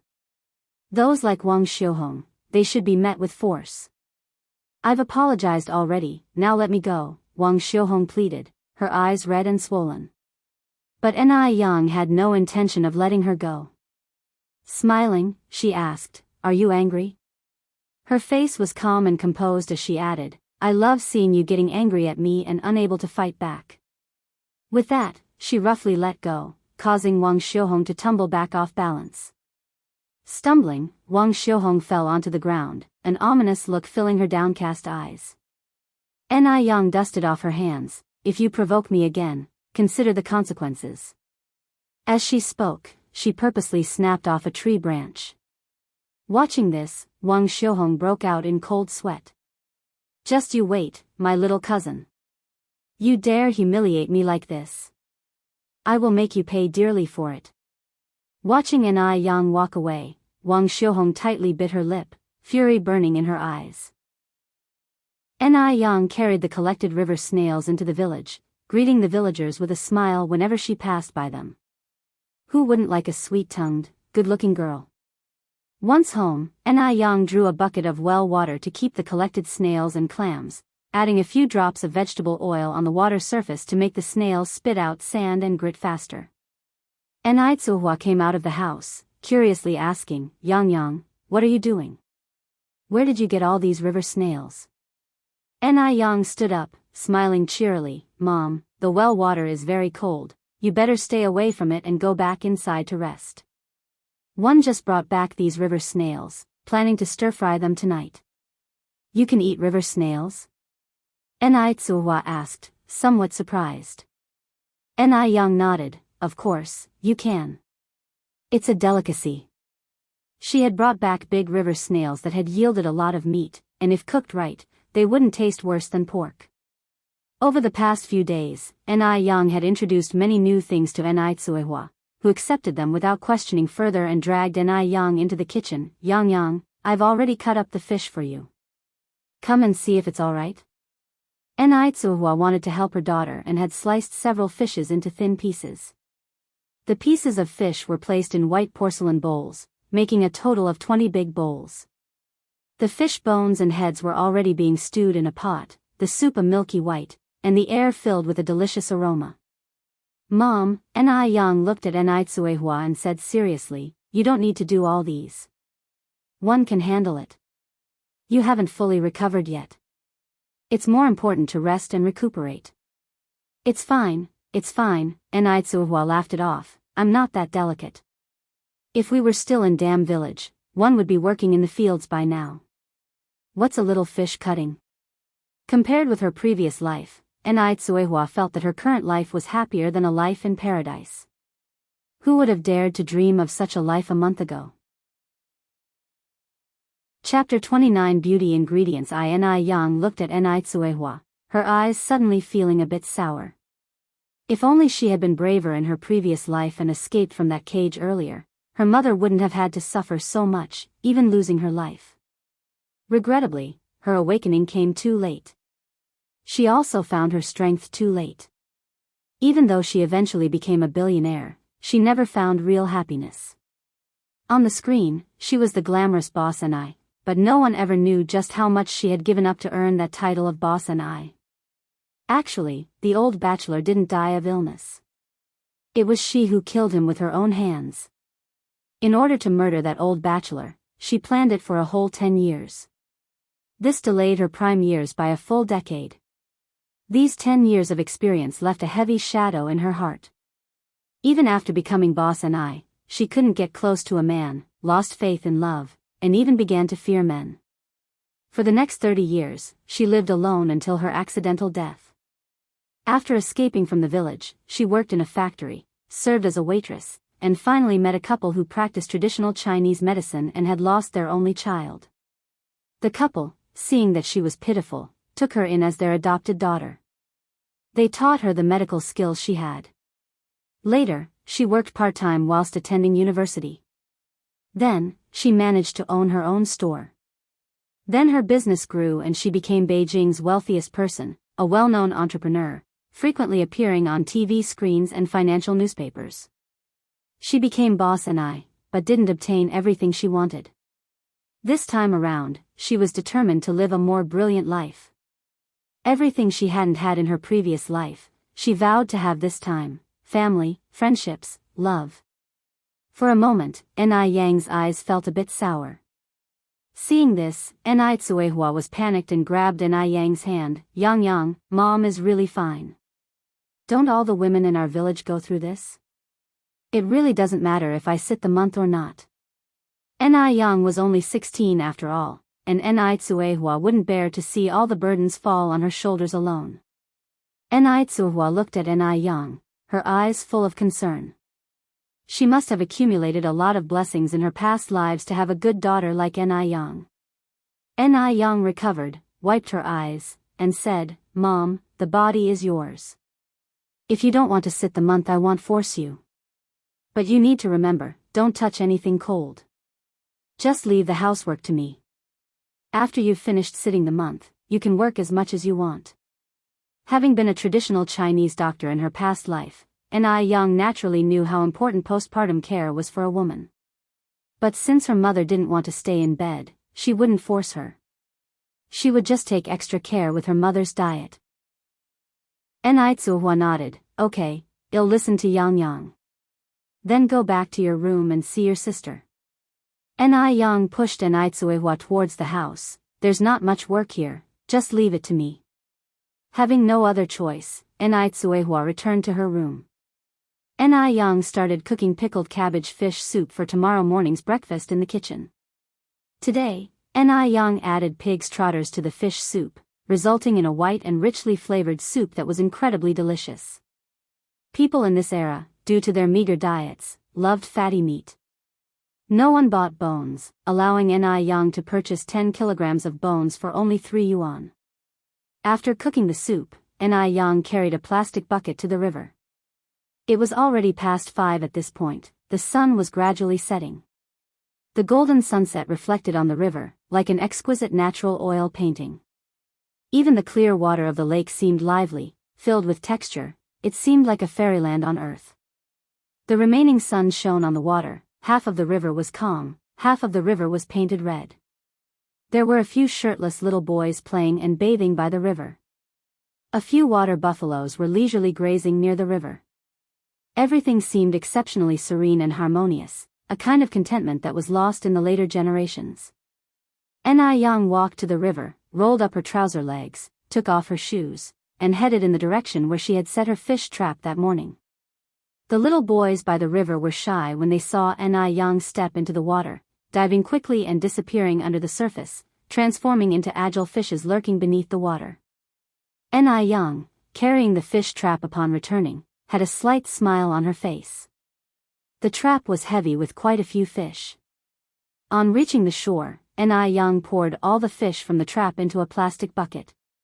The bucket was filled with fish of various kinds such as carp, crucian carp, mullet, grass carp, and many small river shrimps. This was a sight unseen in later generations. Only in this pure, unpolluted era could one find such an abundance of wild fish and shrimp.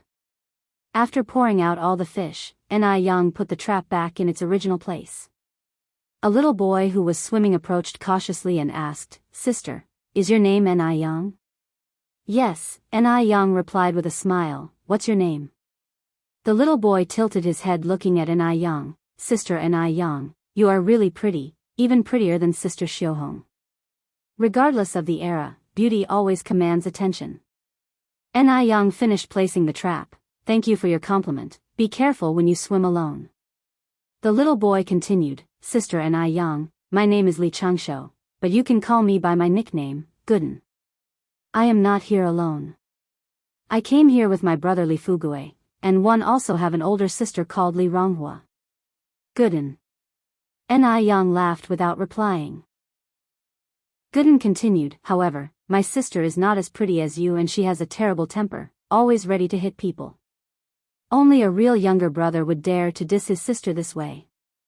Ni Young laughingly said, "You're too young to judge people by their looks, watch out your sister doesn't overhear you and give you a good beating." Hearing this, Gooden arrogantly raised his adorable little head. "Pfft, she wouldn't dare." Ni Young smiled faintly, "All right, one need to go home and cook now, one won't chat anymore, bye." "Bye," Gooden waved to Ni Young. After Ni Young left, Gooden quickly swam to his brother Li Fugue. "Brother, Sister Ni Young is such a nice person, she's nothing like what Uncle 2 and Auntie 3 said. Anyway, I really like her." Li Fugue, 6 years older and more mature than Gooden, replied, "A gentleman doesn't judge someone by rumors, nor does he spread rumors about others. If she really is as everyone say, well, find out with time." After Ni Young returned home, she placed all the fish and shrimp from the bucket into a large basin. She then removed the river shrimps, planning to make a dish of fried river shrimp for dinner. Next, she cleaned a carp, planning to use it with food purchased today to make a dish for beauty and breast enhancement, stewed carp with kelp and pork feet. Just having a pretty face isn't enough for a woman, she must also have a perfect figure. Wanting fair skin, a perfect figure, rosy lips, sparkling eyes can all be achieved through dietary therapy. In later generations, many people neglected their eating habits, had irregular meals, craved sweet and spicy foods, and were addicted to internet-famous foods and fast foods, leading to obesity, dark skin, spots and acne. Their looks would gradually deteriorate. Hence, Ni Young decided to start now and use the knowledge of traditional Chinese medicine she learned in her previous life to improve herself, both externally and internally. Not just herself, but also Ni Tsuehua. Ni Tsuehua, now only 36 years old, already had wrinkles on her face. Her skin was extremely dull, and her figure had lost its shape. Ni Young wanted to help her regain her youth and find her happiness again. After prepping the ingredients for stewed carp with kelp and pork feet, Ni Young fetched a casserole and put all the ingredients in it to stew. Soon, delicious fragrance filled the small kitchen. Chapter 30 Mo Baichuanai. There were 3 dishes and 1 soup for dinner. The first dish was a clear stir-fried pig kidney. Pig kidney contains micromineral elements like zinc, iron, copper, and phosphorus, as well as vitamins and fats. This is a good dish to alleviate aging. The next dish was sautéed green beans with river prawns. Both the green beans and river prawns are high-protein foods that have a strong lactogenic effect, promoting healthy breast development. This is considered an excellent dish for breast enhancement. Ni Chingue ordered the sour fish dish. Aside from tasting good, sour fish had no other effects. Finally, there was a dish of stewed carp with kelp and pork feet, another breast enhancement dish. The main dish was chive porridge. As recorded in Compendium of Materia Medica, chive's porridge warms up the center and the lower body. Daytime Compendium of Materia Medica states, it helps stop diarrhea and bleeding, warms the waist and knees, eliminates cold obstructions in heart and chest, painful menstruation and abdominal pain. Therefore, chive porridge has the effect of driving away cold and warming the womb, which is extremely beneficial for women, especially for those like Enrich who are in confinement. Ordinary people who consume it also benefit from its beautifying and rejuvenating effects. Women are always more beautiful when they are warm. As soon as Yang served the dishes, Chingue walked in with a bag. Good timing. Yang, can we start dinner yet? Where's your mom? Yang replied with a smile, Aunt is back. My mom is putting my sister to sleep. If you are hungry, feel free to start first. Chingue put his bag aside. I'll wash my hands first. Let's start the meal together when your mom is here. Chingue wasn't the type to be impolite. Meanwhile, at the base. Sitting in his office, Mo Baichuan rubbed his temples tiredly after a long day of work. Remembering something, he picked up the telephone on the desk, dialed a number. A moment later, the call was connected. Hello, Aunt Wu, it's me. Perhaps due to not speaking for a while, his voice sounded deep and husky, filled with magnetism. On the other end of the line, Aunt Wu quickly handed the phone to an elderly woman with white hair. Hello, Xiao Chuan. My dear boy, when will you come back to visit your grandma?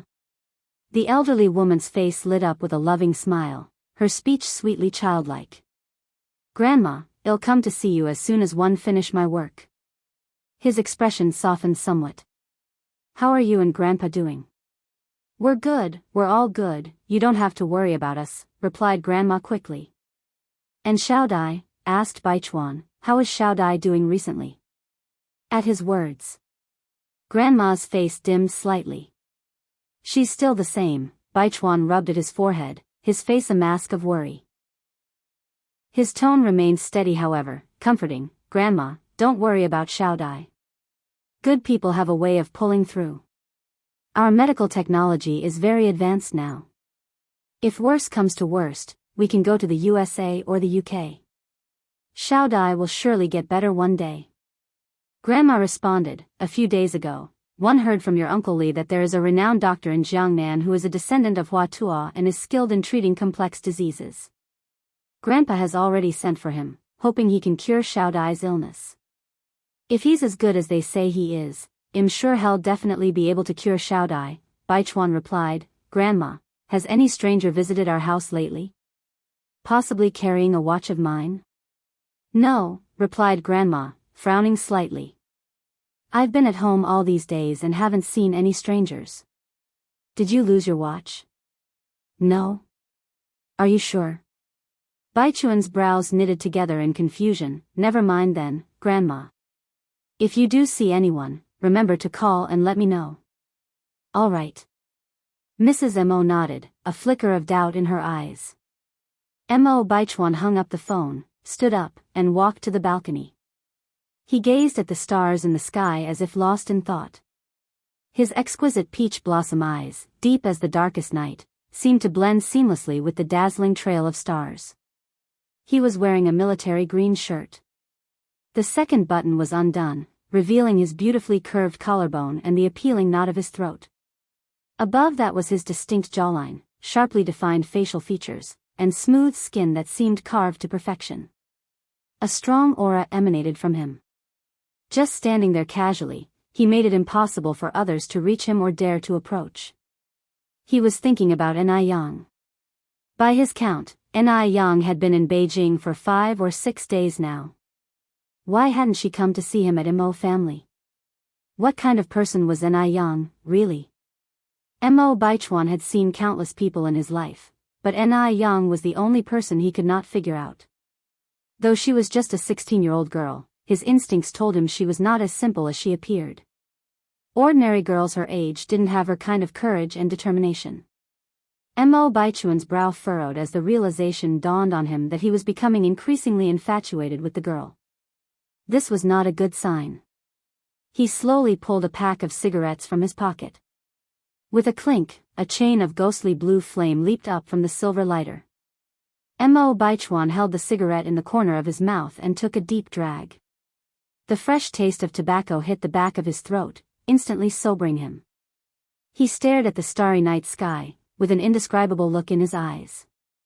In between inhaling and exhaling smoke, he had a sexy charm about him. No matter where such a man went, he would always be the center of attention. Li Xianxian was coming from afar. She couldn't help but decrease her pace and stood stupefied, looking at Mo Baichuan's silhouette profile, her gaze almost fanatical. She had never seen a man who looked so attractive, even while smoking. From any angle, he was flawless. If she had to describe him in 4 words, it would be refined and profound. Li Xianxian took a deep breath, hid the fanaticism deep in her eyes, and casually walked up to Mo Baichuan. Speaking in a gentle tone, she said, "Mr. Mo, the young girl you asked me to look up, she's married. If you intend to meet her, it might be a bit inconvenient." At this moment, Li Xianxian still didn't know that Mu Yang had changed her name to Ni Yang and had left Dam Village for Beijing.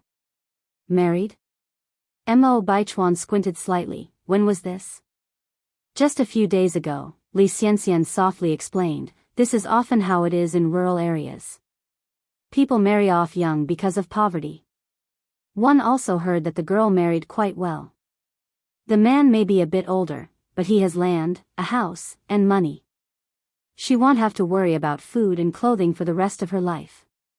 This statement implied that Ni Yang had not married a man, but had married money. Because at this time, the freedom of marriage was in vogue, and even families couldn't force someone to marry against their will. Thinking of the watch that Ni Yang had swindled from him, a cold light flashed in Mo Baichuan's eyes. He must have been out of his mind to fall for someone like that. Noticing Mo Baichuan's change of expression, a fleeting look of satisfaction flashed in Li Xianxian's eyes. "Mr. Mo, even though it's summer, the nights can still be chilly. You should go inside and rest," Li Xianxian continued to say. Mo Baichuan flicked away the ash from his cigarette, his thin lips parted to issue a dismissal. "You may go first." Li Xianxian remained where she stood, understandingly said, "Mr. Mo, one noticed there are some clothes in your room that need washing. I have some laundry to do too, so I'll take them and wash them with mine." Despite the interrogative nature of her phrasing, she spoke in a declarative tone. Chapter 31 Rare Disease. This era wasn't as liberal as the ones to come. However, for a woman to spontaneously offer to wash a man's clothing, the innuendo is evident. Moreover, Mo Baichuan was known for his aloof demeanor. Though, the popular phrase, aloof, wasn't prevalent yet in that time.